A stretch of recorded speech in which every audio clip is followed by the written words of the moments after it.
Do do do do do do do do do do do do do do do.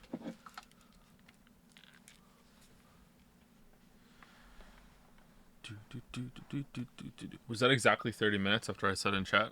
I don't know if it was or not. Kids are being really rowdy. Dogs are being really rowdy. Sorry. We're just gonna have to deal with it.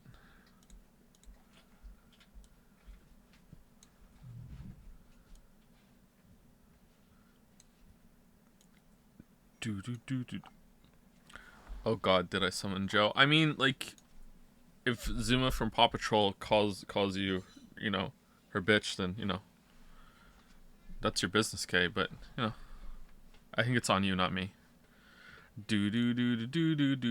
Alright, let's go and get my links out.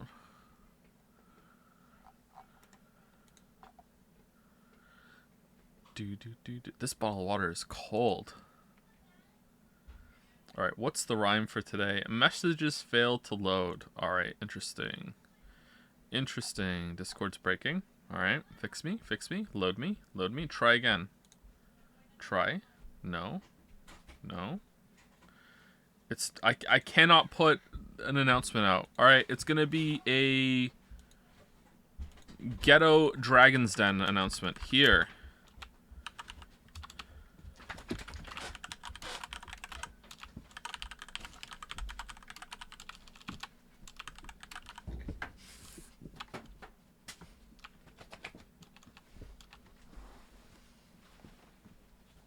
Hey Lily, how's it going? Okay. It's a maze of dogs. Yeah. Thank you. Discord's breaking.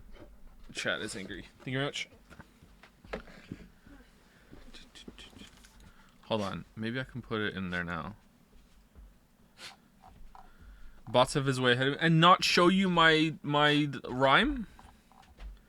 And not show you my seesaw trick? Come on. I think that's one of the funniest jokes I ever did. It's not letting me load. Why? Why won't you load? Why is it only that one that won't load?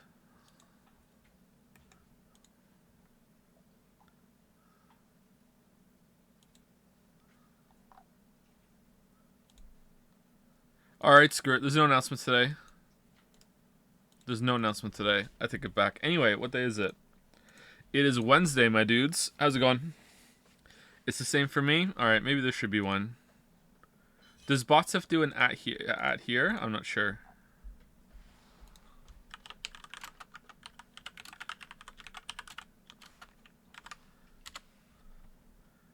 There you go. Ghetto. No rhyme. No rhyme.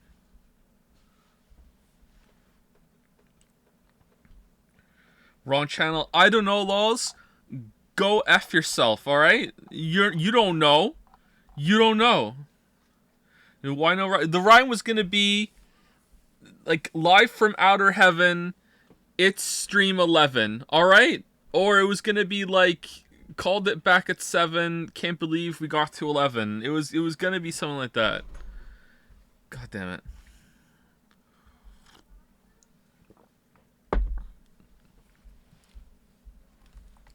Got a new marble for... I'm aware of the marble. I'm aware. Stop pretending it's a prereq. Well, now you don't know what to think. Rational naivete. Maybe I'm morbed. We're morbin. Did anyone buy a marble?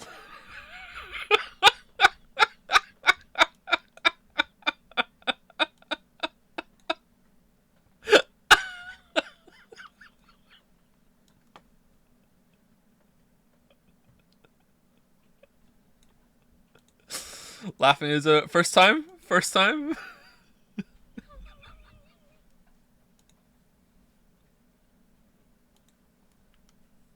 Boo! Boo! That was gold! Alright.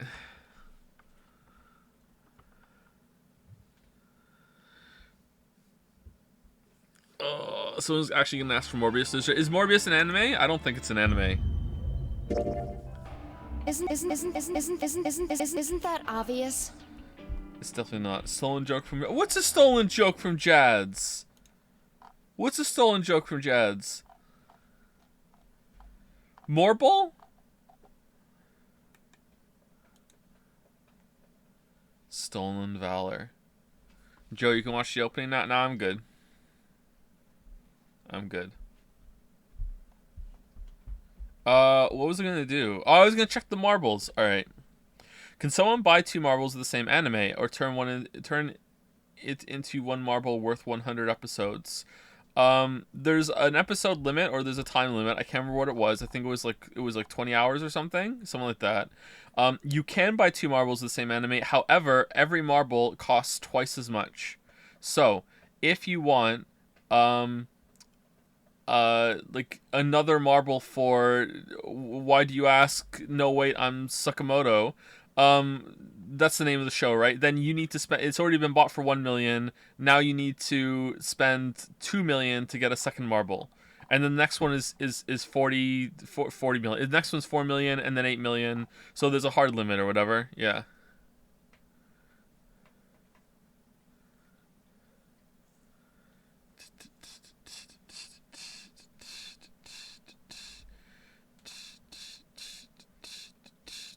I don't understand the joke, Kate Walking. I think that's cringe, bro.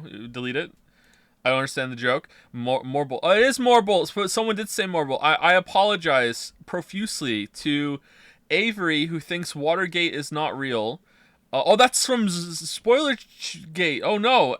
And Puke Blood, Unoriginal, Mimi, Stash, and Sam said morbling. I don't know. That's what makes a good steak, isn't it? I don't think that counts as a morble.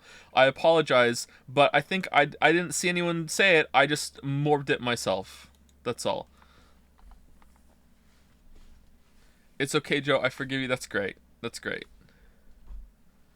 That's great. When is Discord going to give the people what they want, which is a much greater amount of pins for each channel?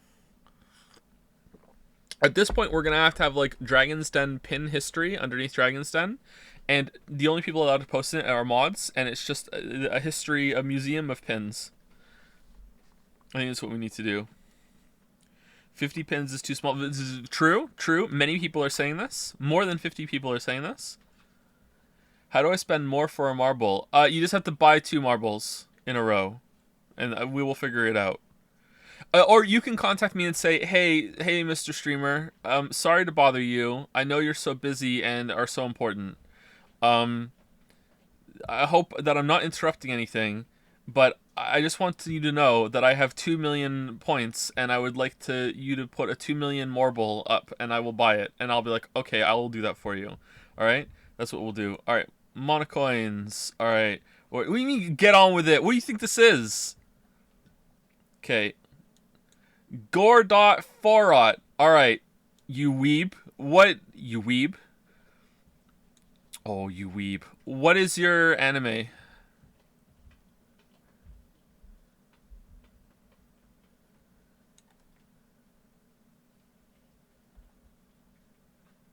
I just want Joe to actually watch a good anime with budget instead of this niche extra weeb stuff. There are no good ones. It's fine.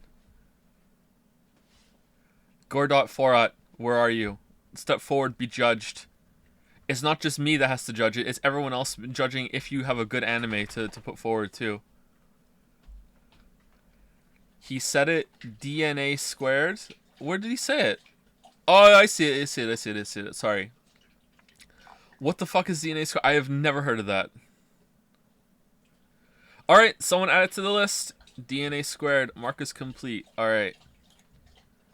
Okay, so if you don't know what's going on, that's okay. That's just how it is around here. It's fine, okay? But let me go over it. You know what I'm thinking? I'm thinking I might commission one of the artists. Maybe I'll commission a bunch of them and we can rotate them out over the months go, because this is going to take months and months to get through it. And I will show it at the beginning of stream, like what the current status is of the race and how many marbles have been bought, if anyone wants to get in on this. I think that might be fun. Anyway, so if you don't know what's going on, there's currently a channel event, which is with the monocoins that you get for channel points for when you are participating in stream events. So if like you show up to stream, if you participate in raids, like if you stick around for the raids, man, you get a lot of coins from the raids that we do. Like raiding is so many coins, so you definitely want to stick around to the end of the stream when we send out the raids. Yeah, mostly channel bets are when you will make the most coins, but they're high risk, high reward, so you have to be careful. Okay, high risk, high reward. Just generally watching the stream though will get you channel points, so it's shameless engagement. So right now you can spend it once per stream. You can throw 20,000 monocoins into the start the race, I believe.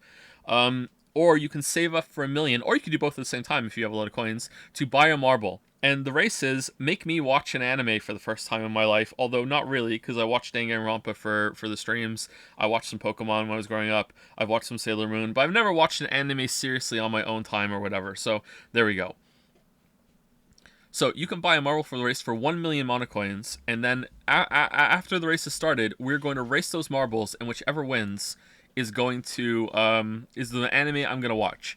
And I've committed to, I think, at least 21 hours of watching anime. All right, at least 21 hours. Is it really 2,000? I thought it was 20,000. I see people redeeming 20,000. Is that like the total that they've done? Oh, it's 2,000. Okay, wow, that's gonna take you guys a little while. Interesting. Thank you, Nauka, for the gift subs. Thank you very much. So, if you want to buy a marble, it is 1,000,000 channel points, which some people get up there.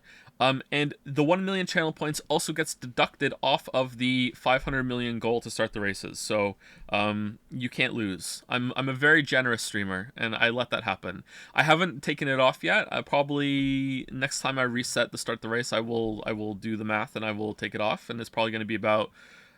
By then, it's probably going to be about 12 million, I think, is gonna come off of it. If it seems like you guys are never going to start this race, I may reduce it further, but not by much. Like, I'm never going to put it below 100 million or anything like that. Like there's no way. Like, this is going to take a while. It's going to take a while. Anyway, so if you want to do that, then, go for it.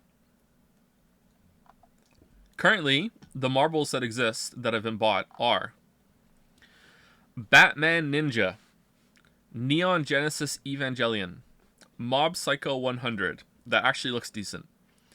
Yuru Camp. That one doesn't. Hayao Miyazaki's 11 movies. I believe that's one of two things on here that are just straight up hentai. Master of Martial Arts. There's the other one. Haven't you heard I'm Sakamoto? And DNA Squared is the most recent one from Gordot Ferrat today. Yeah.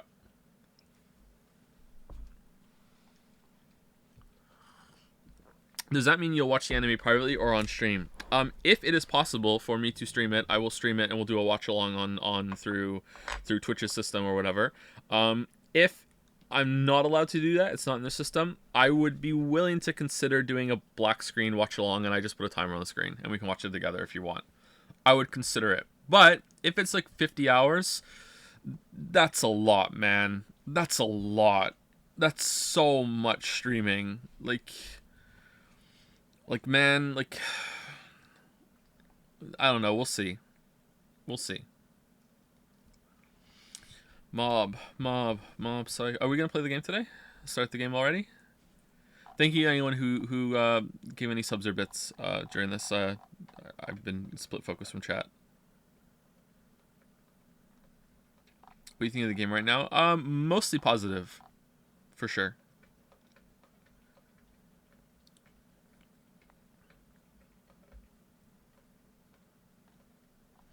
Why not dedicate an hour at the end of each stream to it? Why don't you go type in someone else's chat? Because you're banned. No, that's not like the most awful idea, but I don't know. Then people split focus between I'm just here for the anime watch along. Now I have to sit here for 4 hours, and I don't know. I'd rather it be just straight what we're doing.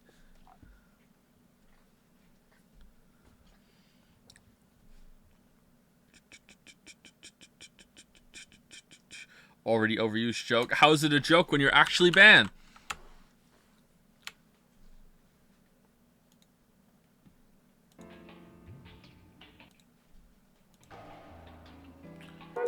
Okay, what did we do last time? Oh yeah, we got stuck on the shapes. Yeah. So, I'm pretty sure there has to be a way to do it with them in the middle, right?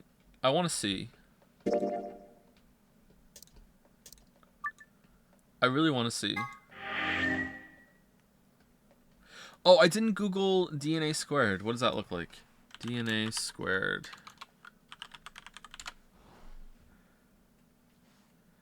DNA squared anime. What the hell? Oh, this is old. Wait. No, that's the manga. The manga is old. DNA Squared was adapted into a 12-episode anime television. Oh, that's just an afternoon. Okay, another good contender. Wow. Okay, cool.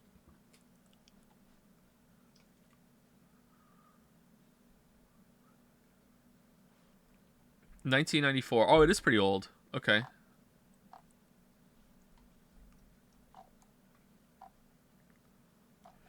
Okay.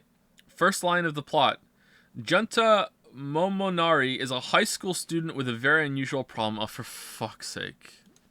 Oh, for fuck's sake. Where are you going, Sigma? That's the door we came in through. No point going back out of it.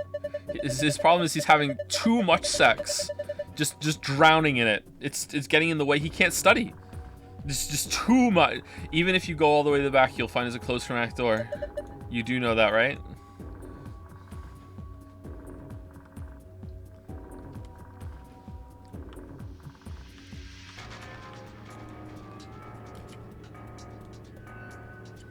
The door lock. It says lock right now. You guys ready? Yeah. Mm-hmm. Go for it. All right. 3, 2, 1.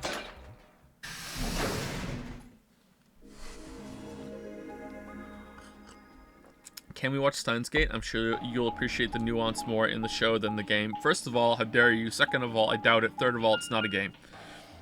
What? No talking with Temioji in that room? I'm surprised.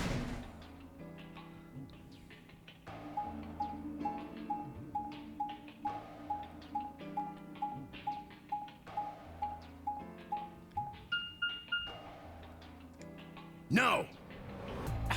Damn it! What's wrong? I left something in the director's office.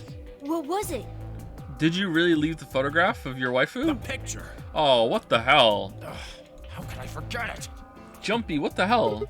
Oh yeah, we must have set it down after using the face recognition thing. Yeah.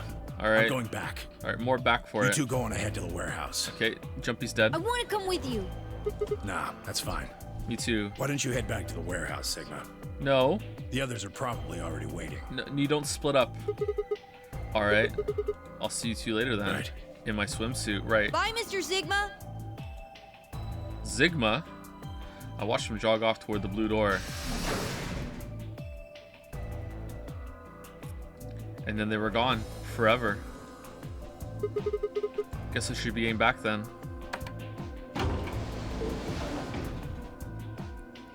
Oh! Let me slip right by you there.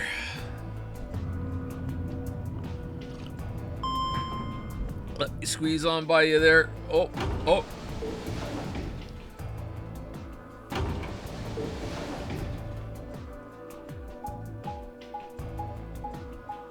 What's your opinion on the Morbius anime adoption?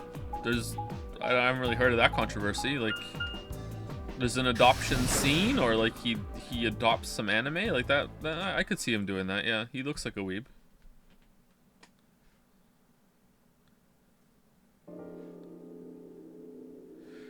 I stepped into the warehouse to find all the other teams already there. Oh wow, Dio didn't open the door. Kay and Luna, Fi and Clover, and Dio. The moment Dio spotted me, he dashed over to the rightmost AB room and slid his card through the reader.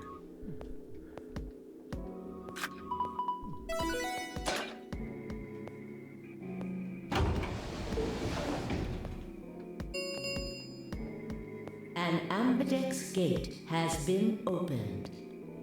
45 minutes remain until ambidex game polling closes. As he turned to look at me, I swore I saw a flash of a smug grin. There. Happy? This time I waited for you to get back before I opened it. Aw, best boy. You see? I can be considerate. Okay, we're all voting ally, right? There's no reason not to.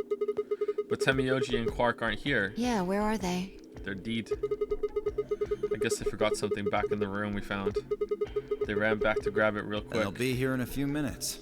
Right? No big deal.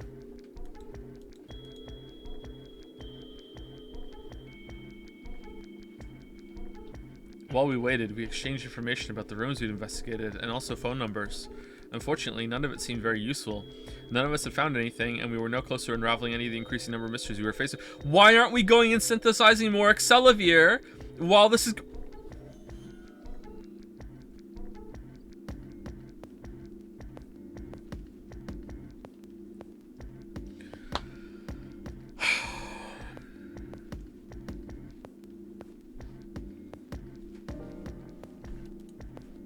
With the discussion exhausted, we sat down. Oh, is it a different route?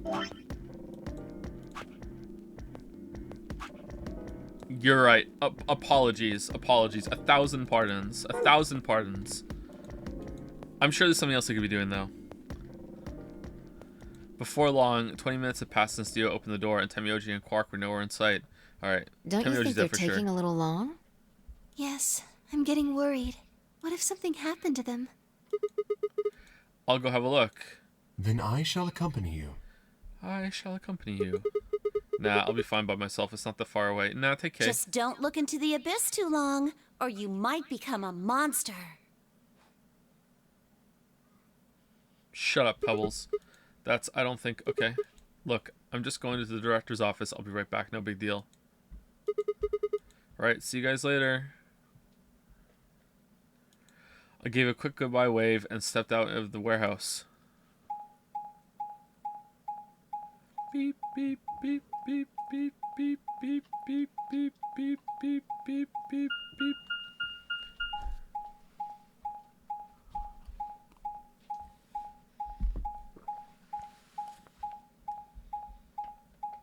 Is this supposed to build tension?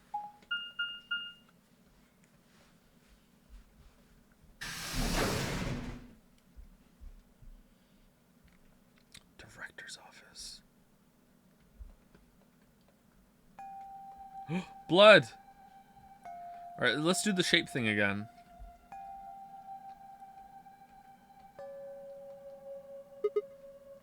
Huh?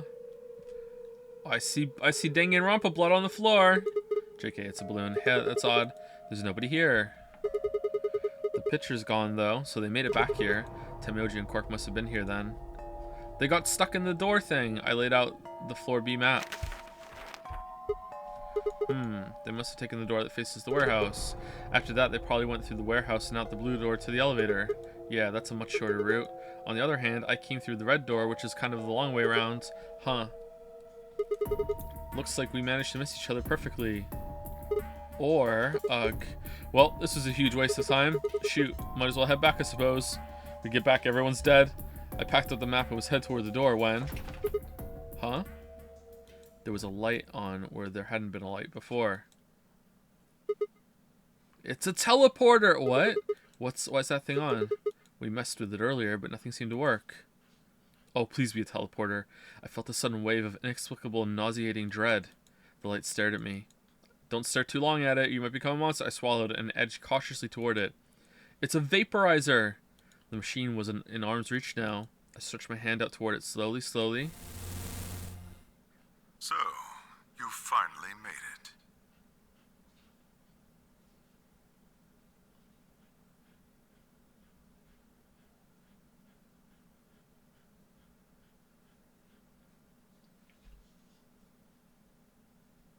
Okay, so that's us? That's what we look like? Okay. No, I you're... am Zero. So we're Zero? Okay, cool. I was the one who brought you here. Uh-huh. You undoubtedly have as many questions for me as there are stars in the sky. Mm-hmm. Don't mistake them for lights, stars within a pond, though. As you can see, however, this is only a recording. I will therefore be unable to directly answer any questions. Ask if you wish, but I cannot respond. Wait, why didn't this work before? Erg. I considered taking a swing at him, but decided that was spectacularly futile and kept my bald fist at my side. Now, where to begin? There are many things I wish to tell you. Okay, this is the coat. Okay, yeah, so this is us. This is the coat that we saw in the flashback when Kay was talking about. So, and the voice kind of fits up too. With this kind of sounds like an older version of Kay's voice. So, this is okay.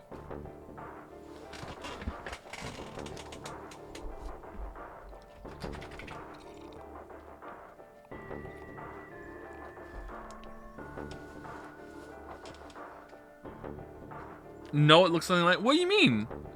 It looks exactly like it in my memory. He had a fancy kind of like captain's coat on, and I was like, that looks like something Snake would wear, and then it's exactly this, is it not?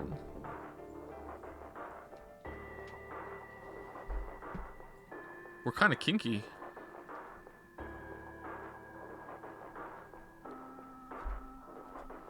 Okay, could be wrong.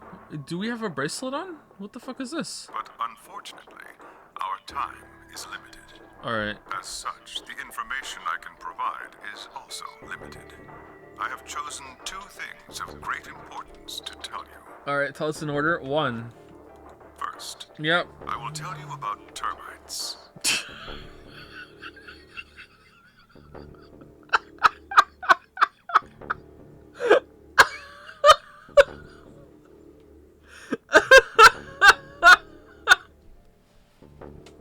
Did you know that termites can digest 5 times their body weight in a day? Termites. They're such fascinating creatures. In retrospect, I suppose that's a rather odd thing to say. Mm-hmm. I imagine you look rather bewildered right now. Perfectly understandable. The person who kidnapped you and threatened you with death is lecturing you about insects. I suspect it hardly seems fair. Not animals, though. Nonetheless, this is very important. In a way, it will determine your fate. Alright. So I ask that you listen carefully. Have you ever seen a termite mound? That looks gross. No, I have not. They are splendid structures. Some might even call them works of art. Termites are natural architects, and their mounds are both structurally sound and make excellent use of space. Okay, so is this like the equivalent of a termite mound down here? Also, termite mounds also, they seal it up every single time. So, you know, through the laws of quantum physics, when a termite mound is sealed, you don't know anything that's going on in there, and anything could be going on in there, and it's only when you open the termite mound that there, you know, it's set in. So, like, who knows? So, are they following some sort of plan as they build? Are there termite blueprints detailing which room goes where? No, of course not. I mean, did you ask? Maybe there are. Each termite is simply an oblivious cog in a tremendous machine programmed by millions of years of termite DNA. It is doubtful an individual termite has any idea what its contributions are helping to create. But a human does. We can appreciate the elegant forms of their alien cathedrals. We can see the simple beauty of their perfect functionality. We can understand the splendid planning of their structure. In other words, only an intelligence of a higher order can understand the beauty of what the termite builds. Now, consider humans. What if there's an even higher intelligence that can understand the beauty of what we do more than we do? What would we look like to them? Oh man. Too deep. Too deep. I'm 15. It's too deep. Why are we alive? Why do we love and give birth? Why do we create? From where do our cultures spring? There are many theories, but no one knows the truth. I mean, I think I do. We are oblivious cogs in a tremendous machine programmed by millions of years of human DNA. This is true. No doubt you see now what this analogy is supposed to illustrate. I don't. Yes. Yes, I mean to say humans are not different from termites. Okay, I did then. I thought you were gonna have a better point, but no. Alright, sorry. I took it back. I did understand.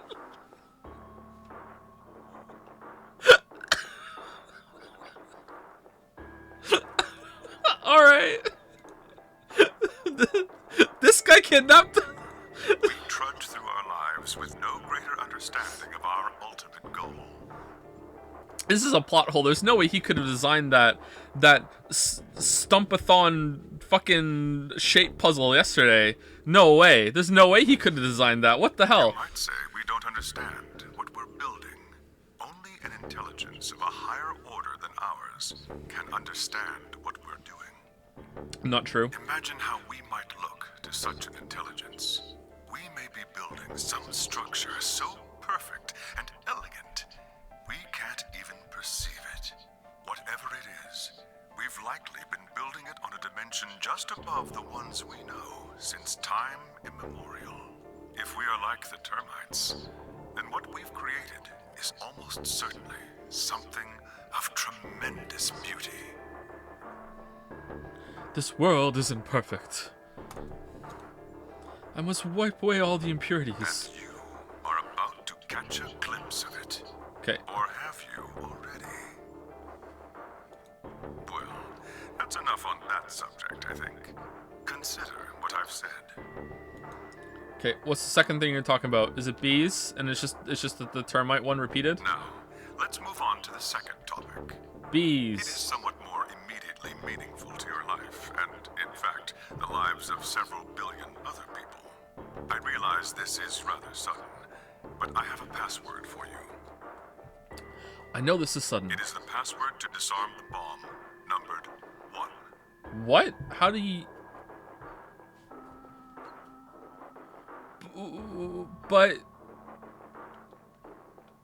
But Dio's not supposed to be here. Wait, does even Dio doesn't know that he is supposed to be here? What? Bomb? Are you ready? Are you also morbing? I will only say this once, so pay close attention. The password to disarm the number 1 bomb is And then it cuts out. EQZ RGJ DXR. Hey, Bkoi. BQZ. Bkoi B... B... Q... I knew there was another Q. Z... R G J R G J DXR. Knew there was another X too. D X R. Oh no! All right, and this is 2. All right. So now we just need number 1. We could guess number 1.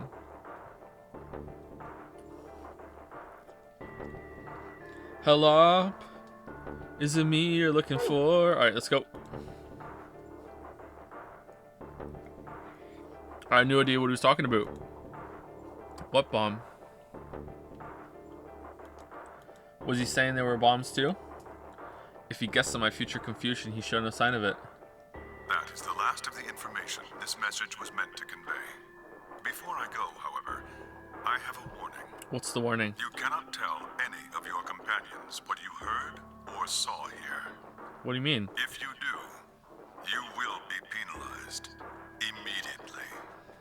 If you do, you will be penalized immediately. You're a recording. How are you gonna know? I hope we will meet again someday. We would have much to discuss. Mm-hmm. Wait.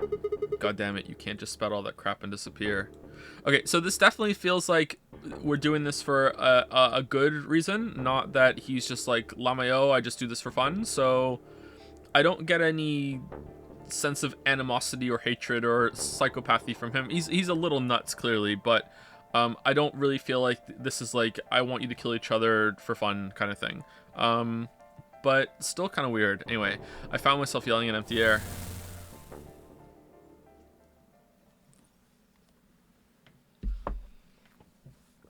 The hologram had disappeared.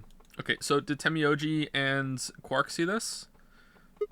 And now they're scared that a hologram of Sigma started talking to them? Or what kind of an idiot does he take me for? Termites?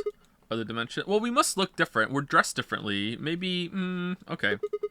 How could that have anything to do with kidnapping us? Shit. I kicked out a nearby shelf. 10 minutes remain until Ambidex game polling closes. All players, please enter your votes. If no vote is recorded before the deadline has passed, any non... Okay, let's go talk to Phi and be like, Phi... Yes, Sigma? Phi, have you heard about termites? And then just injected right away. Oh no, Phi, I have to tell you about the termites before I die. They build such splendid structures, Phi. Oh no, the soap roll's kicking in. Quick, slap me a little bit. All right, good. All right, we're off. All right, so the termites, they don't know what they're building, Phi. but we understand. Forbidden knowledge. Oh crap. I need to get back. Not like there's any point staying here. I spun around and ran out of the room toward the warehouse. Is that Rick? I used to be able to do a pretty good Rick impression, but not anymore. Grandpa! Oh, they're back. Okay, Look, cool. Mr. Sigma's back! Took you long enough.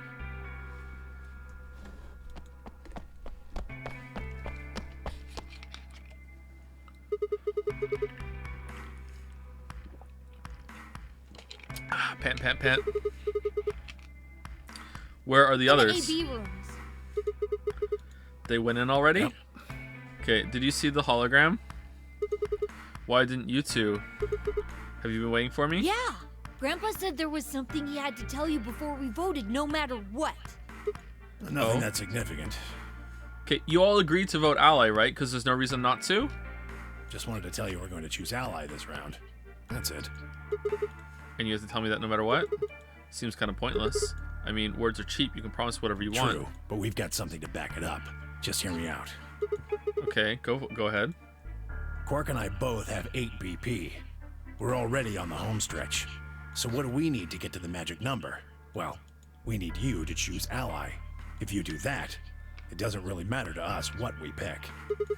Exactly. You get something no matter what. That being the case, we don't have any reason to betray you. Unless you want to just take points away from us. And if we both choose ally, we both gain points. True, but you must have considered that I'll choose betray. That would mean you'd choose betray to protect yourselves. That's why we're telling you we won't choose betray. Aww. Aw, okay, sure. Can I trust you? No, it makes a lot of sense for us to choose betray on you because you're gonna leave if you get over a point. So I should take points away from you so we're all even Stevens, and then we should all vote ally up to get to the top. But what we should really be saying right now is that we get to do this over and over and over again as many times as we want. So we should just vote ally, unless that's a lie. Unless you can actually only play this once, and the bunny's gonna come over the tannoid after this and be like, actually, this is the last game, and I just said that it was going to be that you could play it forever, but you actually can't. And whoever has 9 gets to leave now, and no one else can get any points. Sorry. I just like doing the bunny voice. Alright, tell me one thing. Let's say we do this in both ally. Everybody gets 2 points. That means you and Quark will have enough to leave, which is great for you. But I'll be stuck with a measly 5. 2 5s. How do I know you aren't going to just open the number 9 door and leave us in the lurch? I can guarantee it.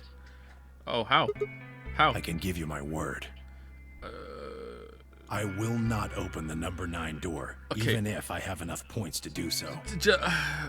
Source dude, just trust me? Like... I swear it. Okay. We aren't going to abandon everybody else just so we can escape. Alright, cool. I swear too. Alright. I promise. Man. A dilemma. So all you got is a promise, When I huh? make a promise, I keep it. All right. Trust me. Okay, cool. Yeah. Please! You've got to trust us! You would do anything to get him out of here as fast as you possibly can, even if it means saving 45 minutes.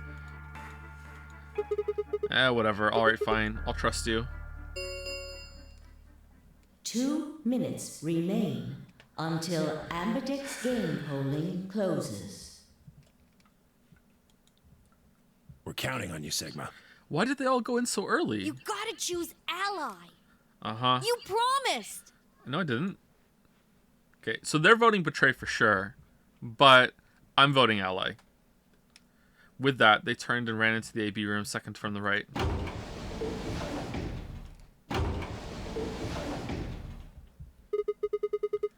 Well, guess I should get moving.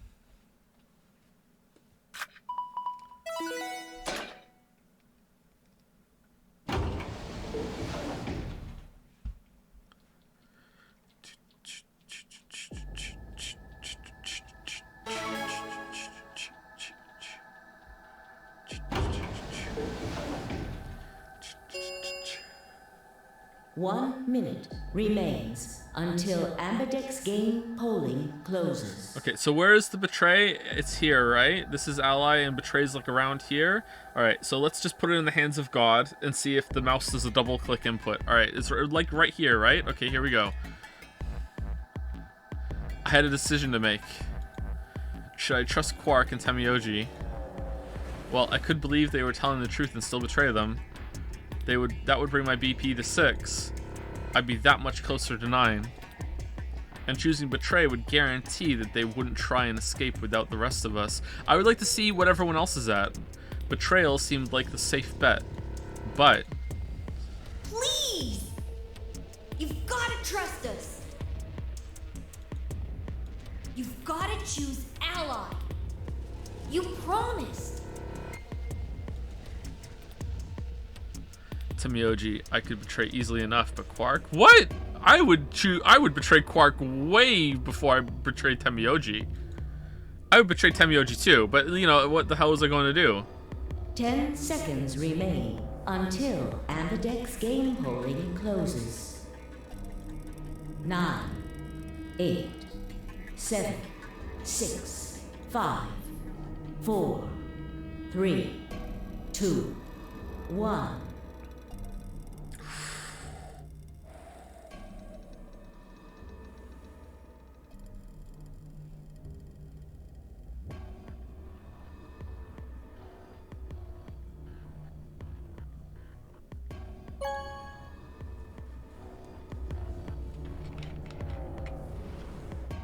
Round 3 of the Amberdex game has been completed. Results will be displayed in the warehouse. Thank you for your participation. Amberdex gates now opening. So they voted Betray for sure, right? And now they're gonna leave?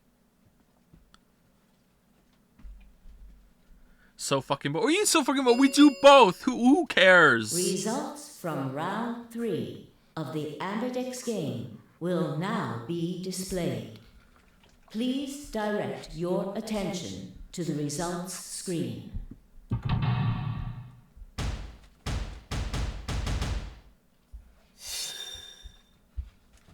Boop, boop. You guys are idiots.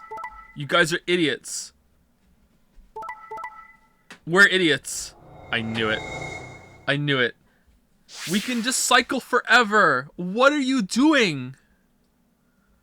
Points have been assigned or subtracted accordingly. Clover, Temioji, and Quark getting the hell out of here. Please check your bracelet to see your updated bracelet points. Hey, Jumpy, what the fuck? Sorry, it was Quark. He just hit the button right away. Sorry. Hey, what the fuck, guys? Why'd you betray me? Quark had nothing to do with this. I made the vote. Grandpa. Alright, fine.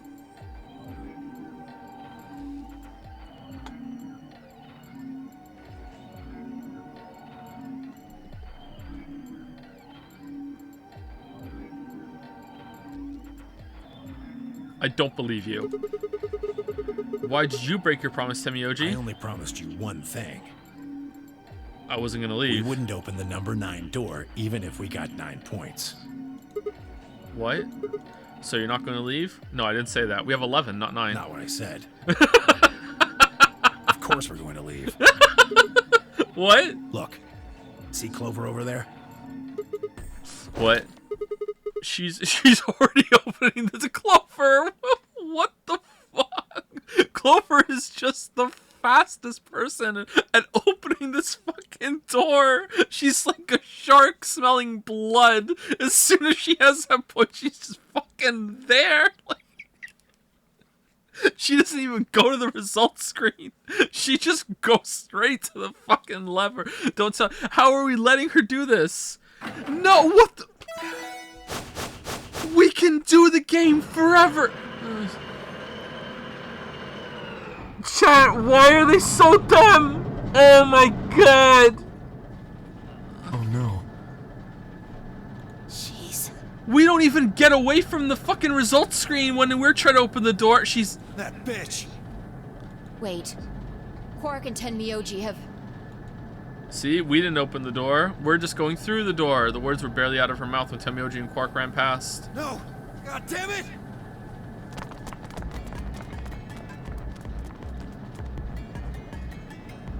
Clover. Oh, whoops, I just pulled the lever. I didn't know what that did. I'm just this stupid ditzy girl. Tee-hee-hee. And then as soon as I go through the door, I did it, Tenmyoji. Mission accomplished. Yes, Clover, good job. All right, let's go. Are you really going to leave? Well, yeah. Why else would I open the door? But why? I'm going to go call the others, so we can capture Zero Senior. Tenmyoji, are you and Quark going too? Yeah. Sorry about that. Sorry, everybody. So Sigma, happy? I kept my promise. Clover opened the door, not me. Like hell, I'm happy. That's some shady shit, Tenmyoji. Say so. I have to get out of here, and that's that. Okay, like... I honestly don't think I would let him leave if I was in this position. I really feel like I would just hold him down, and like maybe I would let Quark go, I guess. I don't know, but like I actually don't think I would let him go. He's got to pay for what he's done. All right. He? Zero. You mean you know who Zero Senior is? Yeah. No point keeping it a secret now, I suppose. Okay, so it's not us then, because otherwise he would be... Okay, I was wrong. Oh shit, really? I know exactly who Zero Senior is. All right. What?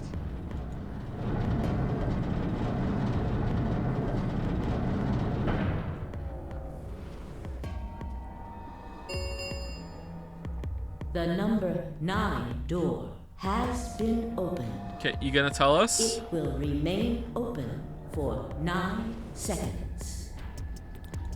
Let's go! Come on, guys. Time to move. Right. Oh, wait! You're not telling us? You're not sharing? This is for you, Mr. Sigma. And then he punches us. Quark held something out. I looked down to see 2 pieces of folded paper. What is this? It's a letter. I wrote it in the director's office before the AB game. I wanted to tell you what kind of guy Grandpa is. Okay, is it about termites? So, read it, okay? He pressed into my hand. Why is no one asking Tenmyoji anything? See you later, Mr. Sigma. Alright, see you later. Okay. Then he turned and ran toward the door, Tenmyoji and Clover following his footsteps. I was so surprised by the letter that I didn't even try to stop them. Before I could think of anything to say... See you. See you. Goodbye. Alright. I hate anime. I hate anime so much. I hate anime so much. So much I hate anime. I hate anime so much. By anime right now, I mean just this type of really shitty writing where people just don't talk. It's not unique to anime, but anime does it the best. Door has closed. This ends the nonary game. Alright. Thank you for your participation. As the game is over, all doors other than the number 9 door have escape, please. Okay, we've seen this before. What's on the letter? Shit! They're gone. Yeah. So why is no one saying they're insane? We just had to play the game a couple more times and then we could have got on all together. Like, no, why is many people aren't saying this? Like, all we can do now is hope they bring help back. Indeed. I agree. I looked down at Quark's letter and slowly unfolded it. We went back for them too. We couldn't have a talk about this because we went back for them because we were worried about the... His handwriting was still slightly uneven, but he'd filled both pages with writing. I began to read. Dear loser, it was a really stormy day when he found me. He said the rain was coming down so hard it almost hurt, but somehow he managed to hear a baby crying. I guess I must have been crying pretty loud. He took me home and did his best to raise me, but he'd never been married or had a kid before, so I think it was really hard for him. He couldn't figure out how to mix the formula, so he was always carrying the directions around with him. Wait, this is the easiest thing in the world. What? What do you mean he couldn't figure out how to mix the... Also, I guess I was a pretty picky eater, so if he didn't get the water to formula ratio just right, I wouldn't eat it. I guess I was kind of a pain, but he didn't give up, and now here I am. When he found me, I was really, really small, and he was worried that I might not make it. That's why he named me Quark. A quark is a really, really small thing, and I was really, really small too. Grandpa didn't need to worry, though, because it turned out that I was pretty tough. When I was 1, he forgot I was sleeping in the bed of his truck and drove off.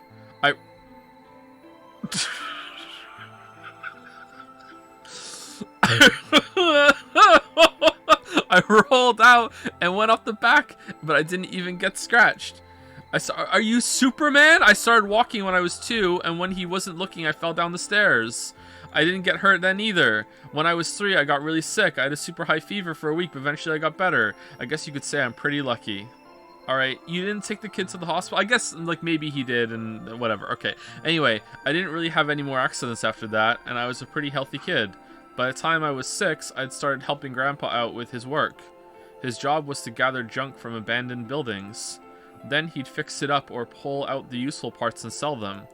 There were plenty of abandoned buildings, but finding good stuff in them was hard. I thought on one of the paths he was, like, involved in some sort of space thing. You had to know which... Oh, did this come after that, maybe? You had to know which parts were useful, or you could end up wasting a bunch of time. Every time I'd find something, he'd explain to me what it was, how it was supposed to work, how to fix it, all sorts of things. Usually, though, I just wanted to finish up work so I could go to the theater. The theater came to our town once a week in a wagon. What? They'd show old news or movies. I went every single week, but Grandpa was... Oh, fuck. Why does he want to get out there then? Oh, shit. So are they just naturally immune or something, or what? Huh. Okay, interesting. Why did you not talk and say that? Why does no one communicate? Well, this heavily implies that they're in the apocalypse, and that's why he's collecting junk and shit, you know, like wagon, they show old news or movies, like they're just like it's like a traveling kind of entertainment thing. It's like this is like society has collapsed pretty much from what it was. Clearly Quark wasn't immune. Maybe he was just pretending to have it. I don't fucking know. Like maybe it kind of like there were no new hosts in this timeline, so it's all like wiped out, so it's not. And then they said it's airborne or whatever. Like I don't know. I mean, this still could just be some stupid weeb shit. Like who knows? But Grandpa only went once in a while, and he'd only go weeks when they showed movies. Oh yeah, I didn't know that I'd been adopted until I was 7. One of the other kids on my block told me. I guess after Grandpa found me, he looked all over town to try and find somebody who'd take me. The kid from my block actually had a mom, and he'd asked her if she would take me too. I gotta admit, I was pretty shocked when I heard that. There weren't a lot of kids with parents around, so hearing that someone lived with his actual mom was pretty impressive. I was also kind of surprised that Grandpa had tried to get someone else to take me. Did that mean he didn't want me? The kid who told me about Grandpa trying to get rid of me was a real jerk. He was totally spoiled, and he bragged to everyone about how he had a mom. Holy shit. Holy shit. Oh, man. Oh, holy shit. Was it Kay? He liked to come up to me while I was working and say stuff like, must be hard not having a mother. Holy fuck, alright. Holy shit, it never bothered me before. But after I found out that Grandpa had adopted me, I started to think that maybe he didn't really want me. If I could work on my own, then he could get rid of me. I was scared to know the truth, so I never asked him. Then one day he took me to a bar in our neighborhood, during the day of course. He went there sometimes to drink scotch, but I'd never gone before. When we got in, he just walked up to the counter with that grumpy look he has, and I thought, oh no, he's gonna make me work here, but I was wrong. I saw him pass something to the bartender, and then he picked me up and set me down on a stool next to the counter. The stool was pretty high, especially for a 7-year-old kid, and my legs just dangled off of it. It seemed really, really high to me, and I was pretty nervous. And he said to me, 7's old enough to start drinking scotch. Here's your first one. Eventually, the bartender came back over with a glass of scotch and another big glass full of something else. Oh, it's the root beer float. As I looked closer, I realized that the second glass was full of some sort of brown liquid with a scoop of ice cream in it. Okay, I guess society hasn't totally collapsed then. So they don't have enough resources to have, like, constant movie theater, but they can make ice cream? How hard is it to make ice cream? It took me a minute to realize what it was. A root beer float. I'd never seen one before. I was so surprised. Root beer was even more expensive than the nicest alcohol in the bar. I guess there are ice cream machines you can just buy, right? And you can have an ice cream maker. And what would you need for that? Just sugar and milk and some stuff and a couple more ingredients? I guess that would be possible, much more possible, like, than a full-fledged movie theater making new movies and shit like that, right? Yeah, I guess so. To me and the other kids, it seemed more like an urban legend than a real drink. Root beer was even more expensive than nicest alcohol. Yeah, okay, but there it was right in front of me. I guess it's easier to make alcohol than it is to make, like, root beer. How would you make root beer? I don't know enough about these drinks, but I know that you can, like, ferment your own alcohol fairly easily. But making like a high tier sugary drink is probably gonna have, like, more goes into it or whatever. I stared at the float. I still wasn't sure it was real at that point, and then turned to look at Grandpa. He looked back at me. I didn't know what to do, so I turned to the bartender. No wonder they were gone for so long. He's writing the story. He'd already turned around and moved off, though, so I figured he must have put the glass down in front of me on purpose. It still didn't seem like it could be real, and I was just staring at it when Grandpa told me to hurry up and drink it before the ice cream melted. His gruff voice sounded like an angel's. Is this really mine? He nodded.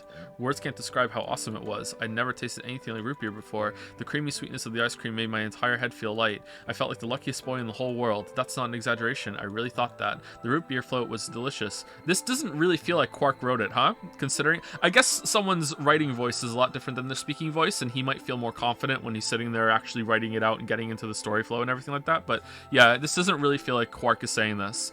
But what made me even happier was Grandpa. When I looked over at him, he was smiling. I know that's got to be hard for you to imagine, but he really was. Right then, I didn't care whether he just found me or adopted me or not. He bought me a root beer float.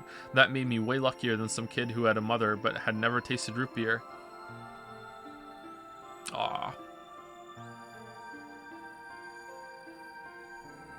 That's a pretty good paragraph. I like that. Of course, after we left the bar, he was the first kid I bragged to. So Grandpa and I were doing pretty good. Until the fight. I was in a super bad mood that day. I torn one of my shoes that morning, and some old drunk guy had yelled at me. All the junk I found was totally useless. Wait, the day was almost over, and I was fed up, so I just grabbed some random trash and took it back to the house. When I showed what I'd found to Grandpa, he frowned. He started going through each thing I'd brought back, explaining why they were all useless. Flashback. I got really mad and just yelled, I don't care. Then he got mad, and I couldn't take it anymore, so I ran away. Excuse me, I was pretty upset, and I started thinking that maybe Grandpa had only adopted me so he could raise me to work and make money for him.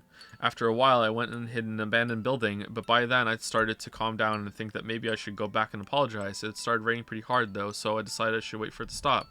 But that was just an excuse. The truth was that I was nervous. Part of me knew I'd done something wrong, but I didn't want to admit it. And then I went back, and he was dead. But now my grandpa's back in the stoner again because he's an angel that's been resurrected, and I want you to know that.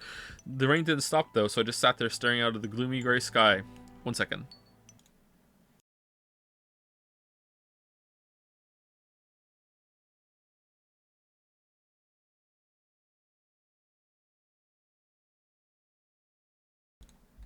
Alright, I'm back. I imagined Grandpa coming to get me. It kept raining all night, and he never showed up. I gave up waiting and decided it was time to go home. I was about halfway there when I heard somebody groaning. At first I thought I should just ignore it and it was not involved, but when I went over anyway, and it was Grandpa. He had beaten the shit out of that kid with a mom. He was totally soaked, but I could tell right away that he'd been there for a really long time. I yelled, and he opened his eyes a little bit. He smiled weakly and said he was glad I was safe. He spent all night in the rain looking for me. I felt awful. Grandpa had been out in the rain looking for me so long that he'd collapsed. Quark! I was horrible. He heard me crying in the rain, but I hadn't heard him. As I ran to get the doctor, I promised whatever god might be listening that if they would only save Grandpa, I'd never ask for another root beer float ever again. He got a real bad fever and his temperature wouldn't go down for days. The doctor said that if it kept up, he'd die. Right before he died.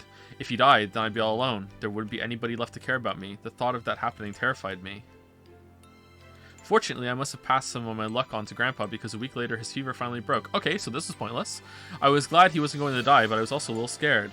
What if he had decided he didn't want a stupid kid like me around anymore? My plan was to apologize as soon as he woke up, but when the moment came, my brain just stopped. Grandpa started to talk, but it took me a minute to realize he was apologizing. I didn't know what to think. He explained that he was an old man, and that meant he was probably going to die sooner rather than later. He was strict with me because he wanted to make sure I'd been able to make it on my own after he was gone, but maybe he'd been a little too strict. All of the things I'd worried about had been stupid and selfish. Grandpa cared about me a whole lot. He'd been worried when I ran off, and he'd gone out in the rain to look for me. I started to apologize, but when I opened my mouth, I just started crying. I don't think I've cried that much since I was a baby, but he just smiled and patted my head. I asked him if he'd ever regretted adopting me. His eyes got all wide, and he said, "Of course not." He told me that he was looking for a really important lady, and because of that, he'd had to give up on pretty much everything else in his life. But when he took me in and started raising me, he felt like he'd gotten some of what he lost back. That was when I decided I'd stay with him forever, even if he said I couldn't. No, you gotta move out sometime, Finn. No, you gotta move out sometime. No, didn't agree to that. Nope, nope.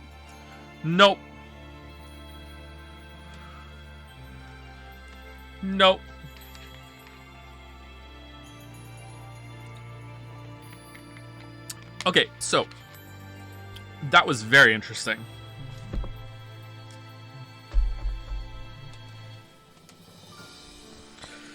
So that was probably the best ending of them all so far. That was actually a pretty good little story there. I liked that, and it revealed a lot about the world without actually outright saying it. It felt like it was very like anchored in the perspective of a child that has grown up with their grandfather. It doesn't really sound like a child wrote it, but in terms of like the sentence structure and everything, but in terms of like the details of the story, and it didn't start off with, "Hey, let me tell you something. It turns out that a while ago in 1958, like the Radical 6 came out, and then it mutated over the years, and then everyone died right before I was born." Like it's not like that sort of shit. It was actually, it had an emotional anchor to it, and like it was threaded throughout the whole thing.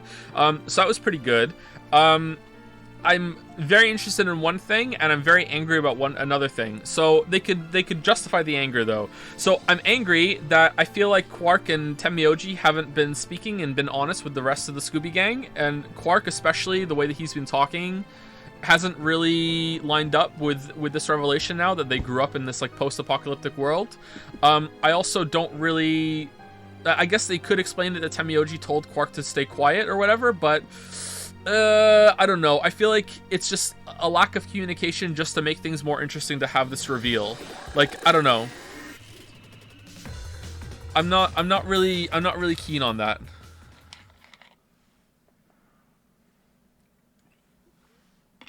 Oh, that's Tenmyoji's end. Okay, so I don't really feel that that's the story playing fair. So, I don't know. But the most interesting thing about this now is that Tenmyoji is heavily incentivized to not want to change the apocalypse. Because if he realizes what's going on, if he is Jumpy, which I think he is, if Jumpy realizes what they're doing and that they want to jump back and change it, then he doesn't get Quark. So now Jumpy has this huge incentive to be like, you know what, fuck your no Nuri game. Like, if I do this, then I'm gonna lose the life I've had with my adopted grandson. So like, that's a really big point of conflict and contention. Like holy fuck, like who could blame him, you know? Like, especially considering he's had this whole life that he didn't know that he could change anything, and now he's found this like second chance at happiness with this baby that he found, and then along comes the nonary game again and is like, oh yeah, we can just undo all this shit, and he's like, well, it hasn't been that great, but you know what? It's still been my life. How fucking dare you? You know, like this is a long time. Yeah. Oh no. That's pretty interesting.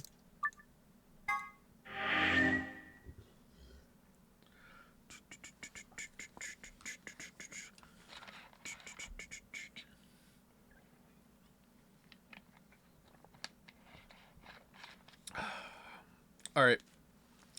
No, it's like Soma. It's the coin flip no matter what. Okay, I don't know if that's the case. So here's why. If it is a perspective leap back and that you just go back to where the beginning of the change happened, then you're right that there would be two versions of Jumpy that continue, but the thing is that the perspective that leaps back would still be experiencing the loss of Quark. That would be even worse because they would go back with all the memories of what happened, right?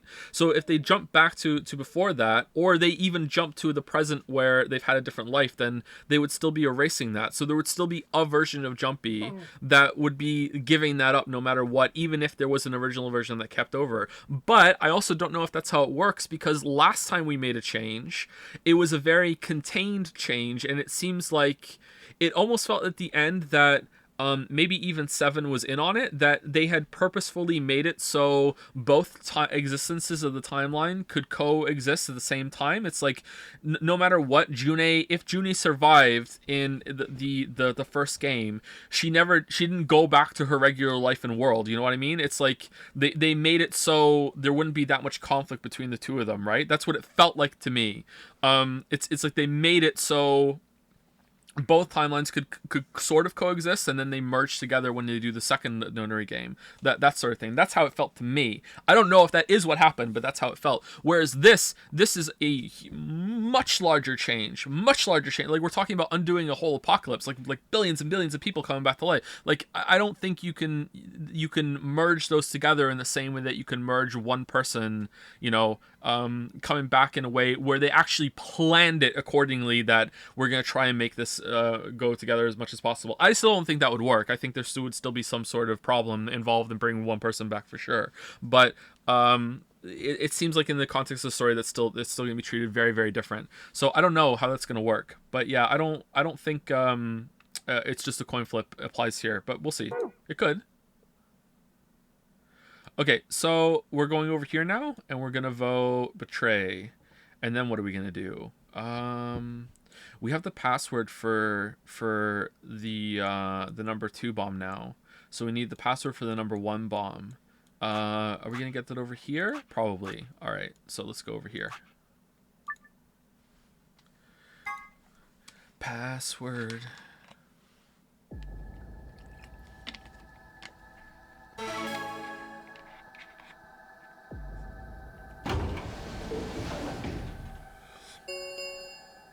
Doo-doo. 1 minute remains until Ambidex game polling closes. I had a decision to make. Should I trust Quark and Temioji? No. Well, then we're not going to get that letter. Please!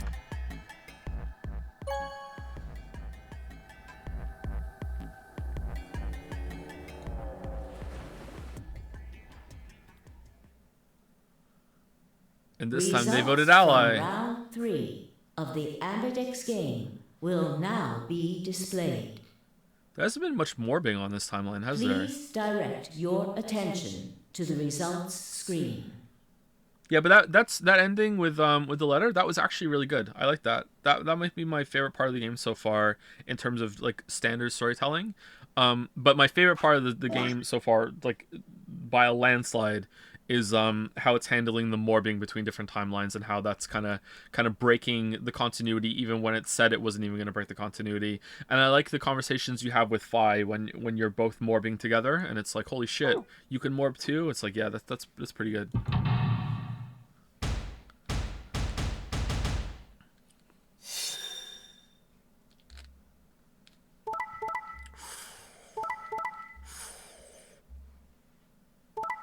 Yeah. All right. So is Clover's somehow already at the lever. Points have been assigned or subtracted accordingly. Please check your bracelet to see your updated bracelet points.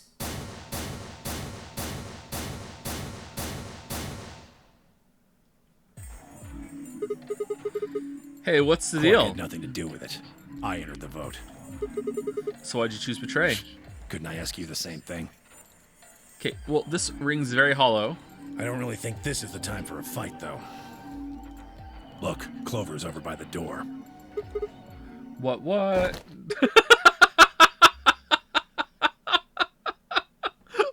the fuck, Clover? Why?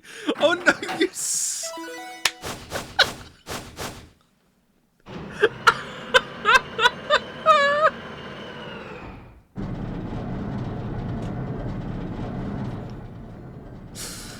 Oh man. The number 9 door. She's like a fucking like flowchart or computer algorithm. Just when Clover have over a 9, Clover go to door and pull lever. No matter what going on, Clover go over there. Like just. Fuck, she opened it. Why? Why did no one stop her? Clover, wait!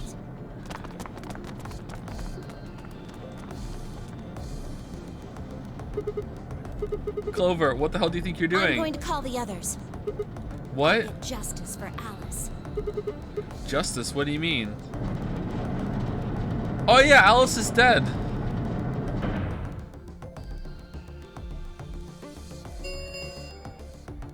The number 9 door has been opened. It will remain open for 9 seconds. You know what? It's a good ending after all. Alice is dead. It's fine. Time for me to go. No! Please, Clover, wait! Like hell, I'm just gonna let you walk out of here.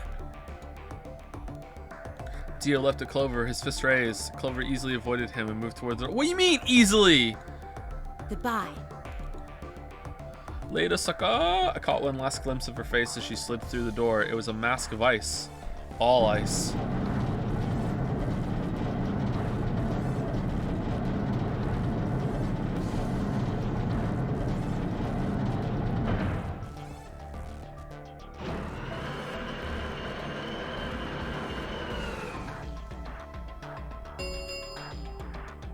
The number 9 door has closed. Alright, I'm changing my ranking to Alice being the worst person in here, then Dio, then Clover,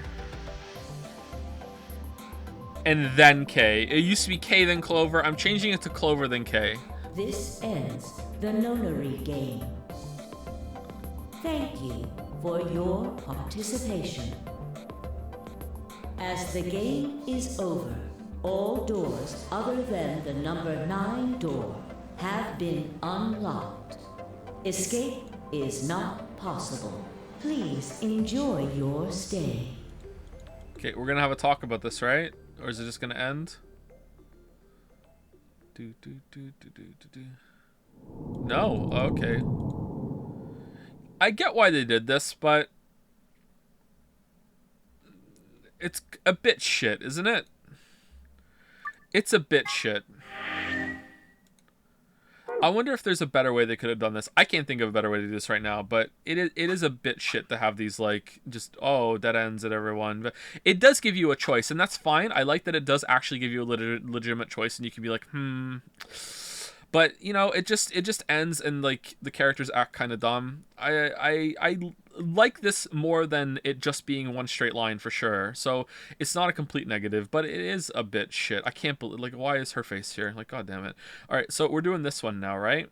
We're doing this one, and we're gonna get, I'm gonna guess a code. We have the number 2 code now, so we can go down further this one. Maybe we get something more back over here, but let's do this one first. What do we need for this one? 5 minutes of life. Okay, we need to realize that we're a robot, and that doesn't matter. We also need the login for the director's office. I don't think we have that, do we?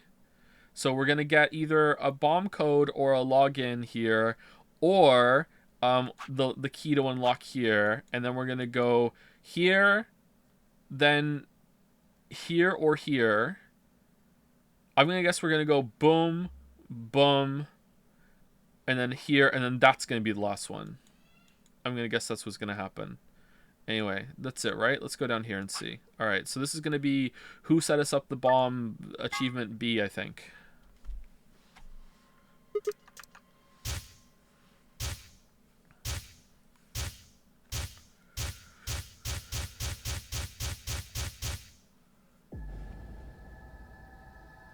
Who set us up the bomb part 1? Why is it part 1? Oh, was the other one part A? So it's part 1 and part A. All right, well, that's terrifying.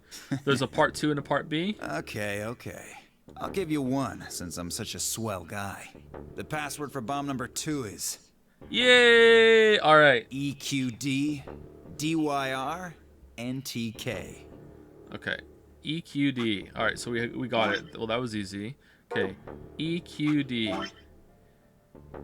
Let's do red first. E Q D. There was a Q. E Q D D Y R. Let's go blue. D. Wait, hold on. Yeah, it is double D. D Y. Oh no, I ruined D Y R. N T K. Yes, N T K. N T K. Okay, green. So we have 0, 3, 2, and this is 1. Okay. Cool. So 1, 2, 3. Okay, so we have them all now, so we can go back. All right, cool. All right. Bomb number 2. But we haven't found that one yet. Oh. Where is it? Oh. Well, my mistake. Must have Stuck, slipped eh? my mind. Well, there's nothing you could do anyway. You don't have the input device. Actually, I do. Really, it'll be much easier if you all just give up. Oh gosh. Where's the input device? I wonder. Where did you put the number 2 bomb? Shoot, you know, I just can't remember. You son of a bitch. Anyway, I think it's time for me to be moving on. Moving on? To where? What? I have to explain everything? To the next world, of course. No. Wait, shit, I forgot to tell you again. I threw myself toward Dio and wrapped my hand around his wrist, slamming it to the floor. He struggled, but I put all my weight on it and kept his arm pinned. Shit! Let go of me, goddammit! Get off of me! Let me go! He continued to struggle, but I wasn't going to let him go. I shifted my weight to free one of my hands and started to pry his open. Hey! Hey! I'm not fucking around, alright? Let go of my goddamn arm! Okay, we've seen this. Can we skip? Yeah, we can. Okay, cool.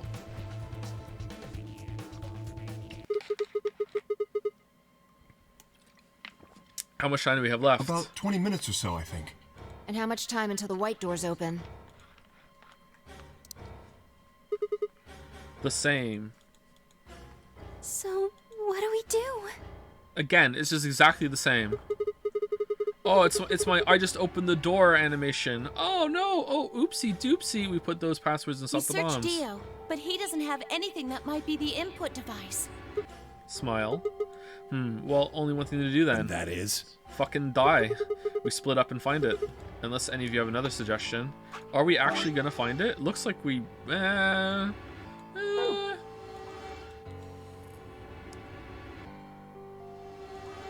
dismal silence filled the room. Even though no one spoke, I could see despair on every face. All right. No point sitting around. Until those things actually go off, we've still got a chance. So you're saying... Sigma, you come with me. We're going to have to go look at the number 3 bomb. See if the timer really has started or not. Right. All the rest of you, listen up. I want you to take Alice, Quark, and Dio to the Floor B warehouse. What? Why there? Just listen. Worst case scenario. We'll open the white doors and go through them to wherever they go. Maybe we'll get lucky. Understood. Yeah, that's a good plan, actually. Actually thinking about, okay, worst case scenario, it's a long shot, but let's maximize our chances of survival instead of just sitting around. It's a good plan. I like Fi. We will take them to the Floor B warehouse. Once we've done so, we will begin to search for the input device in the number 2 bomb. Wouldn't it be great if, you know, all the characters acted that way, you know, not always making the best decision, but trying to make good decisions, you know, that would be great. That would be a great story. Good. Thanks. Okay, we don't have much time left. Now get moving. Sigma, you're with me. If I turned without waiting and headed for the door. So specifically here, it's not that they're not making the best decision that's the issue. It's that for the most of the time, most of the characters are literally doing nothing. Just complete inaction. Then there wouldn't be much of a story then, though, would it? No, you can still make a good story around characters being active and actually doing things. In fact, you know, that's by definition it would be a better story, wouldn't it? Like, not universally, but more often than not. Before I could blink, she was gone. I want a story where most of the characters don't do anything. I gave everyone else in the infirmary a quick thumbs up and a shaky smile, then hurried after her.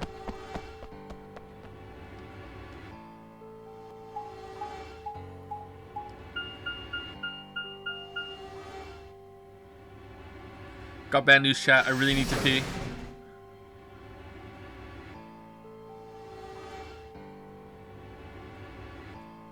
Waiting for Godot. Waiting for Godot is a banger, man.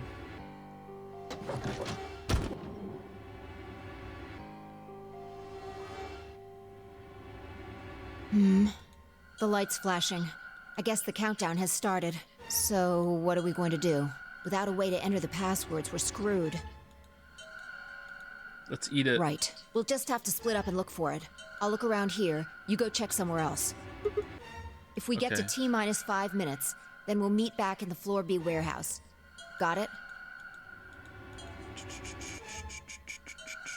I wasn't sure what to say if we hadn't found it by then. In Lord of the Rings, we aren't given much information on what the hobbits are doing in the Shire during the ring being transported. The story would be better if we had information on the actions all characters are taking at all times. Okay, so if you're being funny, it's very funny, +2. Not funny, funny, didn't laugh. If you're being serious and you're not understanding the point, so it doesn't have to be like that when there's downtime. Obviously, there's going to be downtime and fun times in the story.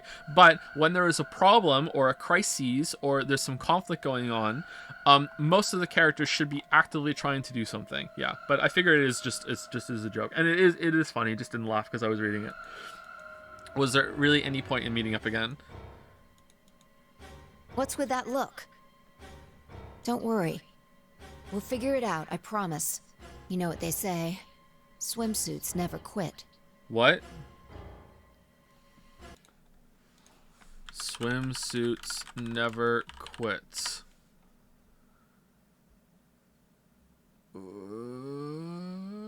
I'm wondering how much of this is the localization team trying to replace jokes where single words were replaced. I have never heard of swimsuits never quit. All right, let's add translation to it. Let's see. Apparently it means ayaya. What? No, that's not a thing. And it doesn't make any sense. Besides, why the hell are you cracking jokes right now? I'm just trying to show you that life is still worth living. What is this pose? Oh my god, are you trying to be sultry? After all, if you quit now, there goes any possibility of you ever seeing me in a swimsuit. I fucking hate anime. Oh, I see. Well, I admit I am a bit curious.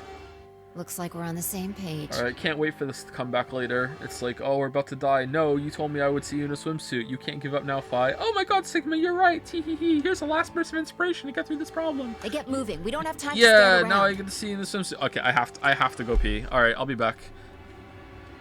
Enjoy this pose.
Alright, sorry about that. There was a lineup.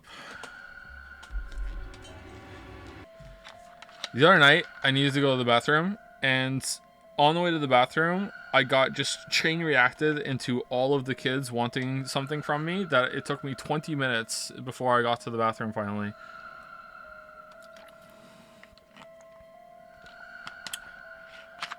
Oh, man.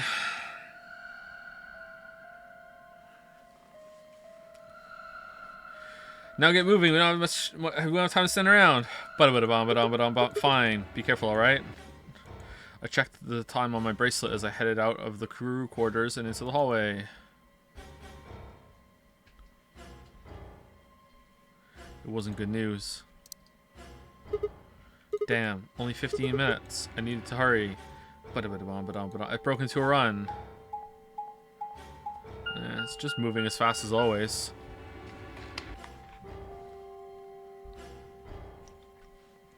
Before long, I found myself in front of the infirmary.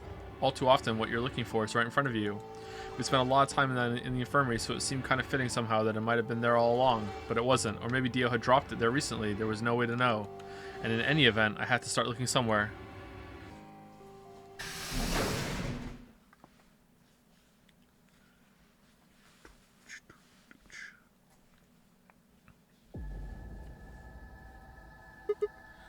Luna, you're still here? Yes. Are you from the apocalypse too? It kind of feels that way. The others are taking the people who are asleep to the white doors. I chose to stay here. I thought you might come back. Why? Because the atom is here. I thought you might want to use it. Isn't that why you're here? What? I mean, yeah, I want to know what's going on with me. It's driving me nuts.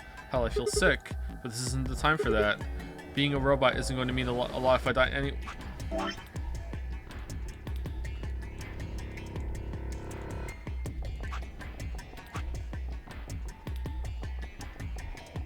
Is this the robot line?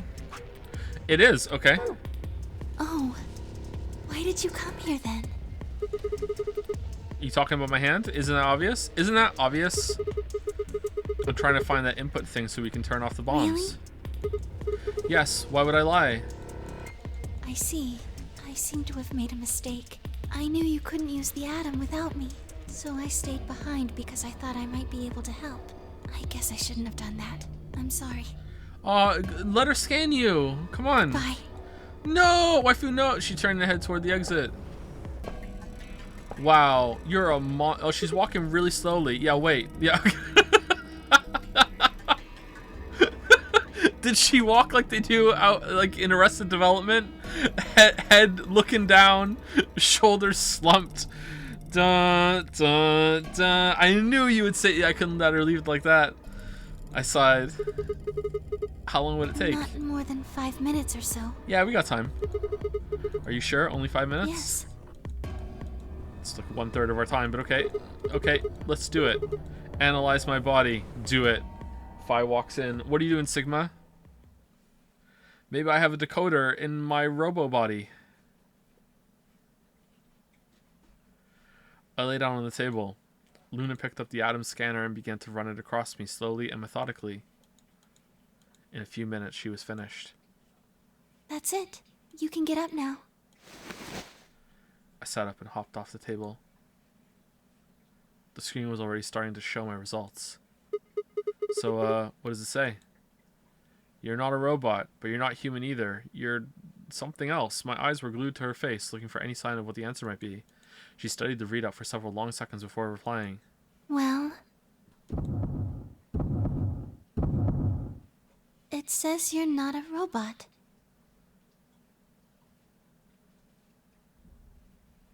Really? No. You're human. Really? I let out a breath I hadn't realized I'd been holding. My relief didn't last long, but... But your body isn't entirely human. What? You're part machine. So you're saying I am a robot? Look here. Yes, you are. The structure of the bones in your arms isn't anything close to human. Wait, just our arms are robots. They're made out of a titanium alloy. On top of that skeleton is artificial biological tissue. It's also called ABT. Your arms are cybernetic. How do the drugs work then? Is the cybernetic stuff connected to the real body? Can you even do that? What does that mean? Cybernetic? It means a mechanical system that interfaces with a biological one. Okay, but I have to tell you, I only scanned your arms, so, you know, the rest of you might be it too. You see all these root-like things around the titanium bones? Those are artificial nerves. They're probably connected to your own nerves, which is how you can move your arms. I imagine they allow you to feel things through your arms too. What? No, this is ridiculous. I think replacing my arms with robot ones is something I'd remember. And I know they weren't always like this. When I was a kid, I broke my arm and they took an x-ray of it. Okay, so, but, like, hold on. Like, is all of his blood white then? Like, they replaced all of his blood along with that with synthetic blood? Because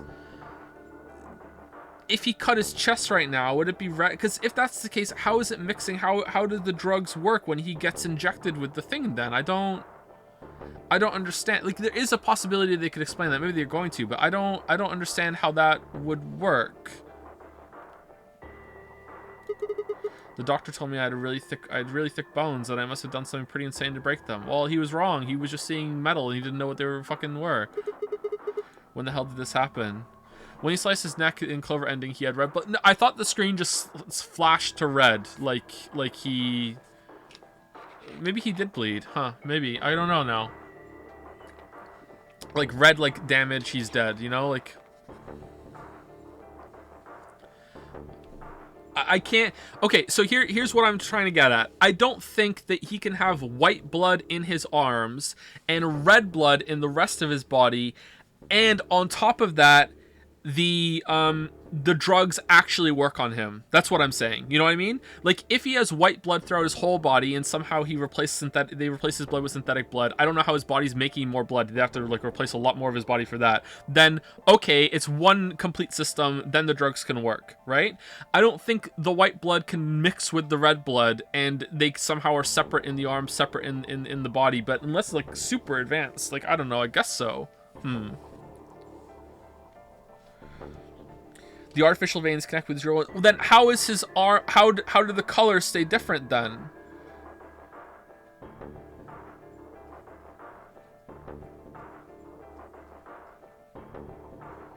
If they're connected, if he cut his arm off, right? Eventually, if he kept bleeding, eventually it would be real blood then, right? Why did somebody replace my arms?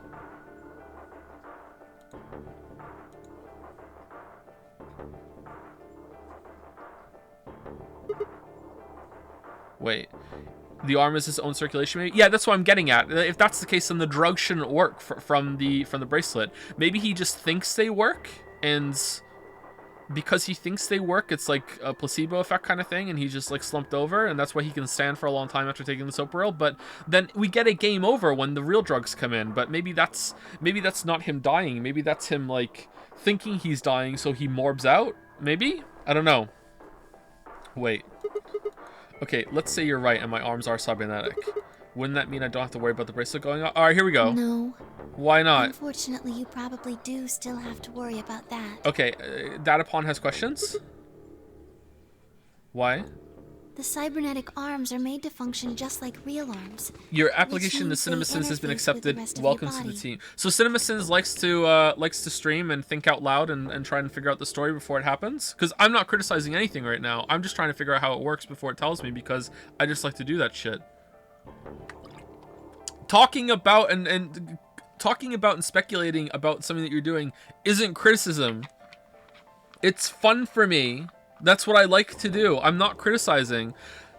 The cybernetic... people don't understand this. I get comments on the Danganronpa streams a lot with this too. Like, oh, Joe thinks it's this thing and now he's going to get mad when it's... Like, no, I'm just trying to think ahead and see if I can figure it out. If it's different, then fine. But it also leads me to think of problems in the story as well from that branch off of it. This is good water, man. Sorry, I talked over Luna. The cybernetic arms are made to function just like real arms, which means they interface with the rest of your body. Okay. How does the blood mix? Which means that anything injected into them is spread to the rest of your body. Okay, how? How'd you know that? Just do. Did you make them? That's not an answer. Yes, you're right. But not everything has an answer. I guess there could be some sort of like connective like membrane at the arms that has like an exchange thing where it keeps them separate in their own like circulations, but there's still an exchange through it, kind of like how your digestion process works, that sort of thing. I guess that could work. And I guess that would also be a way, if they advanced that, if they did that well enough, that would also be a way of like, you wouldn't have to carry around batteries for your arms and shit, right? So like, I guess that would be a way of doing it. Not everything has an answer. There are some things you just can't explain. What? Don't you know how that feels? How did you know about the garden? How did you know that Dio planted the bombs? Oh, you're morbing too? That's I'm sorry, Sigma. I wish we could talk some more, but our time is up. Time? I pressed the buttons on my bracelet and felt my stomach drop. 1 minute. We've got a minute left. Sigma, there's one last thing. I was given very specific instructions. Whoa. I shuddered. Not because I was scared of what was about to happen, but because I was scared of Luna. She was calm, and naturally so, like a machine with a human face. We were about to die. How could she be so calm? Let's scan you, Luna. Please pay attention. This is very important. You must be sure to remember it. Alright, waifu's getting really interesting, remember? I was about to die. How was I supposed to remember anything? Should you encounter a two-headed lion devouring the sun, remember GTF DM L016.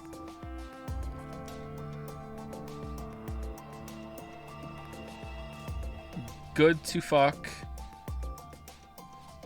Download me. Lol. All right, is that the This is just a fucking disaster. GTF.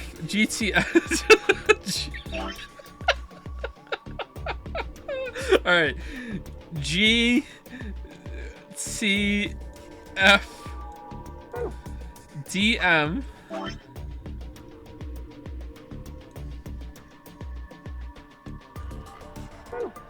L016 L016. So I'm guessing that's the login, right? I'm guessing that's the login. GTFDM L16. Okay. With this key, the first gate shall be open to you. Okay, so this is two characters now that have been like, hey, I was told to do this. Kay and Clover. Me and Fire Moore been all over the place. Dio is an intruder. Temioji and Quark seem to be just along for the ride as we are, and so do Alice and Clover, to be honest. Honestly, Alice and Clover feel like they're just here just to fill a spot. So, like, are Clover and Kay even playing the game? No, like, Kay leaves. This is weird. And she always votes ally. She's here just to facilitate shit, it feels like. There you go. I hope we can meet again someday. I'll be waiting. In my swimsuit. I'll be waiting. What? Before she could answer.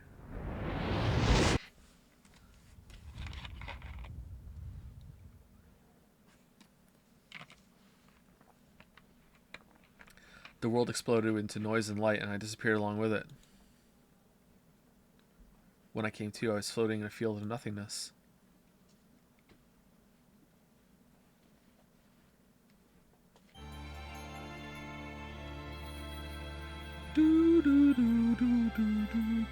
Wait, is this the Luna ending? Because if that's the case, Luna got shafted. Where's Luna's big backstory about, you know, how she's just been wholesome her whole life?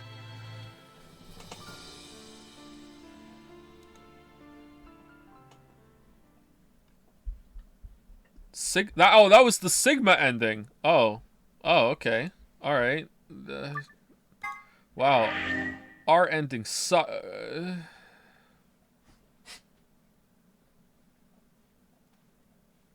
Yeah, I don't think so. I don't think so. I really don't think so. Yeah, no. Okay, so I think we have... Ooh, what's this one?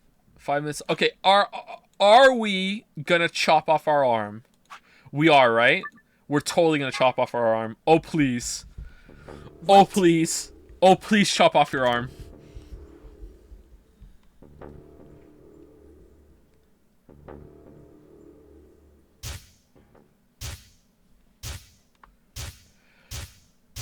Get me the knife! Sigma, what's wrong with your hand? There's something white on it.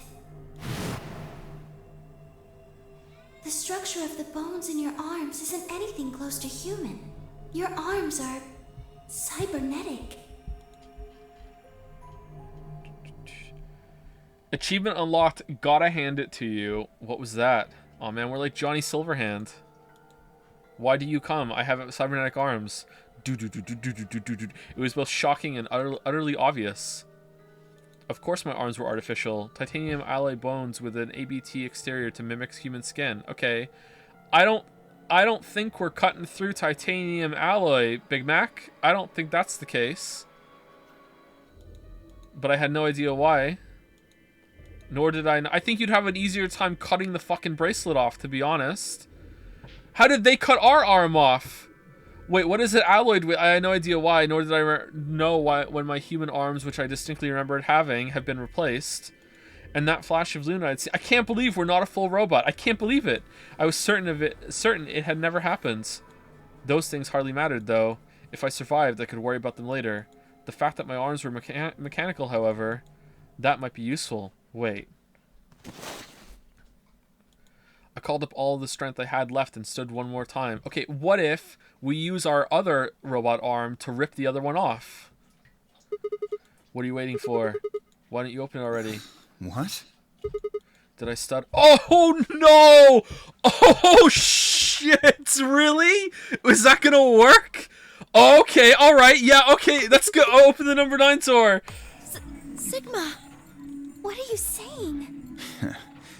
Looks like you finally gave up. That's hardcore. Whatever. I was just about to flip the switch anyway. They gonna just... What's Sigma doing? Man, he must really want to grab Dio back in here. Oh, whatever. Then hurry up and... Don't rush me. Okay, you've got 9 BP now, right? Yes? Okay, shut up. We're gonna die here. Sopril. Well, what do you say?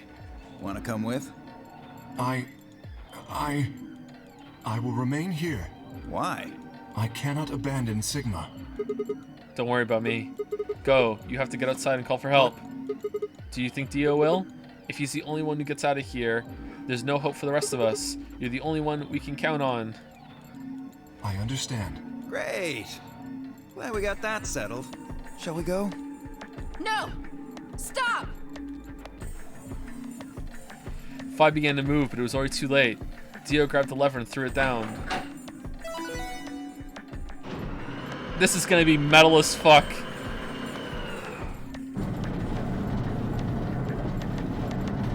It's pretty thick though. Like you're gonna lose more of your arm than you really need to. Are you gonna be smart though and actually put it like on the bracelet, or are you gonna be like above the bracelet?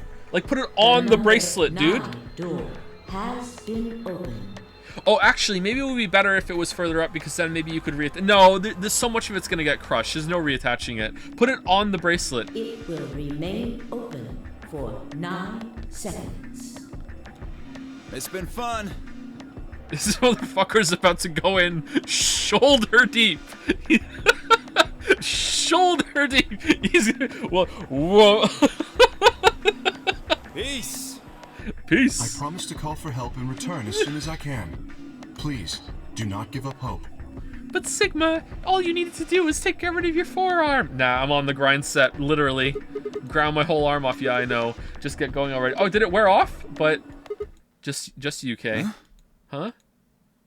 As Dio turned to look at me, I crouched. Then, calling on every last bit of strength my wearied body could supply, launched myself toward him like a coiled spring. Yes! Finally! Finally! Let's go! I slammed into his legs, knocking him into the floor and wrapping my arms around his ankle before he could get back up.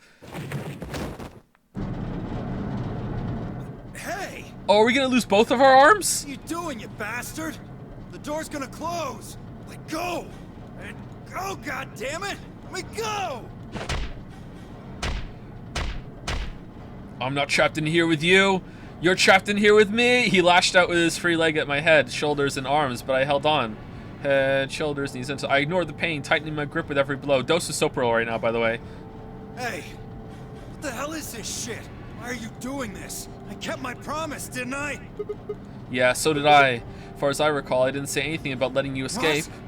What? We're taking a page out of the Temioji book of promises. Shit! He's right.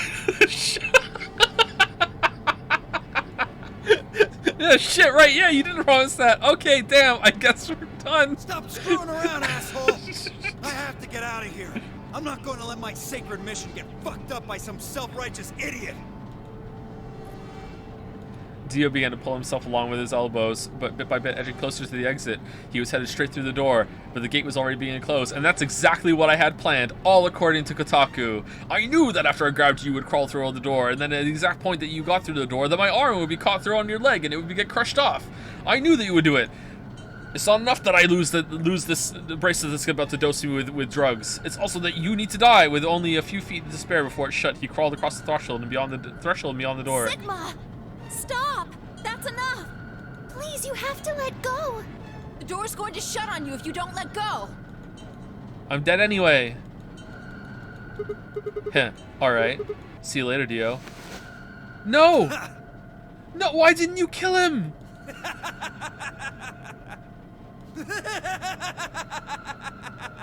You're an idiot right up until the end, aren't you? Just hurry up and die, you senile old fuck! No, I'm going to live.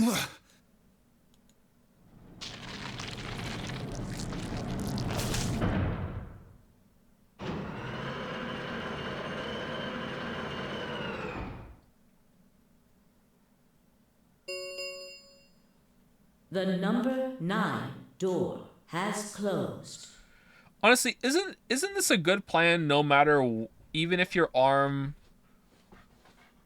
wasn't fake? Isn't that a good thing to do? Like, the act of crushing it, like, you are a huge risk. Like, don't get me wrong. But the drugs are death no matter what. But getting your arm severed, like, it's a low chance, but there's a small chance that, you know, you might be able to stop the bleeding and you might survive. Like, it's really low, but, like, it is a chance, I think, right? Like, this is better than just... well, is there a chance that you would resist the drugs? Maybe. If you knew for sure that the drugs were real, like, if I had to take, like, a dose of fatal drugs or risk getting my hand getting chopped off, like, I think there's a higher chance of me surviving my hand getting chopped off than surviving being somehow resistant to the drugs that are going to stop my heart, right? This ends the nonary game. Thank you for your participation. As the game is over, all doors other than the number 9 door have been unlocked. Crushed and chopped is different. What would be better, actually? I don't know. Like, I would think that crush would be better because it might crush a lot of the blood vessels and staunch the bleeding a bit. Whereas chopped is going to be open, it's going to be bleeding a lot more. But I don't know. Would it? Like, obviously, surgically removed very carefully, and then someone being prepared, it would obviously be best. But would... how clean of a crush? I'm thinking it's crushed off. Like, he's gonna be able to, like, pull it. Oh, is it actually gonna be there though? Actually, I don't know. Maybe he's actually gonna have to, like, actually, like, wiggle some of it free. If that's the case, there's gonna be a lot of trauma there. I don't know what's better. I really don't know. Escape is not possible. Please enjoy your stay. The announcer's voice grated at the inside of my skull. I felt tired, so very, very tired. I felt my eyes flutter closed, and then nothing.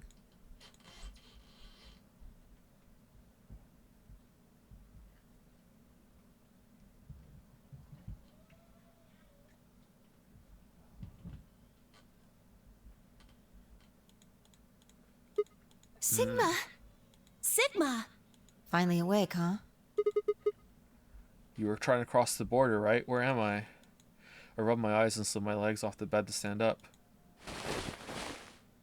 Well, to be honest, it was an examination table, not a bed, which meant the infirmary, huh? I guess they carried you out here after you passed out. Oh, God. No, put me back under. You guess. Well, I wasn't there to see it. I was out, just like you. But I was in the AB room. That bastard Why? Kay. He punched me in the stomach. Man, best boy. I can't believe him. He didn't want me voting, so... We were even going to vote for the same thing, too, and he just said, no, I just still want to punch you. Whoa. And after he knocked you out, he voted betray, which brought his BP up to 9. Yes. Yes. So where is he now? He knocked you out by punching you in the stomach? On the other side of the number 9 door. With Dio. You told him to go, remember? Oh, yeah. Is your arm okay? I heard what happened. Cybernetic arms, huh? Can't say I'm surprised. Really? Because I am. I was starting to get a feeling something was up with you. I looked down at my left hand. Or rather, I looked down at where my left hand should have been. Instead, there was a stub wrapped in white gauze. I told myself I'd do anything to get the cure, even if it meant letting Dio betray me, but I had a feeling I might come to miss my hand. Okay. Alright, okay, alright, we're still at 2. Okay, oh yeah. How's Quark? Right here. How is this going for a couple more? Man, I'm glad you're alright. Feeling better? Yep. Thanks to you. You got the medicine from that jerk Dio, right? Right. Luna gave it to me, and now I'm better. Thanks. You're the best, Mr. Sigma. You saved my life. So this is the chat ending. I wish we had killed Dio. Why didn't we kill Dio? I seem they shared stories with her while I was... Okay, so, like, brain memory didn't matter? This is just... It's just brain memory. Like, do we have some more cybernetics in us? Like, and the scanner didn't pick it up? Like, just our arms? I thought for sure we were a robot. What the fuck? Who's the robot, then? Is it 2 milkmen go comedy? One of each of your arms are a milkman. Lamayo. Like, they both came from a milkman robot. It seemed they'd shared stories while I was asleep. Everyone knew now how I made a deal with Dio and about the journal we found with the Latin in it. Clover and Phi seem to have done most of the talking. It was completely the opposite of what we guessed. We're not infected. The rest of the world is. Well, some of us are infected. That means this place isn't a quarantine facility. It's more like a shelter. Well, we don't know. I thought the same thing you did, but then Sigma pointed out a couple of discrepancies. Okay, so Dio brought it in for sure, I guess. Yeah. Phi and I have already gone over it, but... Wait, but then Temioji and Quark... They... No, that can't be it. It can't be completely airborne, because otherwise how are they living out in the world? It must have, like... Either there's a natural immunity that got built up somewhere, but then how did he get it in here? That doesn't make any sense. Or maybe it mutated in some way, but it's the, like, old, you know... old school Radical Sixes in here, or enough people lived in the shelters, and then it died out. It ran out of hosts, so there was no more Radical Six left, and then they all came out of the shelters, and then they survived and they went on, and that's the world that Quark and Temioji live in. And then in some way, someone reintroduced it in here somehow. Someone who was in one of the pods had it or something, or. I'm gonna guess it's that. Fine, I already gone over it, but I'll explain what I noticed.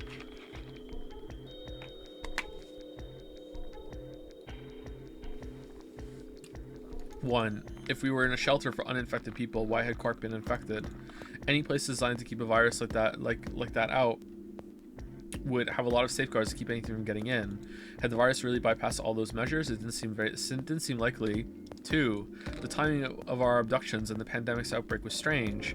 It would make sense if we'd been rescued after the disease had become widespread, but that wasn't what had happened. First, we'd been abducted, then the pandemic had broke out. Maybe someone had it when they went into one of the cryopods and they didn't know. We didn't know why Zero had put us in the nonary game. If we were survivors he wanted to protect, then why try to kill us? And if we were in the shelter, why wasn't it safe? Well, what about this? Maybe someone anticipated the pandemic. I don't know who. Probably Zero. Probably the Who. Anyway, they grabbed us before the pandemic really started. Then they put us in the shelter. But then, after a while, he got bored, so he decided to have us play this game to kill time. Okay, yeah, you know what? That makes sense, yeah. Who on Earth, well, not on Earth, would make people he rescued play a game where they could die just because he was bored? Well, we don't actually know if there is poison in this bracelet. What? So I ripped my armor for nothing? You're the only one who's gotten injected so far. And when you did, it was only Socoril. What are you saying? That what I did at the number 9 door was all pointless? No, that's not what I mean. That can't be it. I'm sure there's tubocurarine in the bracelets. The Adam's analysis confirmed it. Okay, did all your bracelets fall off at the end? Because the game's over. Can't you analyze it? But what if the Adam is lying?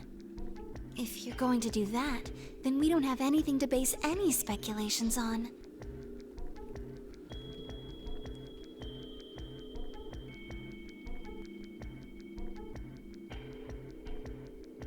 Yeah, what if the machine is lying? What if... No, they actually really do kill themselves. No, that's dumb. This is... Clover, shut up. You could say that the newspaper article was fake. Drink your orange juice. Or that the Latin journal wasn't real. Or the journal was real, but my translation was a lie. You made it up? No.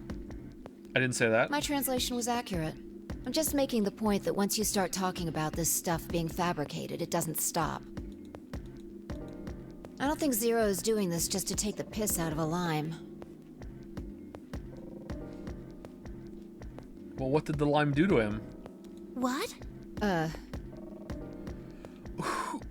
was just trying to stress that I don't think Zero would do this to pass the time. Ooh. How do you make that mistake? Are you...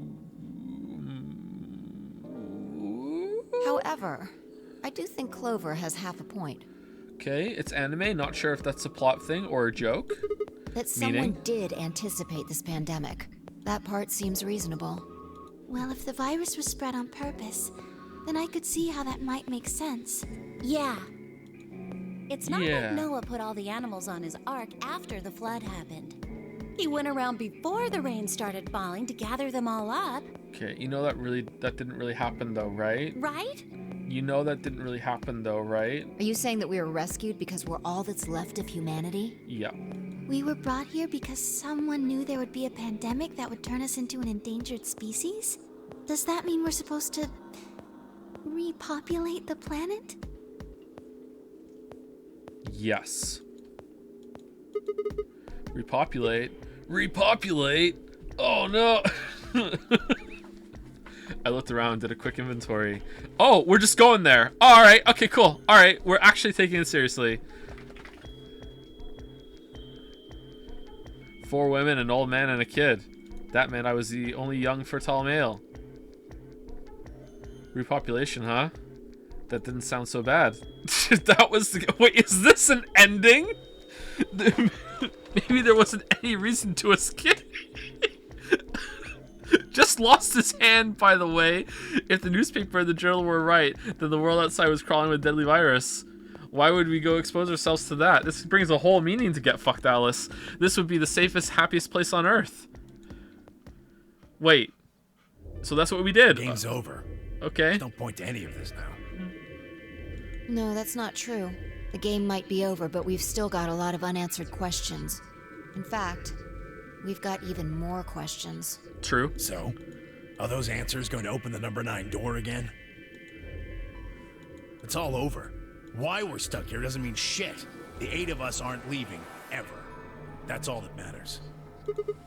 We scanned everyone else with the Atom Machine to make sure they don't have Radical 6, right? Like, We have lots of time now. We're gonna do that, right? Right? You're including the old woman? Natalie Portman face, right? Yeah.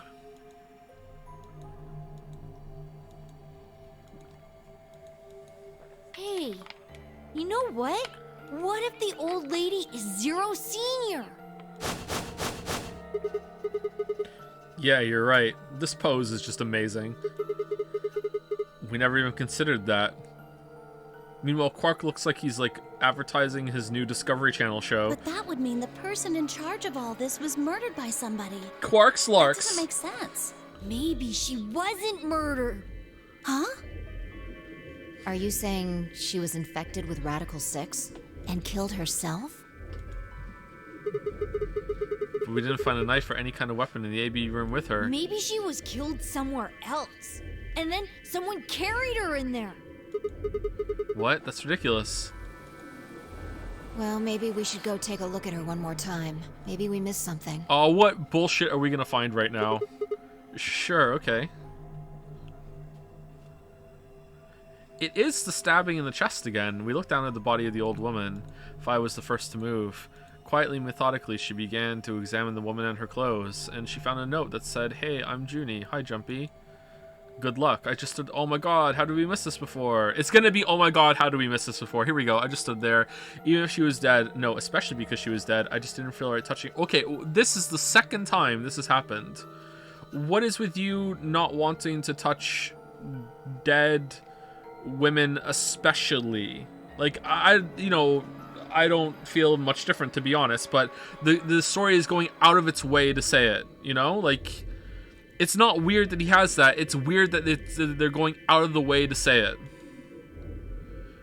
I just said I agree. I don't want to touch dead people, period. It just seems kind of weird that they're going out of the way to say it twice. After a few silent minutes, Fi suddenly stopped. She pulled something from one of the old woman's sleeves and held it out toward me. Really? Really? A card? Looks like an ID card for this place. Oh my god. Since it's got her picture on it, I'd say it's a safe bet the card is hers. Oh my god. Looks like her name is Kurashiki.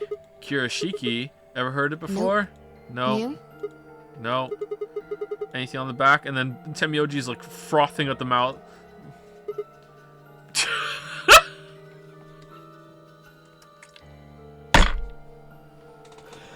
Oh, fucking hell! Oh my god!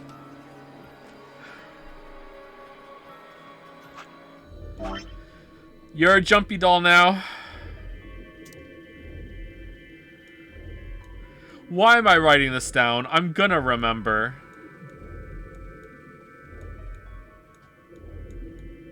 Okay, pass for what?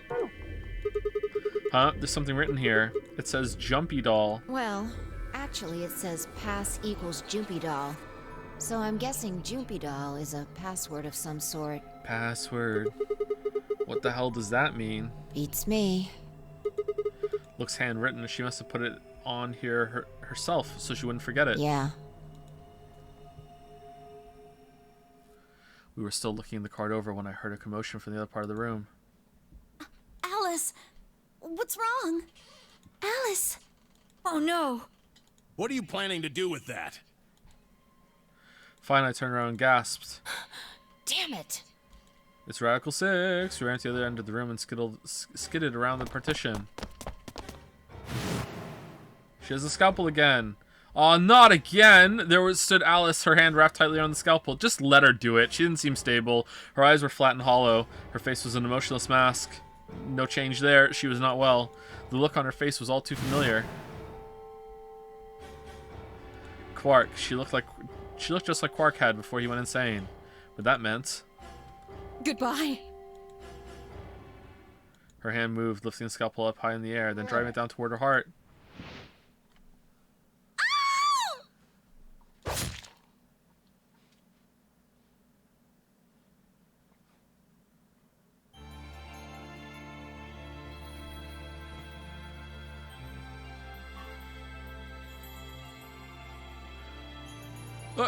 What? So Alice ended the story? Okay. That's dumb.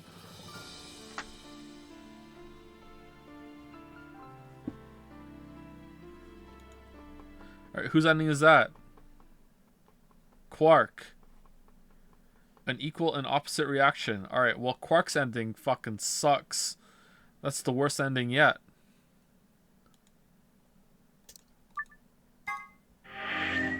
Two more left. And we're making so much progress today. Damn. Okay, so do we want to go and do the bombs, or do we? I feel like we should go do this one, and then we're gonna do all of this one. Okay, no more extensions. Looking good, Sigma. All right, solve the mystery of the two-headed lion. All right.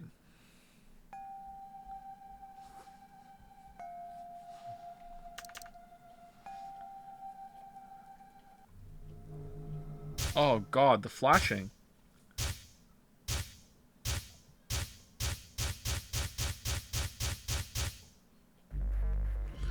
Okay, so is Jumpy Doll the pass and I Love Clem is the login? Is that it? Milk Evoli Jumpy Doll.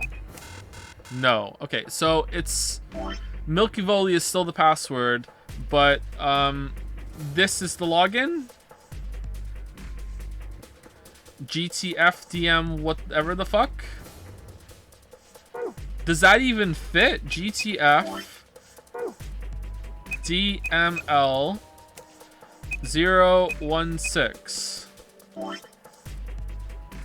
Okay, that fits. And then Milky Volley. Oh shit. Oh shit. Milk. Oh, for fuck's sake, Milky Volley. Yay! VOD watcher skip town. What are you talking about?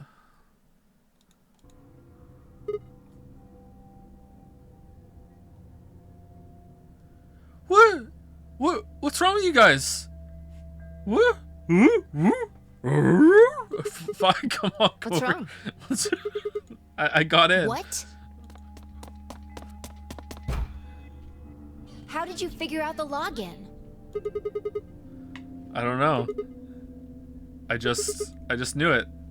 What the hell do you mean you just knew it? I'm orbed. I just knew it means I just knew it. You gave me the same line when I asked you how you knew my Why are you name. bringing that up? It doesn't have anything to do with this. Where's your swimsuit? You sure? It might. What? I don't... Sure. Look. Fucking damn it. Look, just forget about that. Come take a look at this. Sure. She's like, okay. Fine. Just let me get right on that. Whatever. Are you out of your damn mind? Oh, okay. Never mind. Tell me what the hell is going on here. Why do you know how to log into this computer? Are you even listening to me? Fi, in the year 2022, the greatest movie of all time was released in theaters. Flash new screen, Morbius. It was an immediate hit, but it turns out that anyone who didn't see the movie was given a special power to morb. We continue to heal another for several more minutes. But no matter what Fi asked me, I could never come up with an answer that satisfied her. Eventually, she seemed to give up. Fine. You still don't make any sense, but... Alright. I don't think you're lying. Damn right I'm not. And the AB game deadline isn't getting any further away. Alright. Let's see what this thing has for us. Where are we supposed to start? Looks like there's tons of stuff in here. Oh, can you tell me the ID that you put in? I can try searching for that. Maybe we'll get a hit. I gave her what she'd asked for. GTF-DML-016. I feel like we've seen 016 before. GTF. Is this like... Nah, this is just a code, right? This doesn't mean anything. Her search returned several files, and after examining them for a moment, Fi opened one. Golem unit details. Are these product specifications for a golem? Oh. Oh. Oh? Ooh. Wait, is Kay a robot in a robot suit? Looks like it. Okay, good. So is GTFDML016 a Golem's ID? Don't ask me. Don't ask You questions. seem to know more about all this than I do. Or is it Luna's ID? Oh, waifu, no! Fine, whatever. Luna's the robot! Just read the file. Maybe it'll make more sense. Let's see here. No! Oh well. Really? Luna? God damn, that might have been my last choice if I had to pick who's a robot. And she's just talking to us about how, oh, are you a robot? It turns out she was the robot all along. Classic robot deception.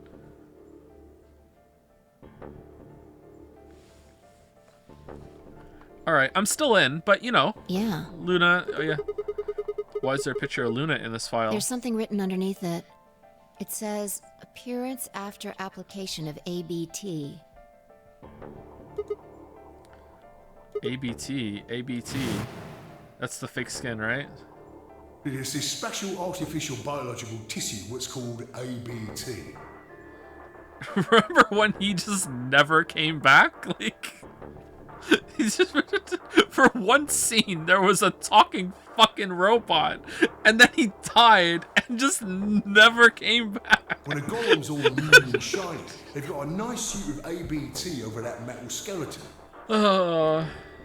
Makes it look right human, it does. Was Luna here for this one? I think she was, wasn't she? Even feels like real skin, with pores, a little bit of hair, and a few pimples, scars and the like. Truth to tell, I doubt you'd be able to tell the real from the fake, even if it was right in front of you. And it was. See, right in the middle of... I see. Right in the middle. Luna was a golem, and DML016 was her product ID. That must have been what Golem was trying to tell us when he stopped. But why? Why would Luna be in the game? So he's about to say right in the middle of you, there's one right now? That's what he's about to say? Does Luna know? Probably. I don't know how autonomous she really is, but I find it hard to believe she would have come here of her own free will. So you're saying she was sent here by Zero Senior? Probably. Wait, wasn't she dead in the infirmary and with red blood all over her? Probably. Or was... No, she wasn't she? Look. At the bottom of the screen, it shows her current status. Currently operational. Executing special mission.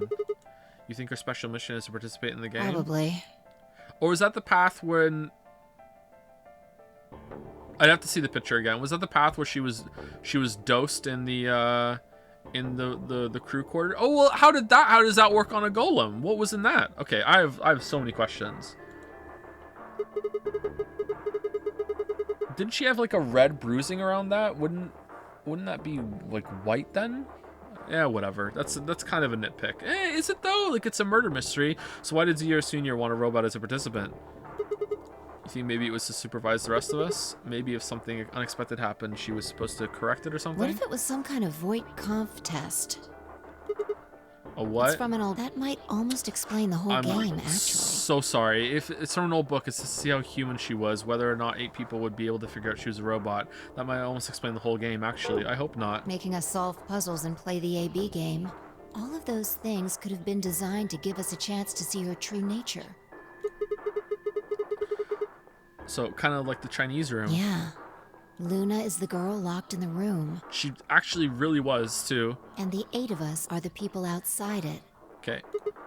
Well, like I always say... It's just a possibility, right? I'm not saying that. All what matters is if the person next to you does what a human ought. It's as I always say, I'm not saying that. Looks like a person, acts like a person, and talks like a person, then it's probably a person. When did you figure it out? That she was a golem, I mean. Right now. Yeah, Sigma, yeah. I didn't know until I saw this stuff. Yeah. You're What do you mean you're lying? When I told you about what happened with Gollum in the pantry, you said something about how this game might be sort of like the Chinese room. I don't know why I said that. It just felt like it made sense. Like you just knew it? Yeah. Look, forget about that. See Luna's status?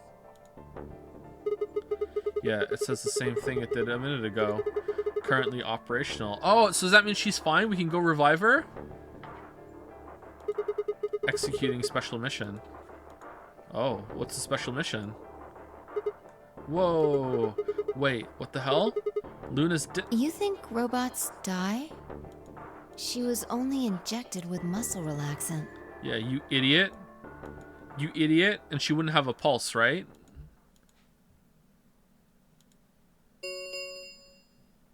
Ten minutes remain until Ambidex game polling closes. Could you imagine like touching someone, like you have like your fingers on their neck and they're alive and everything, but they don't have a pulse, right? They feel warm and they feel fine, they feel normal, but they don't have a pulse. That would be so hot. It's so weird. Like that, like, oh man. So I guess that's why she didn't have a pulse when we checked her. 10 minutes in remaining until Ambidex game polling closes. All players, please enter your votes. If no vote is recorded before the deadline has passed, any non-voting parties will automatically ally. Of course. Luna's the one who opened the AB gate. That might not be the only thing she did. Look. What do you mean? Oh, she killed Dio and no, she can't. She's a robot. What are the last 3 digits of her product ID? 1016. And where have we seen that before? No. No. How would Clover know that? How? How would Clover know that? Did Luna do that? What about the law of robotics that she's not allowed to fucking kill someone, mate? Like, what?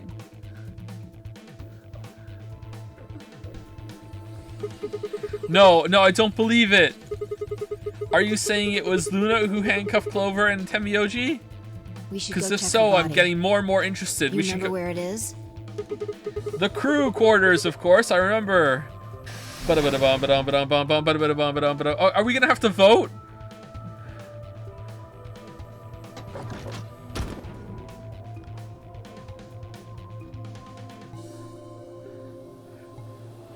Who did this to her then? She did it to herself? We were right.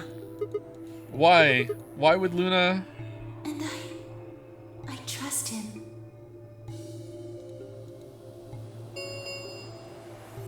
Five minutes remain until Ambidex game polling closes. God, I can't wait for them to never explain how she has the number written on her thigh. Let's go. Just never gonna say The it. game hasn't stopped. If we don't vote, we're going to get penalized. Oh no. You're gonna vote ally, right? I'm not saying that. I'm not saying right. Off we go then. Oh.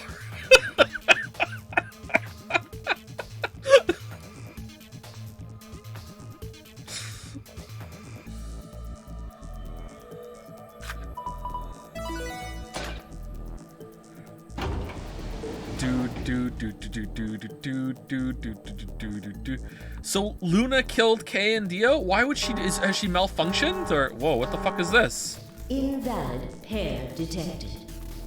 Please retry with valid partner. Oh yeah, forgot about this thing. Right. Luna's bracelet. Yeah, with her bracelet, there's 3 in this room. Alright, I'm just gonna leave it outside then, and then she like fucking picks it up and goes and votes betray. Somehow we vote ally. It comes up somehow. Alice, resurrected from the dead, crawled with the scalpel still in her chest out of the crew quarters, drags her body into the fucking thing, picks up Luna's bracelet, goes over, it's not even her points anymore, reaches up, hits betray. Fuck you, Sigma. Stepped outside. Thought you could get some free points. No, not on my watch. And set Luna's bracelet down and headed back into the AB room. 2 minutes remain until polling closes. Who are we against? I can't even remember. Oh, man. All right, I'll go ahead and hit the start button. You ready? Yeah, go ahead. Okay, she really did pick up the watch outside, right? Okay, we're allying, right? Wait, Sigma. Huh? Clover, no. Luna? Oh shit, I forgot her name. Luna, no. 1 minute remains until Ambidex game polling closes. Wait. What the hell is going on? Why is Luna... I hope to God that it was Dio, and she just tried to write Dio, but messed up, and it turned into a 6. And it just looks like that now, and we think it was that, and it turns out, no, she just fucked up writing Dio. Why is Luna She's probably planning on participating in the game. Okay, we're voting ally. You mean she's gonna take the bracelet and go into one of the other rooms? Yeah. Yeah. How's she going to vote? Betray. No, she won't. I'm sure of it. No, she won't. No. Why else would she have come here? No, she won't. If she wanted to vote ally, she could have just waited for the deadline to pass. Nope. She's got 7 BP, right? Yeah. Yeah. Why are you asking, though? Her BP doesn't matter right now. What? Have you totally lost it? She doesn't have her bracelet on. And besides, she's a golem. She isn't trying to get out. She's trying to keep us in. Whether she has 9 BP or not doesn't mean anything to her. Then why is she doing this? Isn't that obvious? Isn't that obvious? She wants to keep our BP below 9. Say she defaulted to ally. We could choose whatever we wanted, and we'd still get 9 BP. She's here to make sure that doesn't happen. 10 seconds remain. Okay, you know what? You're making some good points, Spy. Ambidex game polling closes. We have no reason to not vote Betray. 9, 8, 7, 6, 5, 4. And I trust him. Oh man, all these reasons to vote Betray. 2, 1.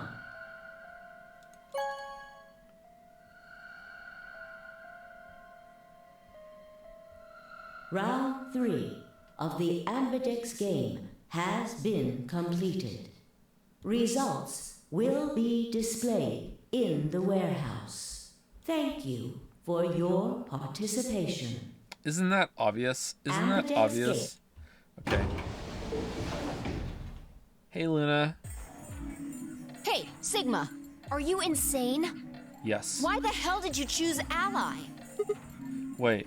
Well, here's why I chose Ally, Fi. Even if we got 9 points, we're still not leaving. And even if we lose the points, it's not like we're, you know, gonna have any... It's not like we can't get them back later. We're not gonna die. Now we can talk to Luna and figure it out. And then we can just keep playing the game again over and over and over again until we get to 9. There's no reason to vote Betray. There's literally no reason to do it. The only thing that comes out of this is that we'd piss Luna off. Even if we had the points to leave right now, we're still not gonna leave. We need to figure out what's going on here.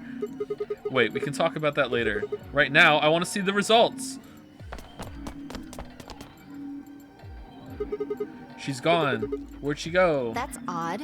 We came out the moment the gates opened. She's still in there. There's no way she could have left already. She's fast like a robot. Then... there it was. Oh, she didn't vote. I thought so. She didn't pick it up. Without the bracelet, she couldn't have voted. Then she let the system vote ally for her?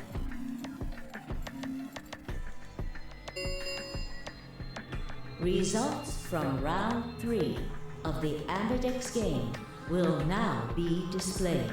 Please direct your attention to the results screen. Or she's in there right now, like Mission Impossible-ing on the ceiling. Right, the results. Yeah. Let's go have a look. Okay, I don't think we need to, though. Please, somehow Alice voted Betray from Beyond the Grave. Oh, please.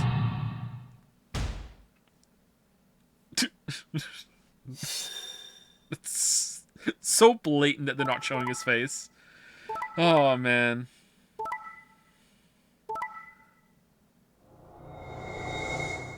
Whoa, I don't remember seeing these before. Yeah, let's go, Luna. We can all leave. Together.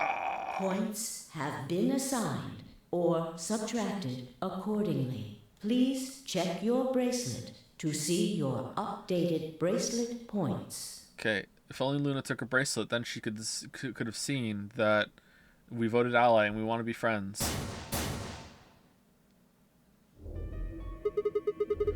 Since Luna didn't vote, she got set to ally automatically, and the other 6 got penalized. Okay, hold on. It's been a while since we did this line, right? So, Luna got injected. Alice got stabbed. I guess the purple skulls only show up if both pairs are dead. Clover and Temioji got chained to the sink. Kay and Dio possibly killed each other, maybe. How did Quark die?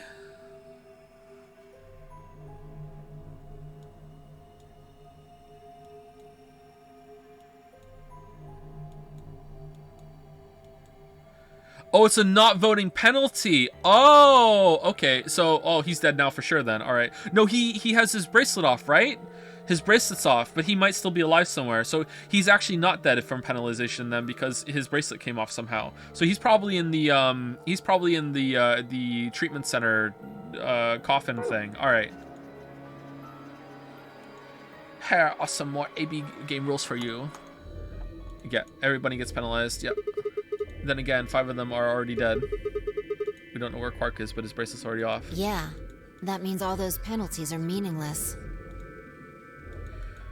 Why did Luna show up then? I mean... Shit. Alright, what do you want to do, Sigma? Do you want to leave? What? You're kidding, right? Of course I don't. Weren't you the one who kept going on about how Quark's still alive?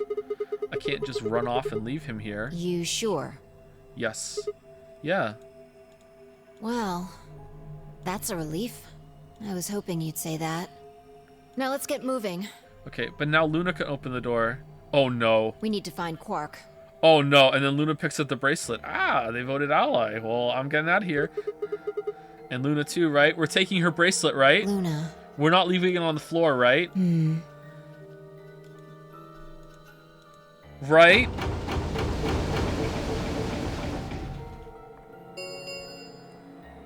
The Ambidex gates have closed.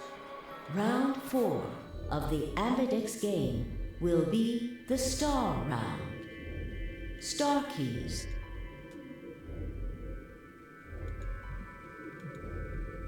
Fi and I checked our bracelets out of sheer reflex. I was a magenta pair, just like before, but Fi had changed to a red solo.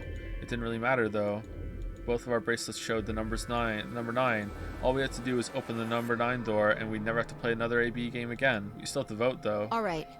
Quark comes first. Okay, so we still have to vote, which means that, like, if we want to stay here for days, we're not going to be able to sleep more than fucking 40. No. You could sleep more than 45 minutes. It's just no one can start the game. Okay, that's fine. All right, Quark comes Let's go. She spun around, headed for the silent door. I followed on her heels. You picked up the bracelet, right? No. Okay, so we're gonna get like a couple steps in, and suddenly the voice is gonna come over. Number 9 door opening, the closing in 9 seconds, and we're gonna run, and we're not gonna be able to make it. Here we go. Here we go. My God.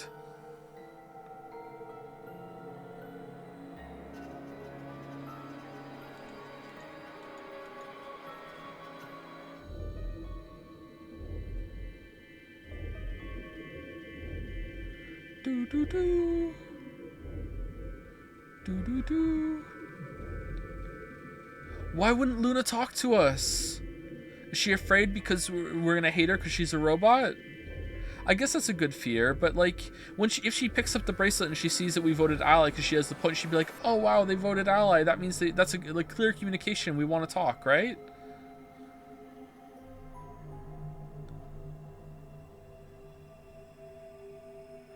Robots don't feel fear. Wow, the robot racism in the chat. Wow. Wow. Okay, she still hasn't opened the door. Sigma, there's something I want to ask you. Alright. What is it? Oh, this is the horny room. Okay. There are 3 doors here. You, Alice, and Luna went through the one on the right.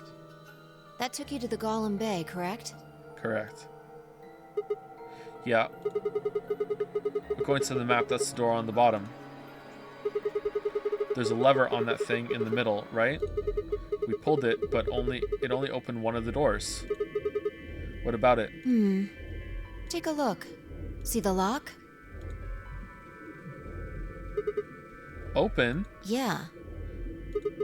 Then who the hell opened it, and how? There's only one person who could have opened it. Quark. Luna. Oh, yeah. All right. Let's head in. Okay.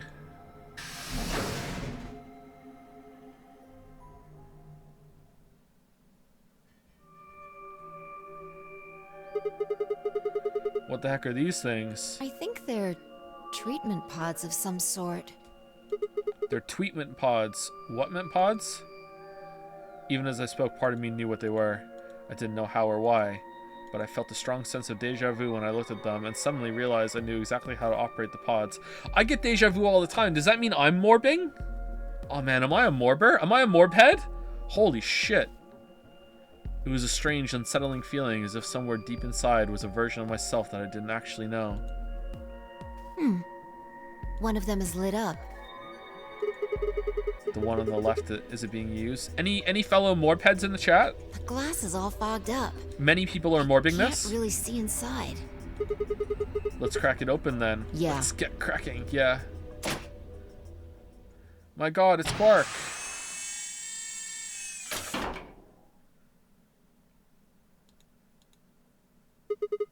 Quark! He still wait, does he still have it? No, he just went missing, right? On this one? We don't know he's infected. Oh no, this is not gonna go well.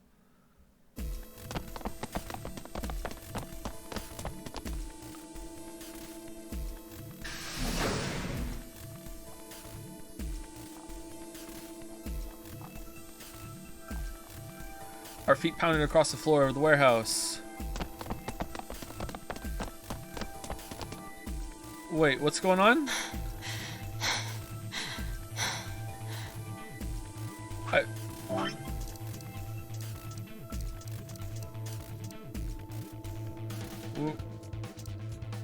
I missed something. Did the number 9 door thing go off? I didn't... Oh, we're running here to get out. Okay. Pant. This is it. Okay, that's kind of weird. Quark's body bounced in my arms there. Don't we want to find Luna? His pulse and breathing were normal. He was limp and unconscious, but he was alive. The pod's display had given us little information on his condition. As far as we could tell, he'd been given an anesthetic, which had put him to sleep. Ready? What's wrong? You're supposed to say, yeah, sure.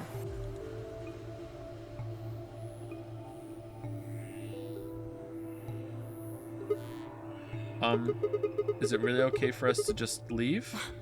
What the hell is this? You want to stay here? What if Luna kills you too? What? Think about it.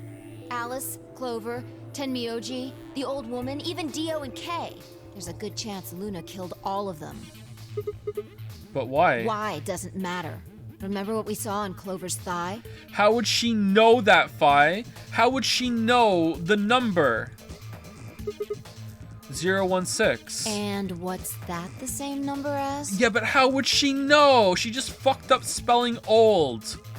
Because Dio's an old man. I don't know. Like, old man Dio. And I started with the old, and then I got tired and fucked up. The last 3 digits of Luna's product ID. Where did we find the old woman's corpse? In the AB room that Luna came out of. And if you're right, her brain is in the central computer core. That means she could have easily moved that crane, right? Ooh. Okay. Interesting. Alright, that one actually does make sense. I've been wondering about that for a while. That one makes sense. Okay. Did she move it because she didn't want to get implicated? She could have used it anytime she wanted. All right. That means any alibi she might have for not being able to move the crane is worthless. Wait. Exactly. Okay, but she doesn't know. How does Clover know the ID number, Fi? She must have moved the AB room. Are you thinking that, like, Luna tied them up and then said, "Nee-hee-hee, here's my ID number.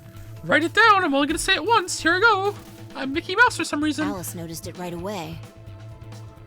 At the very least, that would mean Luna had a reason to try and kill Alice. Okay, this is hurting your case. But I know Alice killed herself to keep her quiet. Well, Sigma doesn't know that. She could also have murdered Dio and Kay. Man, if you don't know the whole thing, like, this is actually pretty compelling, but I don't think you can get here without seeing so much of the rest of it, so this is kind of like, just tragic. Remember their star keys? Luna must have taken them, which puts her in the room with Dio and Kay.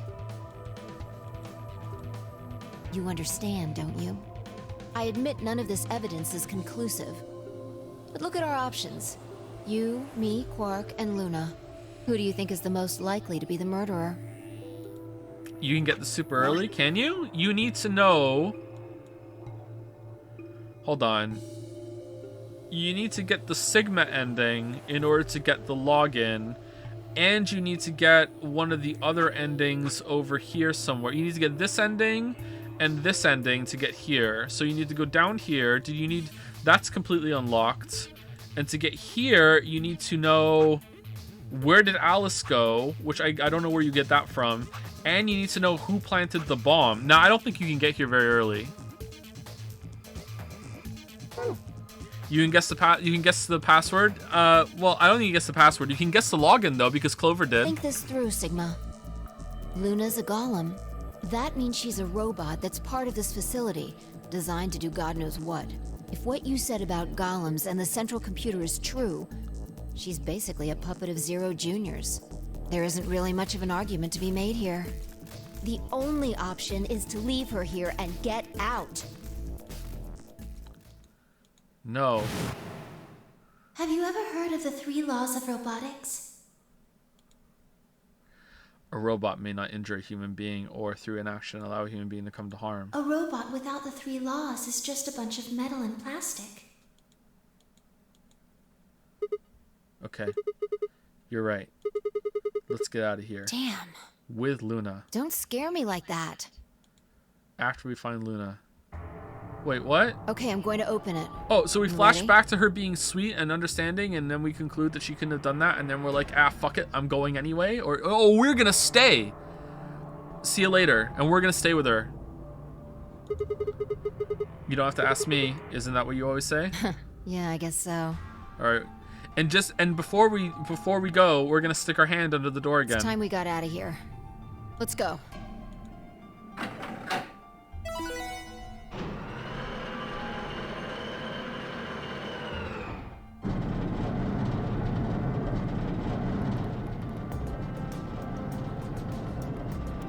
With a heavy labored groan, the number 9 door began to open. As soon as the gap was wide enough to admit her body, Fi slipped through it. I followed her through, Quark still cradled in my arms. Inside was a massive... Oh no! Inside was a massive lift platform like the kind used to move the industrial cargo. Fi turned to face me, and I shoved Quark into her arms. Okay, there we go. Alright. Huh? Fuck you, Fi! Before she could respond, I spun around and ran.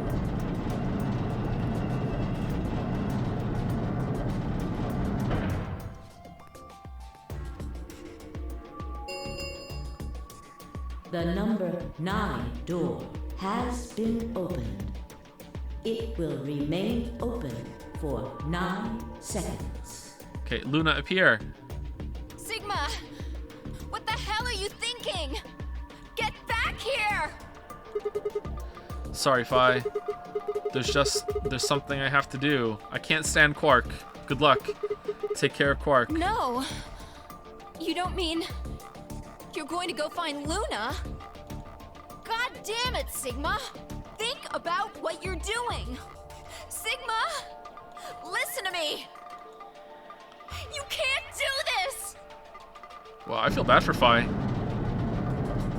I feel bad for Luna too. Sigma, this is kind of fucked up. Why didn't you just say to Fi I wanted to find Luna?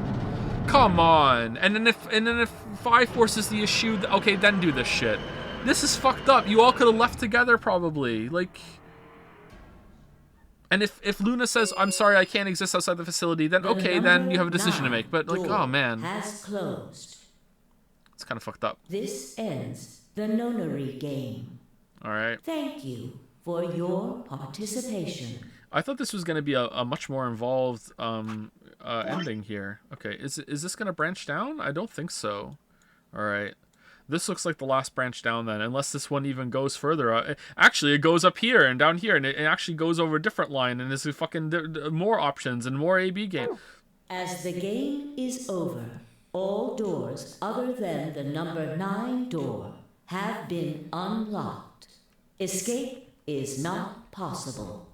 Please enjoy your stay.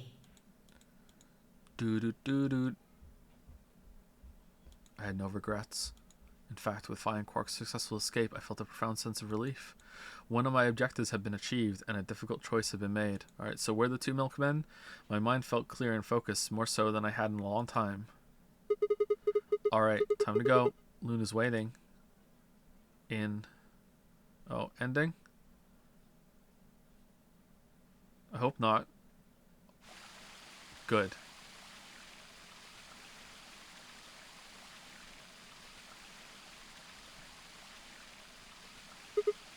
Luna, I knew you'd be here. You knew?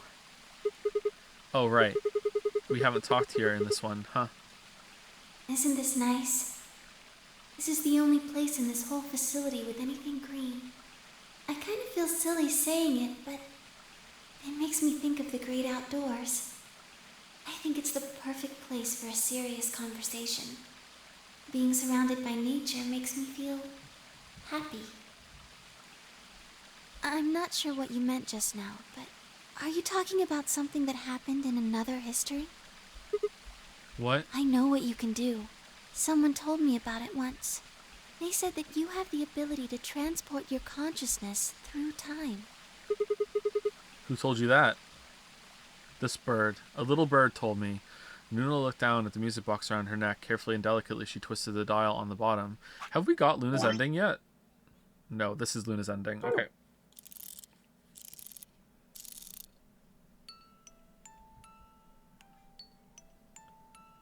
Sigma, aren't you here to ask me something? Why I killed them, perhaps? Well, actually, I already know you didn't do it. Oh? Why do you think I didn't do it? Because I did. I'd like to know your reasoning. Don't say 'cause you're a robot. Say 'cause you're sweet and kind and good-natured and all this other shit. Don't just say 'cause you're a robot. Alright. I nodded and took a moment to compose my thoughts.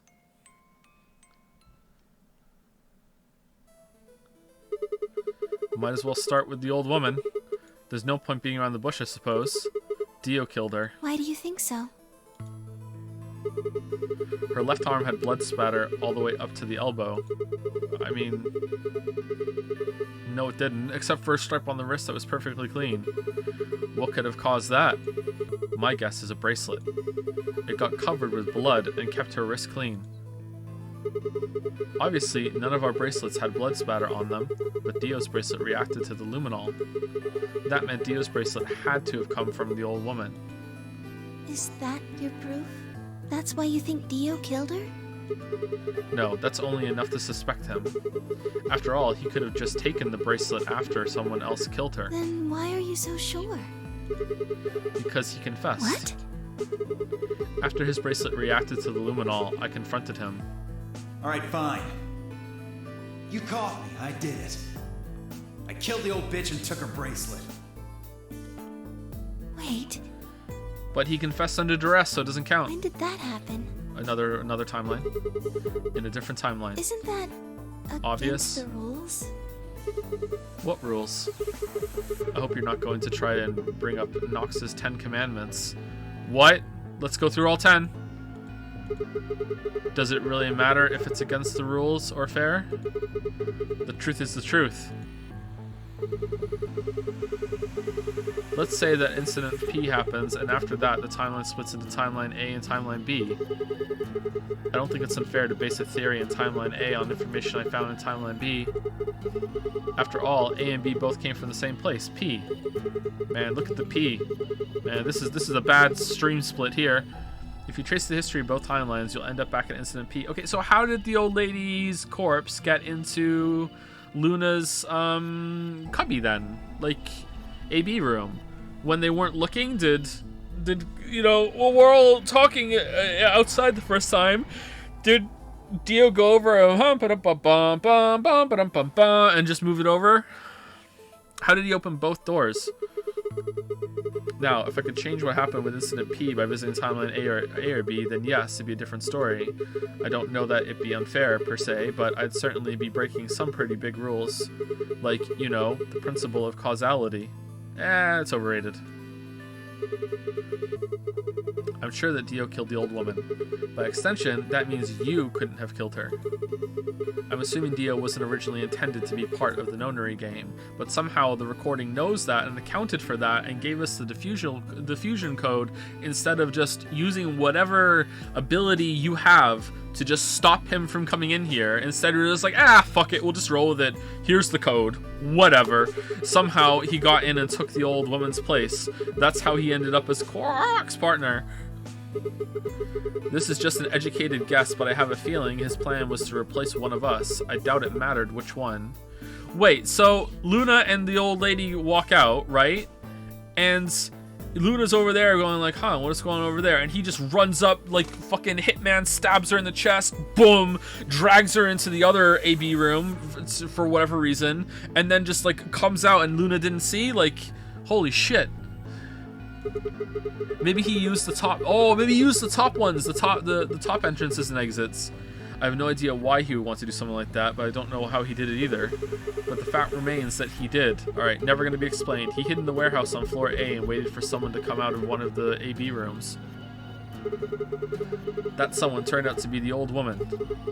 She left Quar asleep in the AB. Oh, they come out on the top. So he was waiting on the top. So Luna, does the door close right away? I guess not. So, why did he dump her in the other one?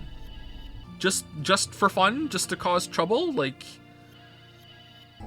Or was the old woman the first one to come out, and then Dio stabbed her, and then the door closed, and he's like, well, shit. So then he waits for the next one to open, and then he quickly dragged her over there, hid behind the thing, and then when Luna comes out and then jumps out again, he dumped her down, right? How did Luna get out of here herself? Whatever. Somehow he managed to get close enough to stab her.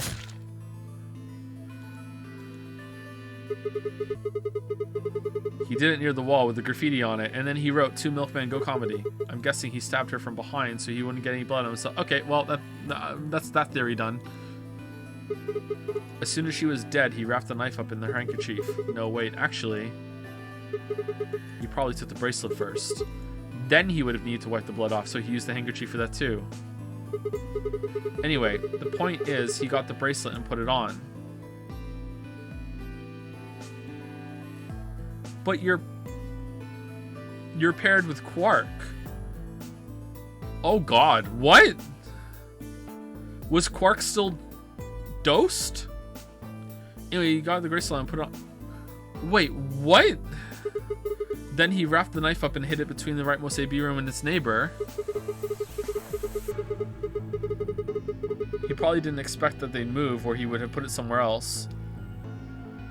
Quark was asleep? Yeah, I guess so. After that, he headed back to the AB room that the woman had left. Quark would have still been fast asleep, so as far as he knew, Dio was the whole time. Yeah, that makes sense. Okay.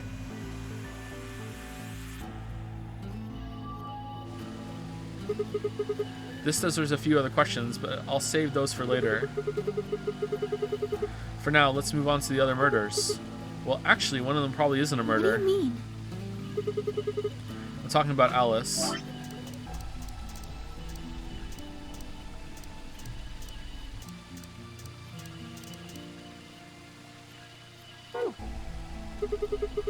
I'm pretty sure she committed suicide. She All did, yeah. humanity is going to die. Adults, children, everyone. Everyone! There won't be anyone left! I'd rather die here! She'd been infected with Radical 6. I think that infection caused her to take her own life. She used Dio's knife, which she'd found in the warehouse after the AB removed and exposed it. She took it with her and then used it to stab herself in the crew quarters.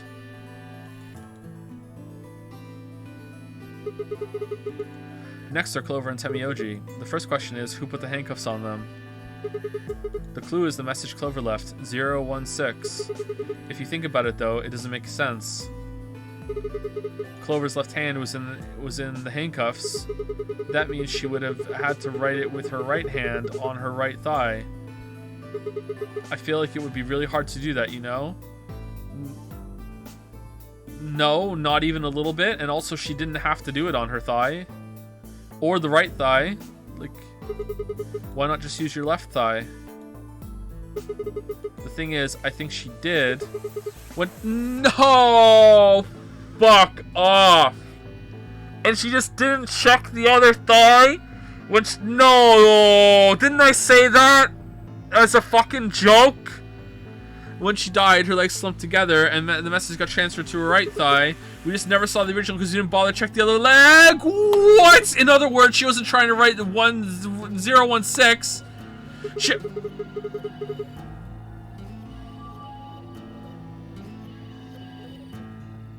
She was trying to write Dio. With her dying breath, she was trying to tell us the name of her killer.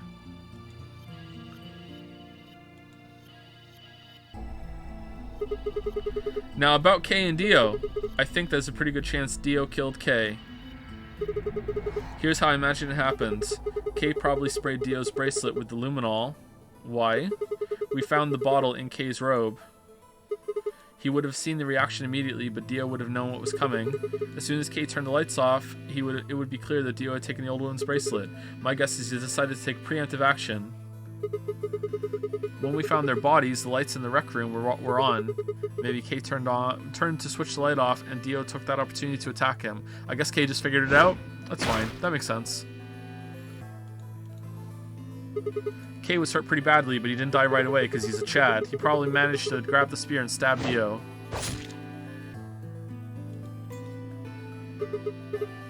And then died. Okay, that's blood, so not a robot. Okay. I'm pretty sure, man, like, Luna bled red when she was in that scene. They were all dead. And there was red blood all over it. Everyone else's red blood just went over hers, Lamayo, then he died. So that accounts for all 6 bodies, none of them your fault.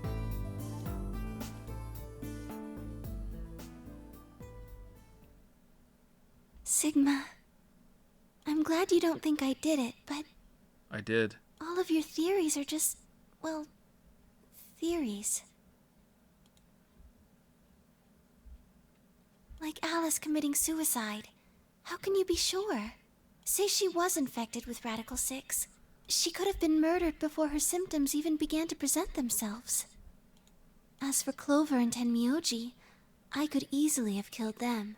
You don't have any proof that Clover's message was mirrored like you say, or even that it was supposed to refer to Dio. Okay, are you fishing for compliments? Even if it did, that's not conclusive evidence of his guilt. The same goes for Kay and Dio. I could have killed them both. Why do you trust me so much? I'm a machine. I'm part of this place. How can you trust a machine? I'm part machine too. I just do. That's why I trust you. What? Don't say the law of robotics. Tell her that she's sweet and kind and good natured and you can tell. Don't just say because you're a robot what. I trust you because you're for fuck's sake, Sigma. Your robotness is just one more reason you can't be the killer. Well, 3 more reasons. Here we go. Have you ever heard of the 3 laws of robotics? Rule 1. A robot may not injure a human being or through inaction allow a human being to come to A harm. robot without the 3 laws is just a bunch of metal and plastic. And I know you're more than a bunch of metal and plastic. Okay, come on, save it, Sigma. Save it. Save it. Sigma. Save it. Oh, she likes it. Okay. Luna, I have to ask you, are you more than a bunch of metal and plastic? Can you tell me, well, everything you know? Your mind is in the central server. You should know everything that's happened here. There was a long pause. Luna stood up and walked deeper into the garden. I followed her in silence, and then she said no.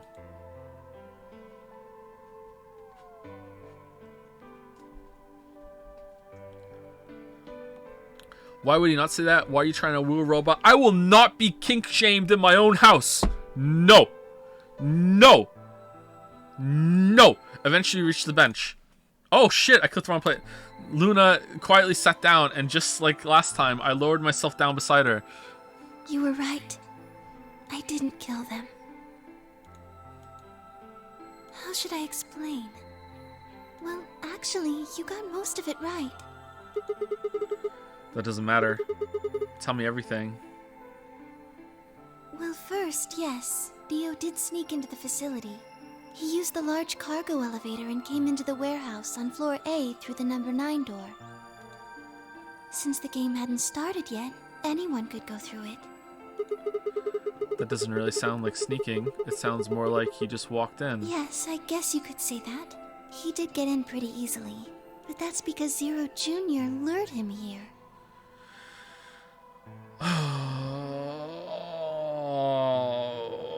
You see, this isn't a real nonary game. It's a fake nonary game. We faked it so we could get him here. Oh god, this is gonna hurt. What do you mean? Dio wasn't a surprise. Both Zeros knew that he was going to come. How? They morbed? They brought him here? In a way. God, morbing is just the ultimate defense for anything that goes wrong with setting up the story, huh? No matter what happens. Actually, we built this place a couple of kilometers away from where the meteor crashed in, so we knew. How did you know it was gonna happen? We morbed. Oh, you know, actually, we knew exactly what was gonna happen with the outcome of this experiment, and we knew that we could put like lethal traps all over the place, and none of you would ever walk into them. How did you know that? Oh, we morbed. Okay, in a way, but why? Because his presence was an important part of Zero's project. What project? I can't go into that right now. We'd be here forever. We got nothing but time. Right now, let's just focus on the murders, okay? Okay. The least important part, okay. Anyway, Dio found his way in. They made sure he didn't know that he was actually being let in. So why did he come here? To make sure Zero's project failed. His first step was to pretend to be one of the players. As for how he did that, you had it pretty much right. Why would he do that? The old woman was the first one out, and he killed her under the graffiti. Oh, he morbed. That's why. Okay. He put her bracelet on after he wiped the blood off it with the handkerchief. Then he wrapped the knife up and hid it between the 5th and 6th AB rooms. 5th and 6th. So he killed her all the way over here, so she got out and wandered quite a bit. I guess drawn toward the Two Milkmen Go comedy maybe. And then he goes all the way over, unless she was also in on it because she morbed. And then like, wow, that's a long way to drag a person without any blood being anywhere, huh? Okay. Counting from the left in their original placement. In other words, the rightmost room would be the 6th room and the one next to it would be the 5th. Right. After that, he went back into the 5th AB room where Quark was sleeping. Then he just waited for Quark to wake up. Okay, I'm sorry. I missed something.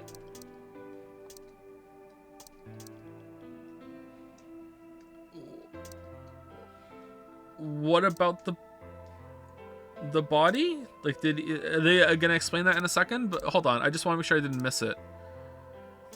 It didn't say what he did with the body, right?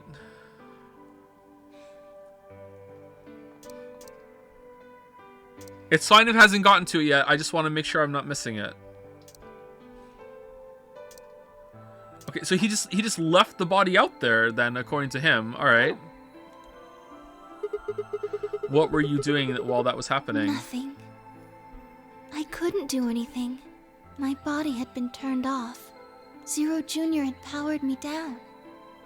My body wasn't activated until after Dio went into the 5th room. I couldn't help her. All I could do was watch while she was murdered.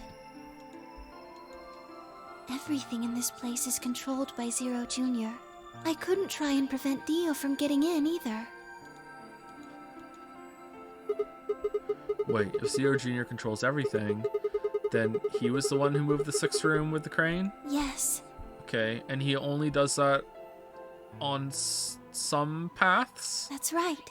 Why? Zero Jr. moved the room, not me. Then who moved the old woman? Me. Okay, why? It took me 10 minutes to get out of my AB room once I was turned back on. I ran over to check on her as soon as I did. Then I carried her back to the room I'd been in. Why? Why did you do that? Because I was ordered to. Okay, by who? What?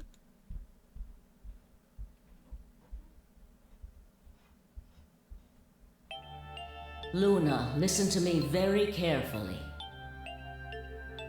I'm gonna die. Right before the old woman died, she told me.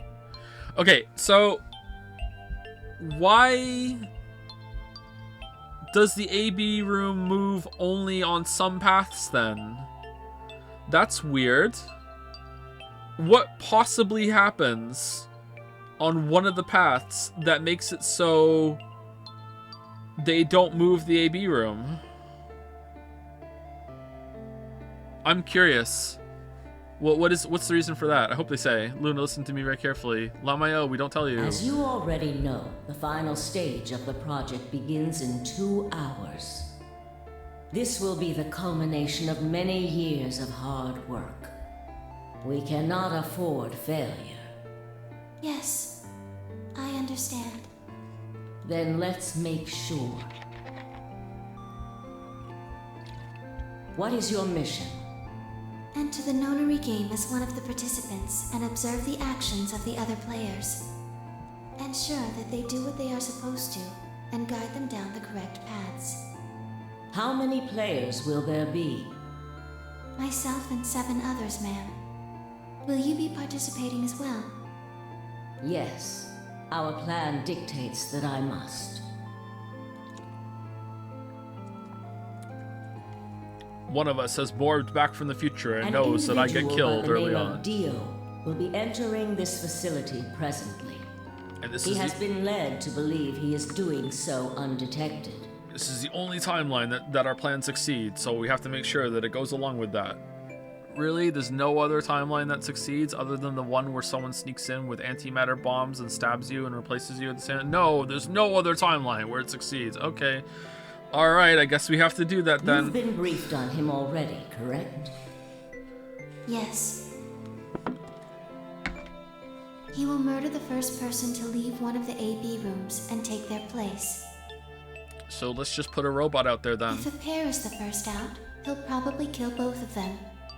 That's all the information I've been given on him, ma'am. Is there a problem? With all due respect, ma'am, I would like to state that I don't feel right about this. We know someone is going to be killed, and we're just going to let it happen? I also have doubts about the use of Radical 6. Are you sure? Infecting all these people with such a horrible disease. That is none of your concern. Your only concern is to follow your orders. Okay, it's been like confirmed without a shadow of a doubt that this is June at this point. And this conversation, I'm sitting here going, oh my god, this isn't June. Just, who the fuck is this? Like, my god, I guess 50 years is enough time for character development in an anime. Like, god damn, like, this is just nothing like her at all. But... Luna. Did you know? I am giving you an order. I am in command, and you do as I say. You are programmed to do as I say. You know this. Yes. Good. Now, I have one final order. Another order, ma'am? Yes. When you leave the AB room, the person Dio has killed will still be there. I would like you to move them. Where? To the room you are about to enter. The 6th AB room. Seriously though, why not just put out a robot version of you, and then it's a robot. He doesn't know, and he just still. And it's the same thing, right? I don't see how a real person has to die. Like, dye the blood red or something. I don't know. Whatever. Let's keep going. But why? Not your concern. As a participant in the game, you must have as little knowledge of it as possible. That is why I have made sure you are unable to access any classified data. Put like a fake blood bag over the stomach or something, or I don't know. Like there's a way to do this. Come on. All this technology and the power of morbing, and they can't experiment a couple of ways to you know, make him think he killed a person when it was killed a robot. You know, just put it like fucking, like, I'm pretty sure she was covered in blood when she was killed in the infirm. How did she even kill herself? She can't get radical sick. She's a fucking robot. How does that work? Okay, what I have so many questions. And I'm able to access the classified. There are things you must not know. Okay. In order for this project to succeed, we need you to be as close to a clean slate as possible. There are some things you already know, which ideally you would not. Unfortunately, this is unavoidable, so you must refrain from divulging anything you know about the project to the other participants. I think we're getting to the good beloved part of the game now, because chat is changing. Oh no. Are there fewer and fewer when Larry David's in the chat? How's it going, Dragon's Den? I'm getting some big, oh my god, how dare you criticize it vibes. Like, I feel like that's bubbling up. Here we go. Oh no. You must never tell anyone what you know about Dio, or the body, or that you carried it to the 6th AB room. Uh-oh. You just did, though. What's gonna happen? Uh-oh. Uh-oh. It's all fun and games until he starts criticizing the good part. You will have to pretend you know nothing more than the rest of the participants. Is that an order? Yes. Yes. Oh, she's breaking orders for us. Man, she must really like us. Do I make myself clear? Yes.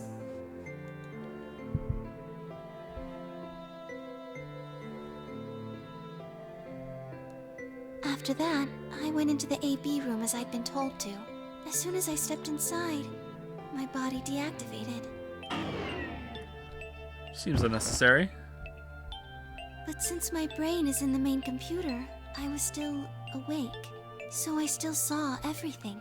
While I waited, I used the security cameras to see what was going on in the rest of the facility. And you saw the old woman being murdered. Yes, it was hard. What I was seeing made no sense. Several of my higher level processes nearly failed. To think that she would be the first person to come out.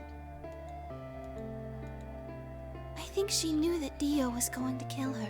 When she'd said she had one final order for me, I didn't understand what she meant. Man, she really didn't want to see Jumpy again, huh? Like a fool, I told her I didn't approve, when I had no idea what she was prepared to do.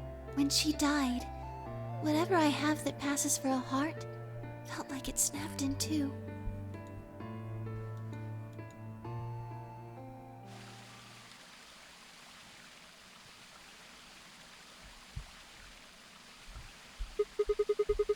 I think I understand.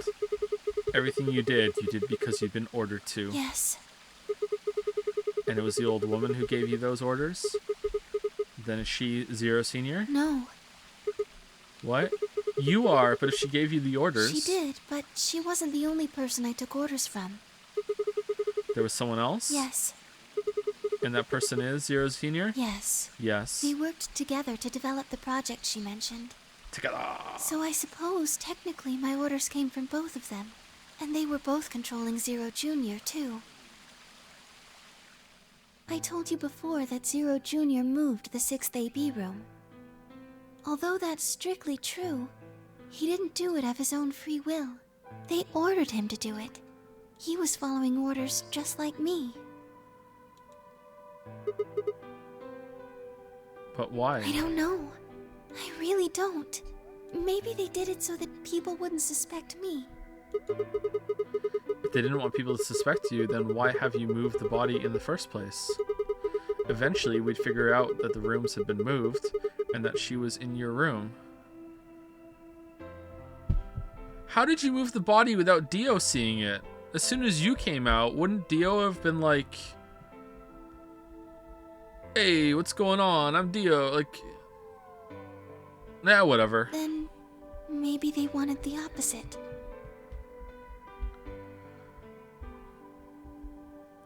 Dio was inside there, but the door's open.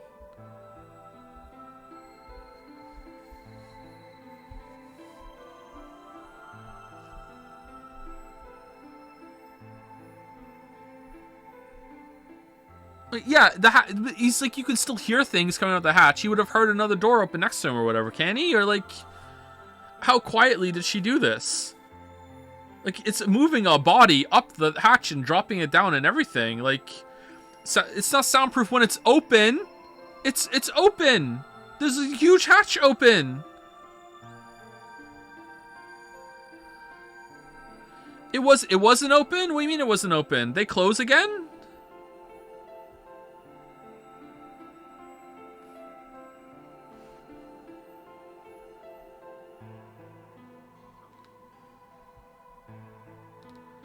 You can close it again?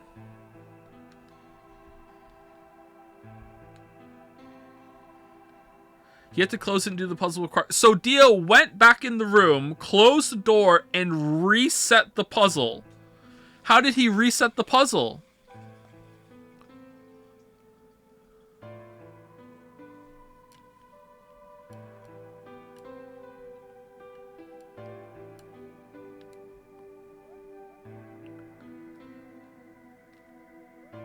The old woman didn't do the puzzle? Then how did she get out of the room?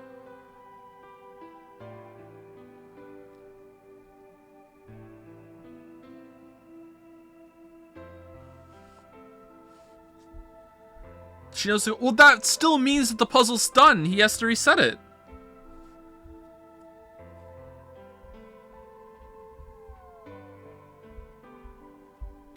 So she reset the puzzle.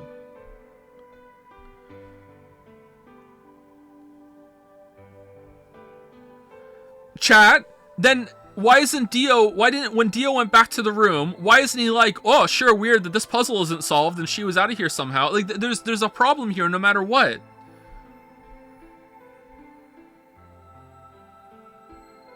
He's just dumb. Okay, cool. So the answer is he's just dumb. Alright, so he's smart enough to close the hatch behind him just in case, but he's too dumb to realize that the puzzle shouldn't have been solved. Okay, alright. You mean... They wanted you to suspect me. He's smart and dumb at the same time. He's a quantum idiot.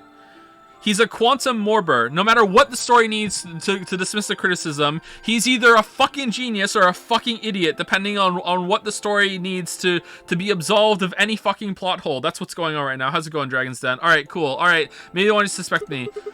That doesn't make sense either. If they wanted people to suspect you, why move the room? You're right. Then You're right. Maybe they only wanted certain people to be suspicious of me. You mean like Alice? Yes.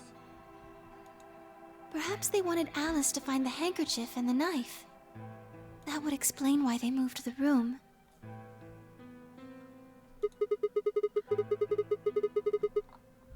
She can open the door without doing the puzzle because she controls Zero Junior. Okay, all right. So for the second time, and then I'm moving on. Okay, for the second time. Okay, I can understand that. I can even agree with that. But then Dio goes back in the room and is like, weird that this puzzle wasn't solved. And that contestant was out there holding that bracelet.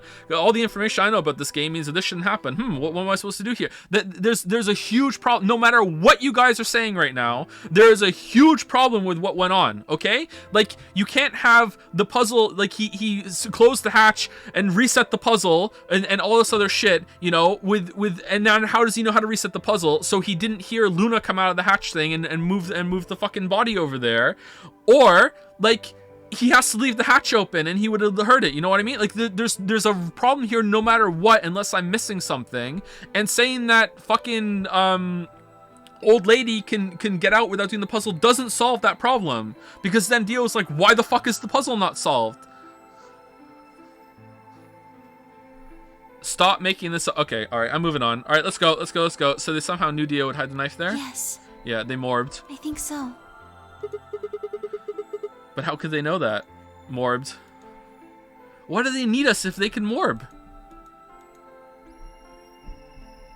Well, whatever the reasons were, Alice did notice that the room was moved, which meant that Clover also figured it out.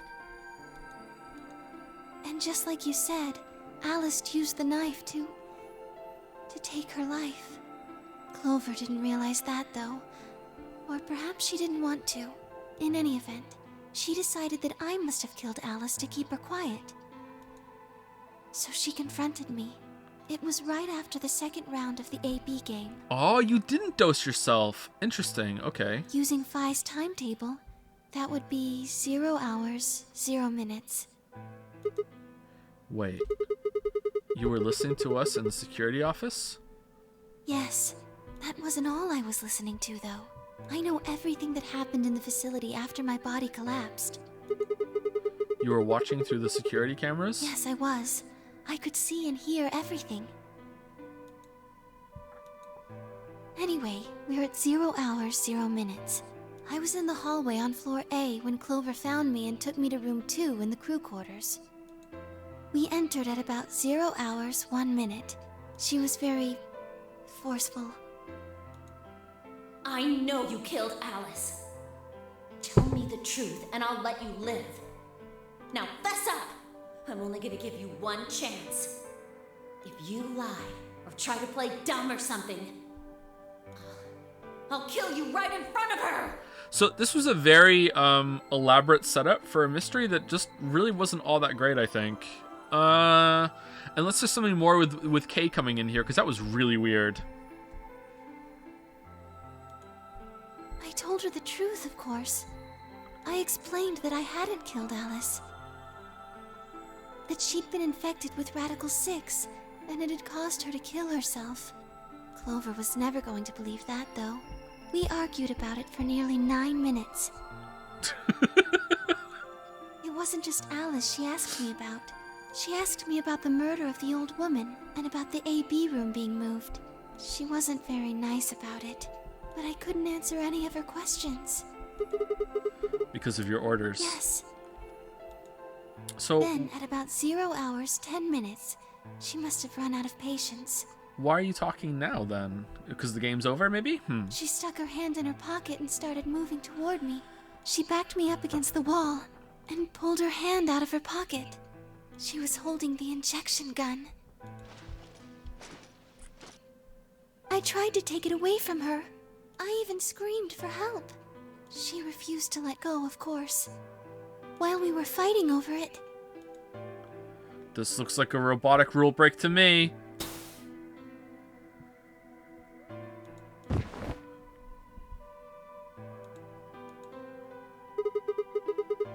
Whoa, hold on a minute.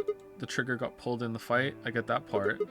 What I don't understand is why it did anything to you. You mean because I'm a golem? The Zero Junior was just like, fuck it, you're paralyzed now, to make it look authentic. Yeah, I was pretending. One of my orders was always to act like I was one of the players. A human. Any human injected with that amount of tubocurarine would die. That's why you died? To keep up the facade that you were human? No. I collapsed because Zero Jr. turned off the power to my body again.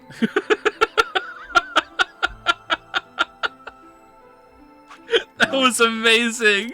That was... Question. Question. Reasonable answer. Oh, I understand your answer. That's what happened then. No.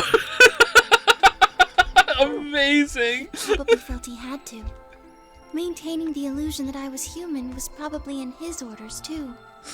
So to make it look like I had died, he'd turned the power off. Whatever the case, it was an accident. I don't think Clover ever intended to actually kill me. She only took the injection gun to try and threaten me. How can you be sure? When I collapsed, she looked terrified. She checked for my pulse and listened to see if I was breathing. She also shook my body and called out to me several times. If she'd meant to kill me, why do all that? After a few moments, she ran off to the infirmary to get the AED. You mean the defibrillator? Yes. Defibrillator? That uses an electric shock to restart the heart, right? Correct. So that was why she left? Yes. At 0 hours, 11 minutes, 40 seconds, Clover left the cabin in the crew quarters. She ran off toward the infirmary. And then Alice came back from the dead as a ghost and told her, nah, screw Luna, don't worry about it. On the way, she bumped into Dio. Dio? Yes. I guess she just saw him, really. They didn't talk. She just ran past. Okay, for whatever reason, I really don't give a fuck about this. I thought at the time I was like, I'm interested in knowing, but so much has happened since then that like I don't really care. You know what I mean? Like I like the revelation of her being a robot and everything, and the explanation of what happened with the AB rooms and everything. But specifically the room in the crew quarters, like I really don't feel like this is important anymore. It's like, yeah, whatever. I get it now. Like who cares? Like it's fine. Unless there's a big revelation coming here with what Dio or Kay did in the room, which I guess okay. But even then, it's just taking so long to get there. You know, it's like this is by far the least interesting mystery they've set up in the game, I think. Yes. I imagine he was curious, of course. He probably wondered what she was doing. But he chose not to go after her. He had something else to do.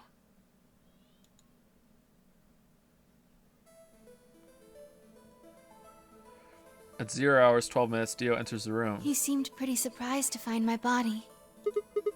Yeah, I bet. It didn't take him long to get over it, though.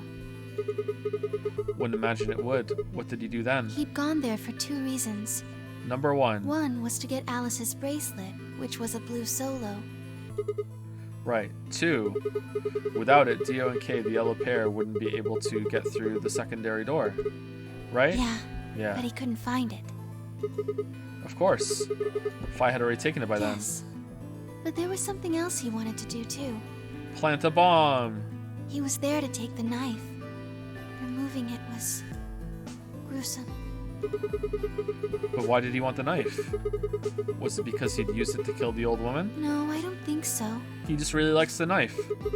Then what do you think? I think he didn't want anyone to see the engraving on the knife's blade. That's why he hid it so well after he killed the old woman. Why wouldn't he want anyone to see that? Do you remember what it said? It was Myrmidons, wasn't it? There was a word engraved on the blade. Yeah, okay, just amazing branding, amazing. Yes. What does Myrmidons mean? It's the name of the organization he belongs to. What is it, like a club or something? I don't think so. Well, what is it then? I don't really know. No idea? I'm afraid not.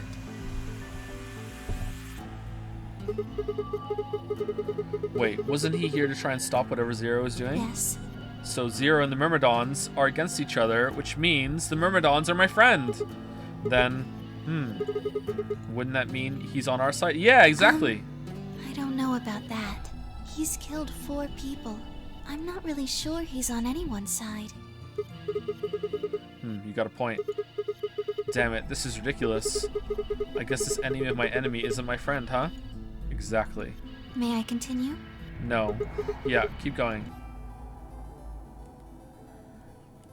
After he took the knife, Dio rifled through what few belongings Alice had. Luna said he didn't seem to be looking for anything in particular. He was probably just checking to see if she had anything useful. That was where he found the key to Kay's suit. He didn't seem to have any particular reason for taking it, at least as far as Luna could tell. At 0 hours 13 minutes, Dio left the room. He heard Kay opening the cyan door and ran out. When he left, he was heading toward the infirmary. My guess is that he was going after Clover. He found her with the AED. She was probably planning to just ignore him and head back, but Dio didn't let her. Hey, wait. Just what are you planning to do with that thing? Thinking about trying to resuscitate Luna? And why would you want to do that? What the fuck, Dio? Just full mask off here, huh? You were the one who killed her, weren't you? When Clover tried to push past Dio, Luna said they began to fight. The fuck do you think you're doing? Dio pulled the knife out of his pocket and pointed at Clover's throat. That was when he showed up. Dio, what the hell are you doing? Oh, wait, it's a hostage situation. You have to be nice. Hold on, whoa. He might stab her. You have to do whatever he says. He's King Dio again. None of your goddamn business. No. Gotta tie yourself up. It's the only way. No. Stay out of this, you senile little shit. Yeah, you have to do. Walk away. Like hell, you son of a bitch. He let out a yell and leapt toward Dio. The younger man dodged him easily and lashed out with the knife. Temioji caught Dio's hand with a grunt, and for a moment the two men struggled. Then, as the knife edged closer, he wrapped his other hand around the blade and tried to force it away. Oh man, that's gotta hurt.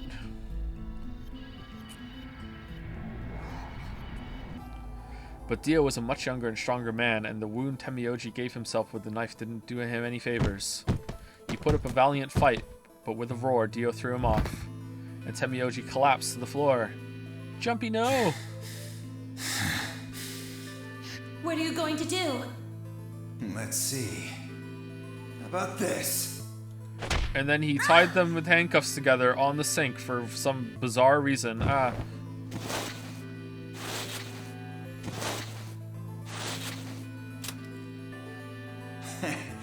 cute. Where did you have handcuffs? You two really look great together, you know? What are you going to do to us? I can't remember where the handcuffs came from. You probably found them somewhere. Isn't it obvious? I'm gonna handcuff you to a sink. Isn't that obvious? I already have. Are you gonna beat us to death or something? He's already dead. They're reusing the assets here. No, nothing so tasteless. What are you going to do then? Tasteless? How'd you like to make a bet? A bet? You've got, 20-some minutes until the primary white doors open. So I'd say you've got 25 minutes until they close, give or take.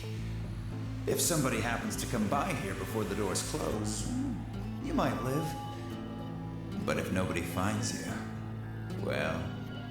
We'll be penalized. Exactly. So, I suggest you start screaming for help now. Unfortunately for you, just about all the rooms in this place are behind at least 2 nice thick doors. So unless they're pretty close, nobody's gonna hear you scream. Well, I'm off to the Floor B warehouse, okay? Enjoy your last 25 minutes. Later. Man, if only Kay went to the infirmary. 25 minutes passed and no one came. Of course, by then there were only 3 other people who could have come, apart from Dio. You mean Mifa and Kay, right? Yes. You were in the crew quarters at this point. Yeah. Kay had told us about you. We'd also noticed that the knife in Alice's chest had been removed. If only we'd known what was happening in the infirmary. So if if Dio is such a homicidal maniac and he doesn't have any qualms about killing people, I'm really surprised he didn't just try to pick everyone off one by one. Like, he could have done that fairly easily, right? Apart from Kay. That's weird. Unfortunately for Clover and Tenmyoji, their time had come. Once the primary white door closed, both of their bracelets injected them with Soparil. The anesthetic Soparil, Yes. right? Almost immediately, they started to feel sleepy. I think that's when Clover realized she was definitely going to die. That was when she decided to leave her message. Just as you said, she wrote on her left thigh with her right hand. Possibly the stupidest moment in the entire game, I think.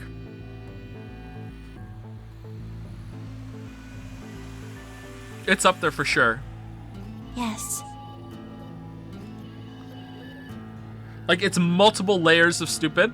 Like, it's stupid that it's lowercase d just to match over with the 6016. It's stupid that it just so happens that her code is 1016. It's stupid that she decided to write on her thigh instead of like on the floor or on her stomach or anything else in a better way at all, like that. I don't know. I guess she's dying, so that one's kind of excusable. It's stupid that it just so happened that her thighs went together and it meshed over perfectly on the other side. It's stupid that we only checked one of her thighs instead and not the other one, you know? Like, it's stupid that Fi didn't think, how the fuck would she have known that code, and why would she have said 016 instead of Luna, you know? Like, it's just multiple layers and layers and layers of stupid on top of each other.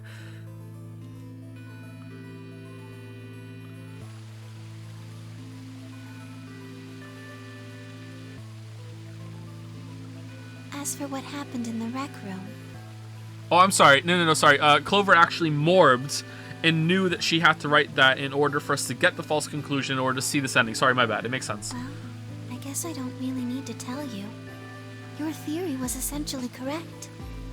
What you said was what happened.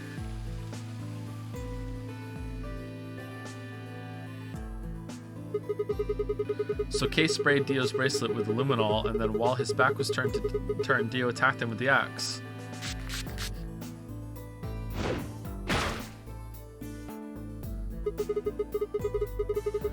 Dio mortally wounded him, but didn't kill him, so Kay turned around and stabbed Dio with the spear.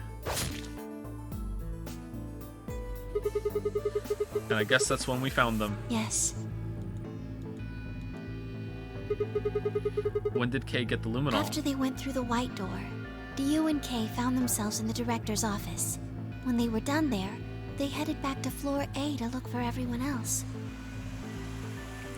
Even that is impossible because Clover tells you that she can't morph for some reason. No, you don't understand, okay? You don't understand. That is also part of the morb.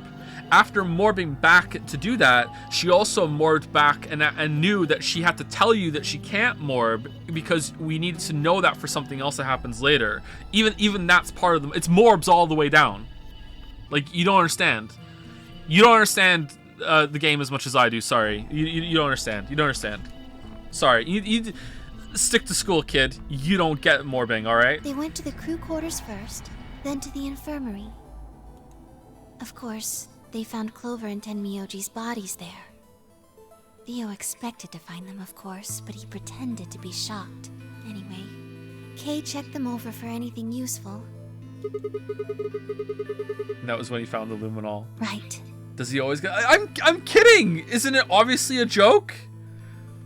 That was a good, funny comment that chatter said, and I'm riffing off of it. What the hell? Right.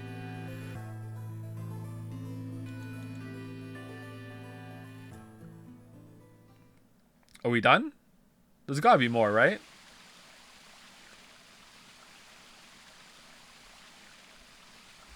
That's everything that happened. Do you have any questions? Well, what do you think? Does a bear shit in the woods? Yes? Well, the first thing is Quark's bracelet. I mean, have you ever seen a bear shit in the woods? Because I haven't. So, we're just kind of really taking it on faith. It's kind of like quantum shitting. It's not until you actually see the bear in the woods. Why was it in the infirmary? Tenmyoji had it. Then when Dio attacked him, it fell out of his pocket. But why did Tenmyoji have Quark's bracelet? I told him where it was. When? Do you remember when you were in the rec room with Phi and Tenmyoji? Yeah, when he sprayed us with the luminol, right? Sure, I remember that. Right after then. When he left the rec room, he went toward the green door to look for Quark. I ran into him at the end of the hallway, where the 3 doors and the switch are. That was when I told him. Look, Tenmyoji. The center door is unlocked. He took off through it without another word.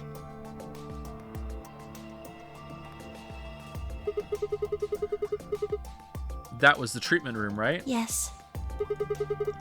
Where Quark was sleeping. Right. It only took him a moment. As soon as he saw Quark, he ran to his pod and started crying. Aw, out of relief, right? Yes. The display on the pod showed Quark's vital signs. It was obvious he was alive the moment you looked at it. Next to the pod was Quark's bracelet. That was how Tenmyoji got it. Why was Quark's bracelet off? I took it off.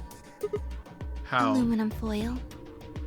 Oh my fucking god. I swear to god, I might drop the game right now. I might drop the game right now. I honestly straight up might drop the game right now. I honestly straight up might just... Oh my god. Oh my god. Oh my god. Oh my god. I said this in the first game, right? As a joke.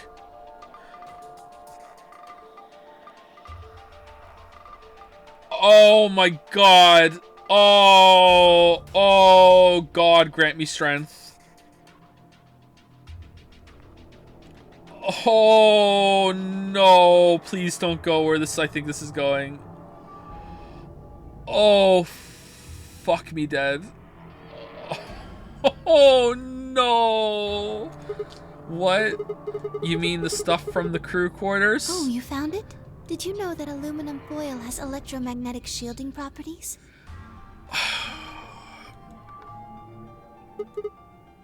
What? Here's an exciting fact. Your heart creates a bunch of faint electrical impulses. Anyway, the point is that you can detect the electricity that your heart makes by pumping blood. Your fancy little bracelets pick up on that. They're always watching. Wait, so you're telling me the aluminum foil can block the electromagnetic waves your heart sends out? Yes. All you have to do is wrap it around your bracelet. And the bracelet thinks your heart has stopped? Yes. Holy shit. It was that easy all along. Also, you can just put a thin sheet of metal under the thing to block the injector needles. Lamayo. Anyway, I used some aluminum foil to get Quark's bracelet off. Then I put it next to the pod. I'm upset. I'm upset.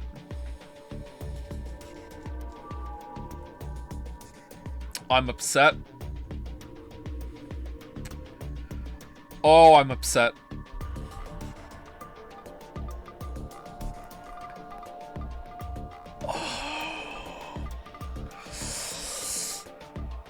Oh.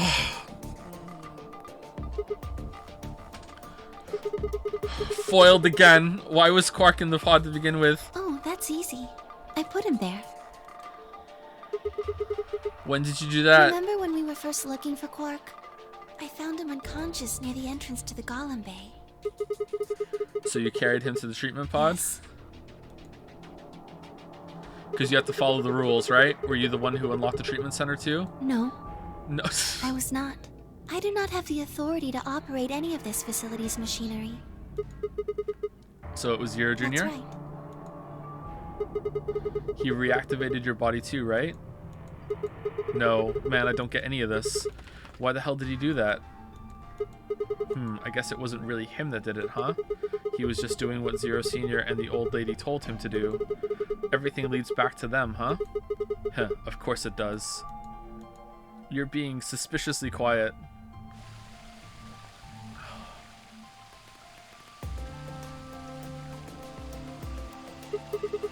So, are you going to tell me? What? Isn't that obvious? Tell me what this project is. I do not have the authority to tell you that. Everything that happens here has something to do with it. So why were we brought here? To play the nonary game. The nonary game. The nonary game. The nonary game. Why were we supposed to play the nonary game? To play the That nonary was game. part of the project. Okay, you're talking in circles. Why did Alice kill herself? Because she was infected with Radical 6. How did she get infected? Zero Senior and the old woman did that. Why? What? Yeah? It was a necessary evil. Okay. It had to happen for the project to succeed. What would have happened if Alice hadn't committed suicide? Clover wouldn't have suspected me, and she wouldn't have accidentally killed me. And then we wouldn't be having this conversation. Then what? I wouldn't have collapsed, and Dio wouldn't have found my body. That would have meant the confrontation in the infirmary never took place. Oh my god. In other words, you're saying Clover and Temioji died for this project? Yes. Well, actually, it was the tubocurine that killed them. Fuck off, Sigma! But they were only injected with it because of their bracelets, and they were only wearing those bracelets because of the nonary game. If the nonary game was part of the project, then that's one more way they killed them. I guess. Didn't say that right, sorry, If you I want guess. to look at it that way. Now what about Kay and Dio? Why would they kill each other? Because they were playing the nonary game. Because Dio killed the old woman. He was worried about getting caught, so he tried to kill Kay before he could find out the truth. Then if Dio hadn't killed the old lady, what happened in the rec room would never have taken place, right? So it's all about the nonary game. But what caused the nonary game? So really, it's not really the killing each other. It's just basic cause and effect. No one has free will. Yes. Your free will is an illusion. Yes. Yes. So let me ask you this. Riddle me this, motherfucker. Why did Dio kill her? So that he could pose as one of the participants. This is really bad. And why did he do that?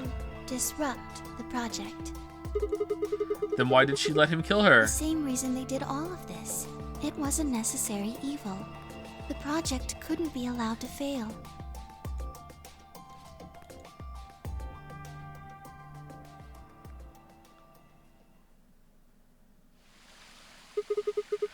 Six people died here, on this world line. 4 of them were murdered, one way or another, by Dio. At first, that makes it look like Dio's the reason they all died, but that's not true, is it?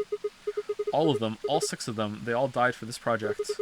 That means that the murderer, or I guess I should say murderers, were the old lady and Zero Senior, right? They didn't even need to do the foil! He was in the fucking pod that makes them freeze and their heart rate goes to 0! Why didn't she just say that? And then we didn't have to use the fucking foil! We didn't even need the foil! The answer is right there! Just fucking put him in cryo sleep, fucking thing falls off, done. Like, you didn't need to use the foil unless we use the foil later, or we get a morph back earlier and be like, oh my god, give me some fucking aluminum foil. And Fi's gonna be like, oh, what, you want some fucking baked potato with your fucking twice cooked pork, Sigma? And Sigma's gonna be like, no, I need to take my fucking bracelet off. Like, is it ever gonna come back? Because if not, why the fuck would they do that? Just fucking use the freeze function on the fucking cryopod.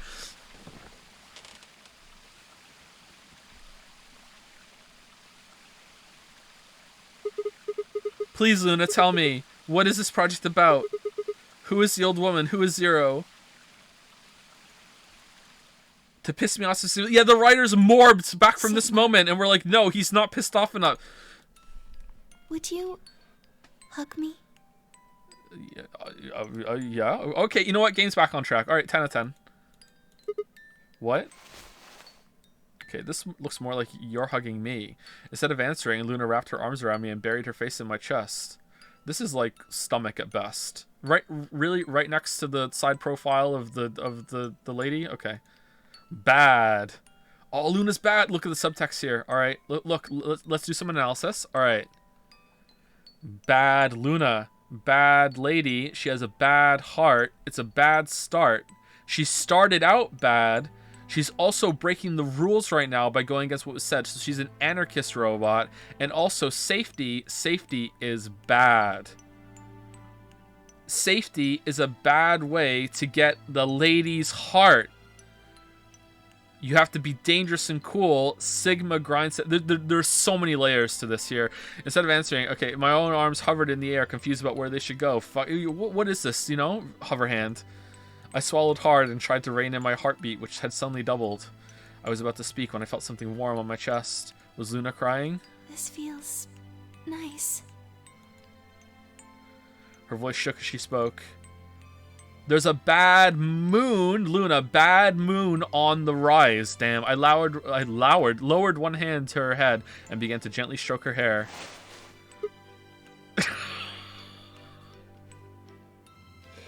Oh no!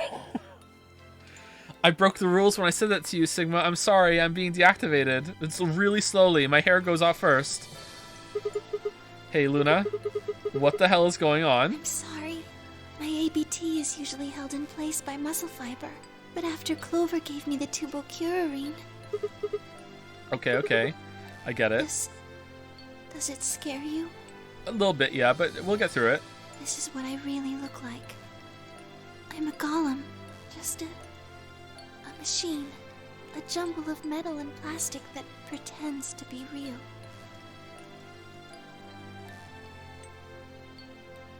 Still in, by the way. I wrapped my arms around Luna and hugged her as tight as I could. You believed in me this whole time. Yeah. Even though I look like this? Of course. I trust you. Thank you. And I'm not one to talk. I have the huge metal half scalp that no one is saying anything about because I'm still a robot and you just all collectively decide not to tell me. Yeah. It's fine. Thank you so much. I wish I could stay here forever. You feel so nice. But I think my time is up. What? I've done things I really shouldn't have. Do you remember what you asked me earlier? About if Zero Jr. had reactivated my body? Remember? The truth is, he didn't. I did. I went to the part of the core that controls Zero Jr. and I hacked it. You can do that? Does that mean you have a phone? What? Yes. That was the first thing. The second. Do you know what the second one was? If I had really wanted to, I could have saved Clover and Tenmyoji. Then Kei and Dio probably wouldn't have killed each other. That's not all. I could have stopped Alice from killing herself, and I could have even saved the old woman at the very beginning. In other words, I had the ability to disobey my orders. But I didn't. That's the second thing. I broke the first law. I was scared. It's okay. We'll get you a really good robot lawyer. I was afraid to die. And a sympathetic robot judge. Don't worry. Obviously, hacking the core and taking control of Zero Jr.'s systems is very, very bad. Golems who don't follow orders can become dangerous, so we're terminated if we disobey. You lose access to your body, of course, but everything that's stored in the core, your memories, your consciousness, is deleted. What? Wait, are you saying? Yes. Very soon now, I'll be gone. Zero Jr. is probably recovering himself right now. Once he's done, I doubt I'll be around much longer. What? Why? I watched 6 people die and did nothing. I deserved this. No. No, you don't. Even if you had done something, you would have been killed anyway. You can't blame yourself. You did what you could. You're not wrong. This game is what's wrong. Forcing you to watch your friends die is what's wrong. Oh, Sigma, thank you. I'm really glad I met you. Luna. It's going to be okay. I'm not going to let them do this. As I sit here doing nothing, you're going to be fine, I promise. Just please don't. Sorry. My time's up. At least I get to die in your arms. Luna. Thank you. Oh, that's kind of messed up. Look at that. Sigma. And goodbye, Doctor. Doctor? Dr. Lingard?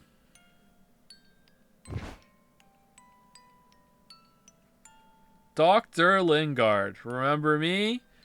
You don't write, you don't call. But she couldn't answer. I squeezed my eyes shut and held her, unable to bear the thought of letting any more of her slip away. Okay, so she clearly had more that she could have told us right now, and she didn't. Because of plot. With one last quiet chime, the music box wound down. Damn, that went on for a while. I was left with nothing but silence and the cold pool of tears over my heart. Yeah, okay. Alright, let's go, Betrayer. Is that going to be a bad end? Or is that going to be a different ending?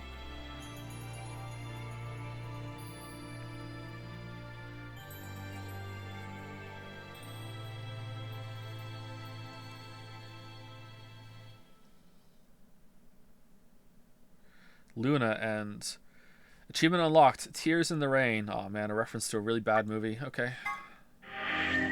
Uh-oh. Alright. There's only one left. And it's really easy to tell who it is. It's Leon's ending. But no, you don't know. What's going to happen is it's going to fucking like scoot over. And there's going to be like... No, it's going to be up here. Old lady's ending. Young jumpy ending. The real Sigma ending. Lotus comes back ending. Like, okay. Okay, so we only have 2 lines left. Alright, so let's do this one real quick. And then I guess we're finishing tomorrow. Unless there's like a whole other part of this. Like, damn, long game. Alright, let's vote Betray. This feels really bad, actually. Like, holy shit, I don't want to do this.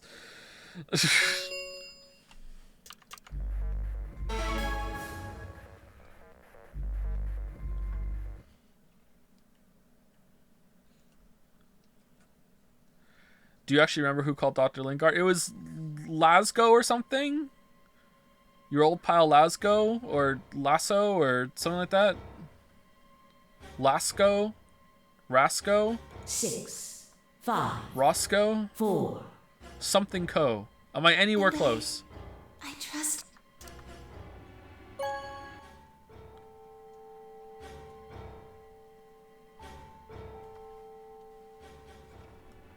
Ransom. That's kind of close to an O at the end. Ranso. Luna. Where's Luna? I left out the door and ran toward the AB room. I thought she'd entered, but...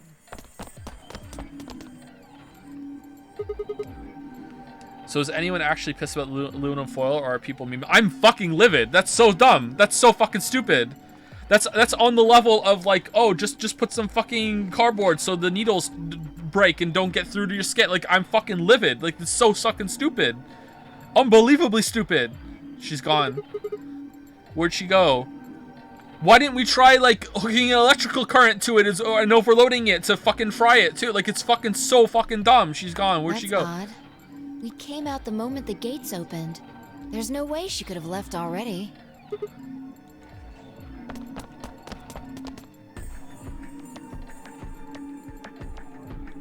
There it was. No, she didn't take it. Doesn't make sense. Why would she show up just when we're about to vote? There was no reason for her to come here if she was just going to default.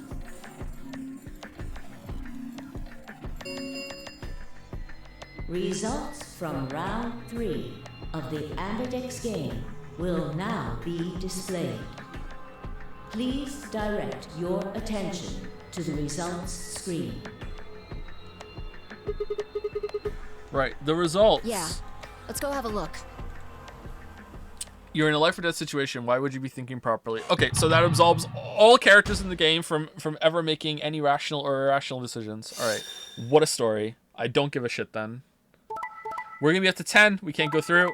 We have more than 9. We have to have 9. Doesn't work. Points have been assigned or subtracted accordingly. Please check your bracelet to see your updated bracelet points. Since Luna didn't vote, she got set to ally automatically. Get fucked, Luna! And the other 6 got penalized. Here are some more AB game rules for you. What accent 5 was of them are that? dead already, and Quark's bracelet is off. That means all those penalties are Yeah. meaningless. Yep. We still don't know why Luna showed up, though. There's no reason to come here just to abstain. I can only guess at her reasons, but I'm sure it was part of some plan. A plan for what? Who knows? Some So evil what do we do robot now? plan. Whatever Luna's scheming, we still managed to get 9 BP. Do you want to leave? Yep. No, we can't. We still don't know if Quark is safe. No way am I leaving before we find him. I agree. I hoped you'd say that. So, are you going to stay? Of course. And then we turn and she's like, peace out. Let's get moving.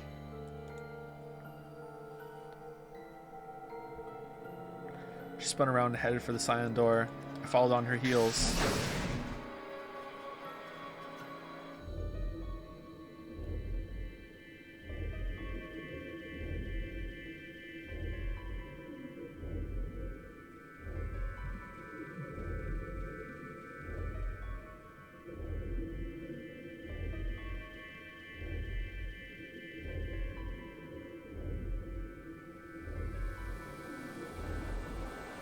Still smoking?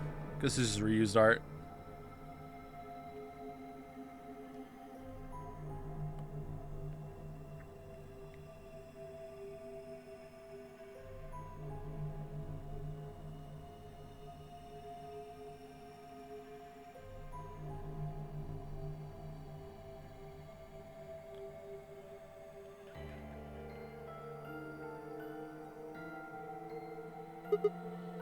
Shit. He's not here either. This is the last room. Well, the last room we can get into. We haven't seen Luna either. Yeah.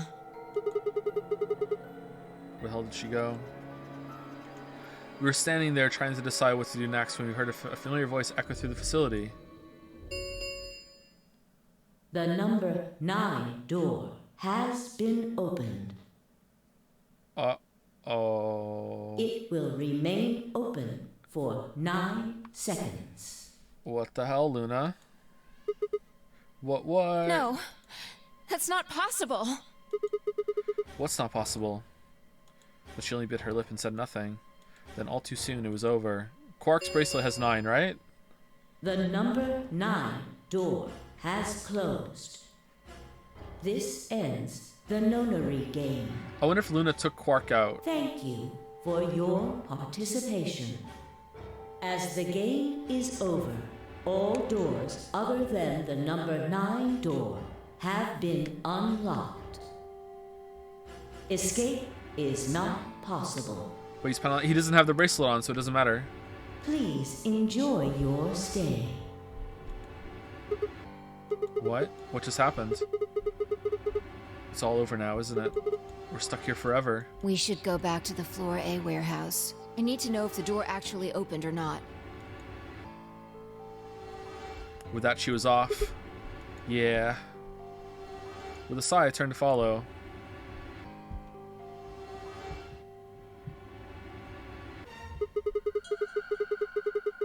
We can't just look at the door and tell if it was opened or not. True. True. But the projection should tell us. What? There's a projection? Status. Game finished. Result. Escape complete. Participants successful. Luna and Quark. Alright, so Luna took Quark out to get help, I guess, then. Why wouldn't she wait for us? That's kind of messed up. That doesn't seem like something she would do. So it would seem. Why? How? Almost as if on cue, the screen flickered. My god. Wait, does this happen every time and we've just never seen it? Alright. The bunny's back. And Zero Jr. appeared. Well, well, well! Long time no Zero! Remember your old pal Zero? You. I'm guessing somebody's hoping for an explanation about what the diddlio just happened. Because we're such great friends, I decided to make an exception and descend from on high to give you the 411. Aren't you happy? So what's this explanation you've got? Well, let's start with little Quark. He was given an anesthetic that put him to sleep. While he was out, Luna carried him through to the other side of the number 9 door. But how did she open the door? With Quark's bracelet, you silly bunny. It was still in the infirmary. Remember? Luna just hopped over there and picked it up. So I was right. Quark had 9 BP when the second round ended. If only we had been taking the bracelets with us. Yup. But didn't he get penalized after the third round? Yes, he did. But a penalty carrot take away your points. Just your life. The needles popped out and so on, but the points stayed the same. So Luna took Quark to the door. And since her bracelet was already off, she wouldn't have suffered the penalty. No. But it wouldn't have mattered anyway. Oh, right. She's a Gollum. All right. I think my tale is through. Okay, well, I've got some questions for you, buddy. No, fuck you. Bye. Not you. Well, good thing you guys don't have questions for V. That guy's a jerk. V? This isn't the alphabet.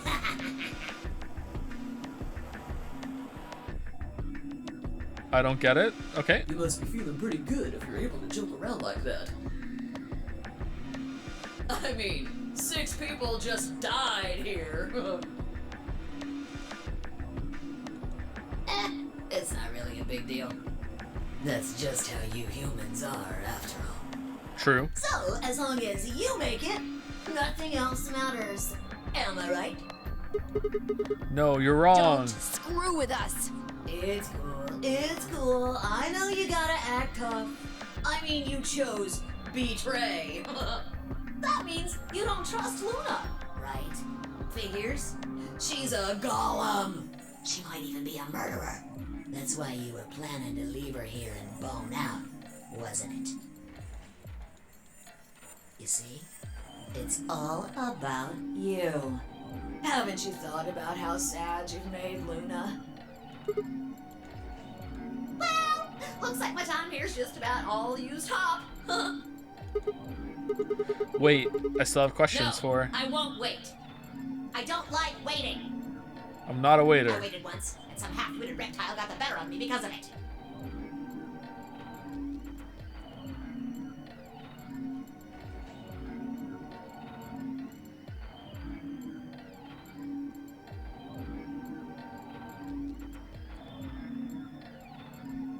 Oh, okay. I learned to make sure to value my time. The tortoise and the hare. Yeah. Alrighty then. I'll see you when I see ya. Have a nice trader.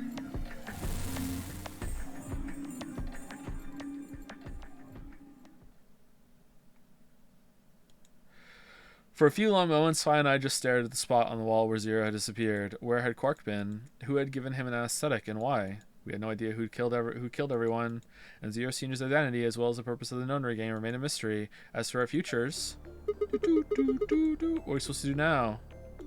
I hadn't meant to say the words out loud, but there they were. The tortoise won because he kept going even when it looked hopeless.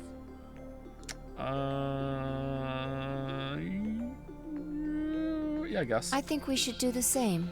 All right. We've got plenty of time after all. All right, but I'm hearing credits music, Fi, so it's not going to go well. We'll give the dead the closest thing to a funeral we can manage. And when that's done, we'll start looking. Even if I never leave this place, I'll figure out why we were here. I swear it. I looked at the fire in her eyes and nodded. If nothing else, at least we had a purpose.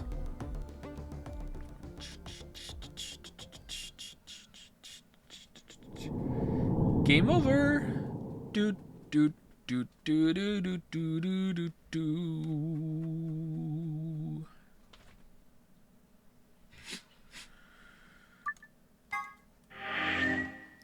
Wait, Joe, do you have some critique on the tortoise and the hare story? Yeah, it's super unrealistic. Yep, very unrealistic. Tortoises don't even have hair. Alright, so it looks like we are going down the bombs. There's going to be something else over here. I really thought this would extend, but no. Alright, so assuming there is no big increase, I think we can get done tomorrow. I thought we would be done today, actually, but There were 2 increases here, 1 here, and 1 here. There might be like something that there's a lot of empty space here, right? So it might go over to the left, but I think we'll probably finish tomorrow. Even if it means I have to go a little bit overtime, I will finish tomorrow. If I have to go a lot overtime, then no, I'll just finish on Friday. I think that's probably it. Now, please explain what was so bad about the foil. It's such a common knowledge. Why they hate exactly? Okay, what is this like? What is this tone? What do you mean? What do I have to explain why fucking you can use aluminum foil to get the bracelet off is bad? Really? That needs an explanation. I need to explain. Okay, here's just 2 right off the top of my head. 1, it's just fucking dumb. Like, just purely subjectively, it's fucking stupid that they can just wrap foil around and that just breaks it and it's just like it comes off, okay? Alright, that's number 1. Number 2, it's a game set up about fucking morbing through time with knowledge that you can learn from the different lines. And not only is that something that the game knows, it's also something that Zero Jr.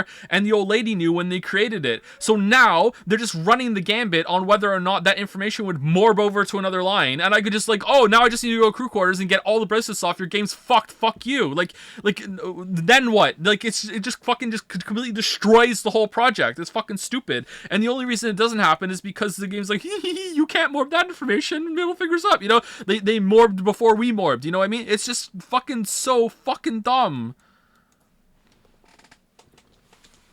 It's like, imagine if it got wet, it would come off. Or, like, you could put a little foil block the needles even or something. Or, like, it's just fucking stupid. And it has an answer. I'm sure those beds, because that's why we thought it came off the first time, those beds have a cryogenic function that specifically slows the heart rate to the point that the bracelet comes off. That's what I thought it did. So you don't even need it. Just do that. Why not? Why do this? Why even bring this problem up?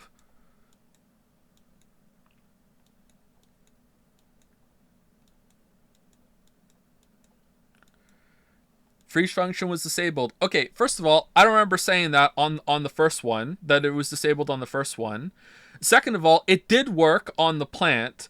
And thirdly, wave your hand, magic mumbo jumbo, now it's working again after the fucking escape room is fixed. It was just there for the puzzle, now it works again. Like this is such an easy fix. Other than, oh no, we wrote in our story that the machine only worked once. What are we gonna do?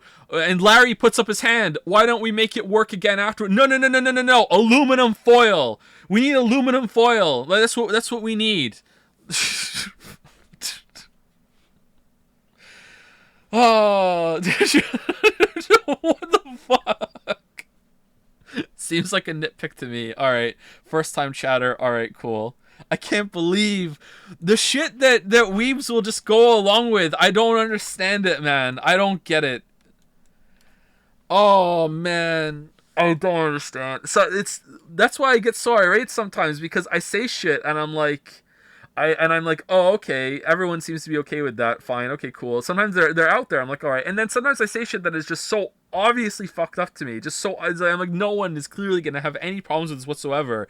And you look at chat and there's just like multiple one guy army. It's just like, no, it's perfectly reasonable that, you know, if you stub your toe in the correct position on the wall, that breaks down the wall and you can get through the wall at that point, and then your bracelet falls out. You don't understand. The toe stubbing ending is just perfection. It's poetry in motion. You don't fucking get it. Like, it's so odd what people will go to bat for. Foil's not as bad as you say it is. Your arguments are basically, I don't like it. What do you mean? I just explained how it breaks the structure of the game. For something that's stupid. What?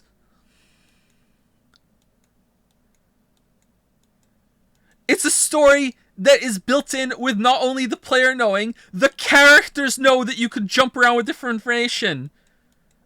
I now know that aluminum foil can take it off, and that's a really big revelation. I fucking ripped off my arm in another line when I figured out how to do it, and you don't think fucking like aluminum foil isn't gonna transfer over? That's one in the first rooms too. Oh look, I can get all everyone's bracelets off this early. Where's all the fucking splinters off now? It's arbitrary as fuck.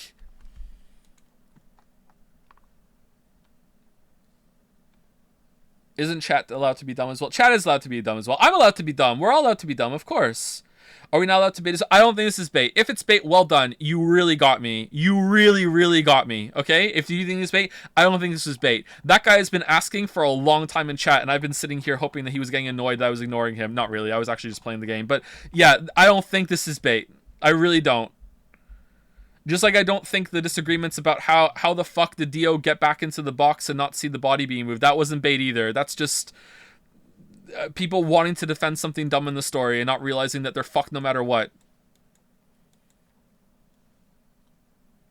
At least with the hostage situation shit, there's a little bit of room for discussion there. I don't think so. Like, I think that considering that we're in a nonary game, that no, there's a clear answer here, but at least there is some room for debate there. But here, no, not at all. Like, zero room for debate. It's just fucking stupid. Like, there's no answer that is a good resolution to Dio getting back in that box and not realizing what happened, or hearing the body being moved, or realizing that something's wrong with the why is the puzzle not open, or anything. There's no answer there, because we've seen all the information now, and I don't see any answer whatsoever to, like, oh, the aluminum foil. That's a good fucking chestnut. Like, I really don't.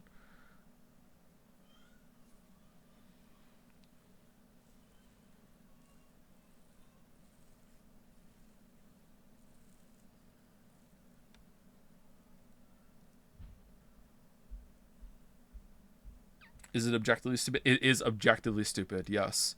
Objectively stupid is a subjective measurement, but it's objectively, subjectively stupid, yes. Yeah.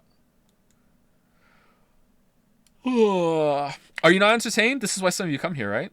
Are you not entertained? This is a feature of the streams, is me going off and arguing with chat.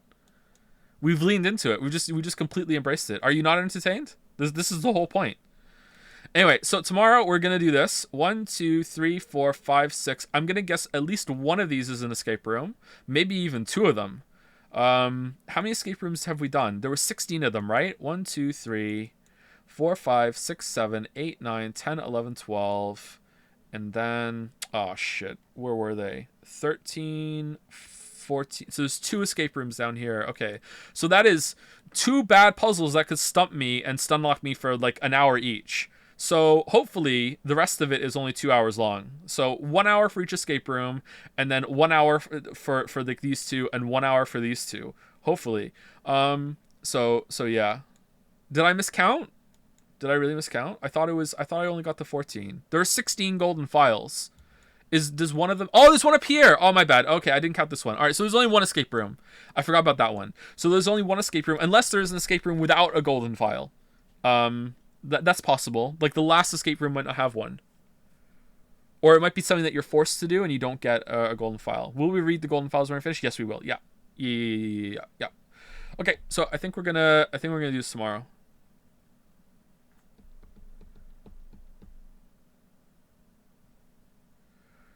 Are we gonna play Zero Time Dilemma? Yes. Not only am I gonna play it, I'm contractually obligated to, and we're also playing Al the Somnium Files, but I don't know when.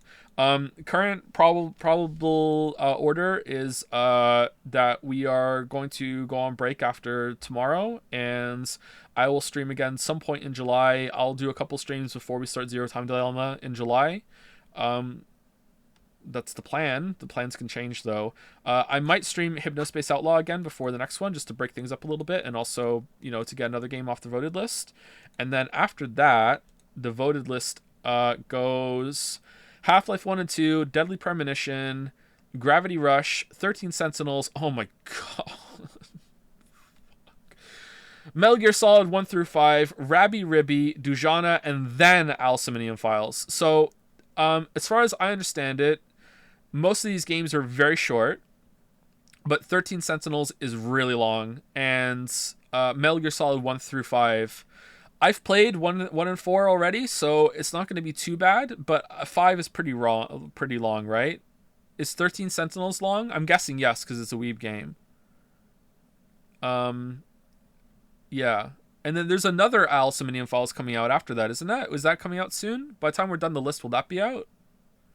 I like streaming these games because they're very entertaining to riff off of. And, it's something I would never, ever play on my own time, so. I'm actually really grateful to chat for making me play this. This game is very interesting.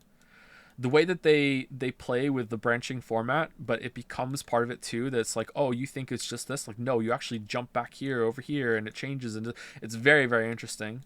I'm actually pretty grateful about this game. It's pretty good. I saved it, right?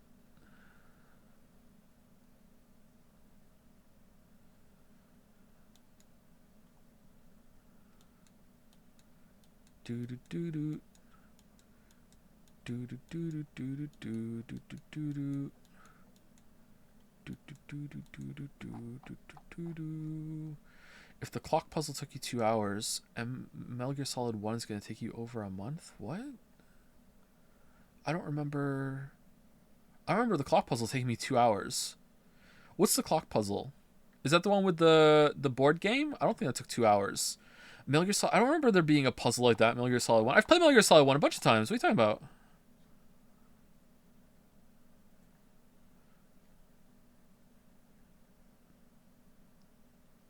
I'm pretty sure I could beat Metal Gear Solid 1 still in, like, a stream. Skipping all the dialogue, of course. Like, I played Metal Gear Solid 1 a lot when I was a kid. Like, a lot. I got all the endings. Like, I just played it again for fun. I loved that game when I was growing up. Like, I love that game. Metal Gear Solid 2, I played even more. I tried to beat it on European Extreme when I was a teenager, and I got all the way to the last boss, and I don't think I did it. I don't think I killed last boss in European Extreme. I was stuck on Vamp and the jet for just so long. Like, we're talking weeks. It took me so long to kill Vamp and the jet on European Extreme. The last fight against all of the oh, that's spoilers, but you know, the last fight, the penultimate fight, the last fight, you know who it is, but the penultimate fight, that took me a long time to do as well on European Extreme. I wonder if I would be better at that now, or if it is really that hard.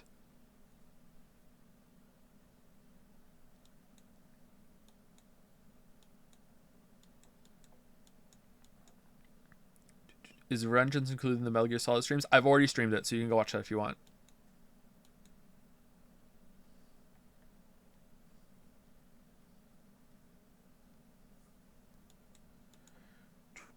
I don't know how I'm playing those games. Are some of them on Steam?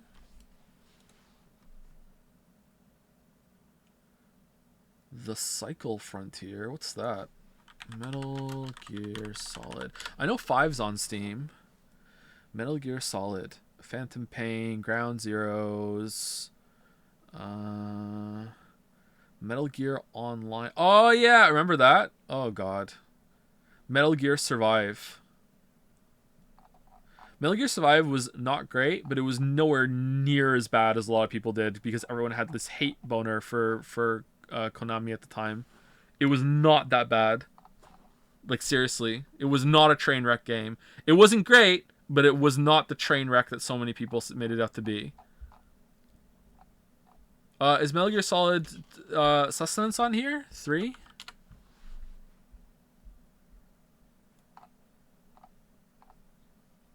Like, you don't understand. It wasn't that people were saying, you know, this game's pretty bad. It was like, this game is the worst game to ever come out. It's below Hello Neighbor. This, you know, killed my dog and fucked my wife, and I'm not into that. You know, like, it was like really like, oh my god, the criticism that game got was just completely undeserved because of what was going on at the time with Kojima and Konami. You know, like, yeah, I don't think the rest of them are on Steam. Okay, I have them somewhere though. Like, I have them on. Like, I have the GameCube version, like physically, and I have Metal Gear Solid 4 physically as well. I don't think I have. No, I have 3. I don't think I have 2 and 2. I don't think I have 2. That got lost in the shuffle somewhere. I'll find a way to do it though. I don't know which is the best format to play it. I would be interested actually in playing the PS1 original and then doing a Twin Snakes run. So people can see the difference between them, because it's actually pretty fucking startling. I prefer the original, to be honest. I think that the flashiness, like the Twin Snake one, looks cool and everything, but I prefer the more grounded. I know that's an insane thing to say when it comes to Metal Gear Solid. The grounded tone of the first one, the original, rather than Twin Snakes. Yeah, I have Twin Snakes. Yeah, on the GameCube, I have it. Yeah, like the GameCube version really sells it that Solid Snake is this like badass fucking like fighter in a way that the original just doesn't. In the original, he just feels like a really like normal kind of fighter, and you don't really understand how good of a soldier he really is. And then Twin Snakes is like, here's Solid Snake at his peak, and this is the way that maybe we originally wanted to show it, but we just didn't have the technology. Like the shit he does in Twin Snakes is insane. And makes him more on par with a lot of the other bosses from the games that came out after that, you know? But I don't know if that's intentional, what they always wanted to do. I prefer the original, I think.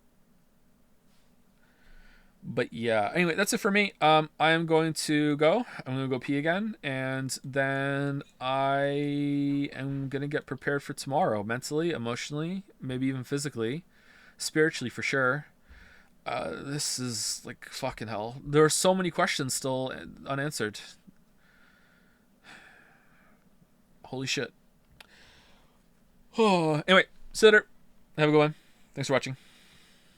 Thank you to anyone who gave any bits or subs. Thank you. See you later.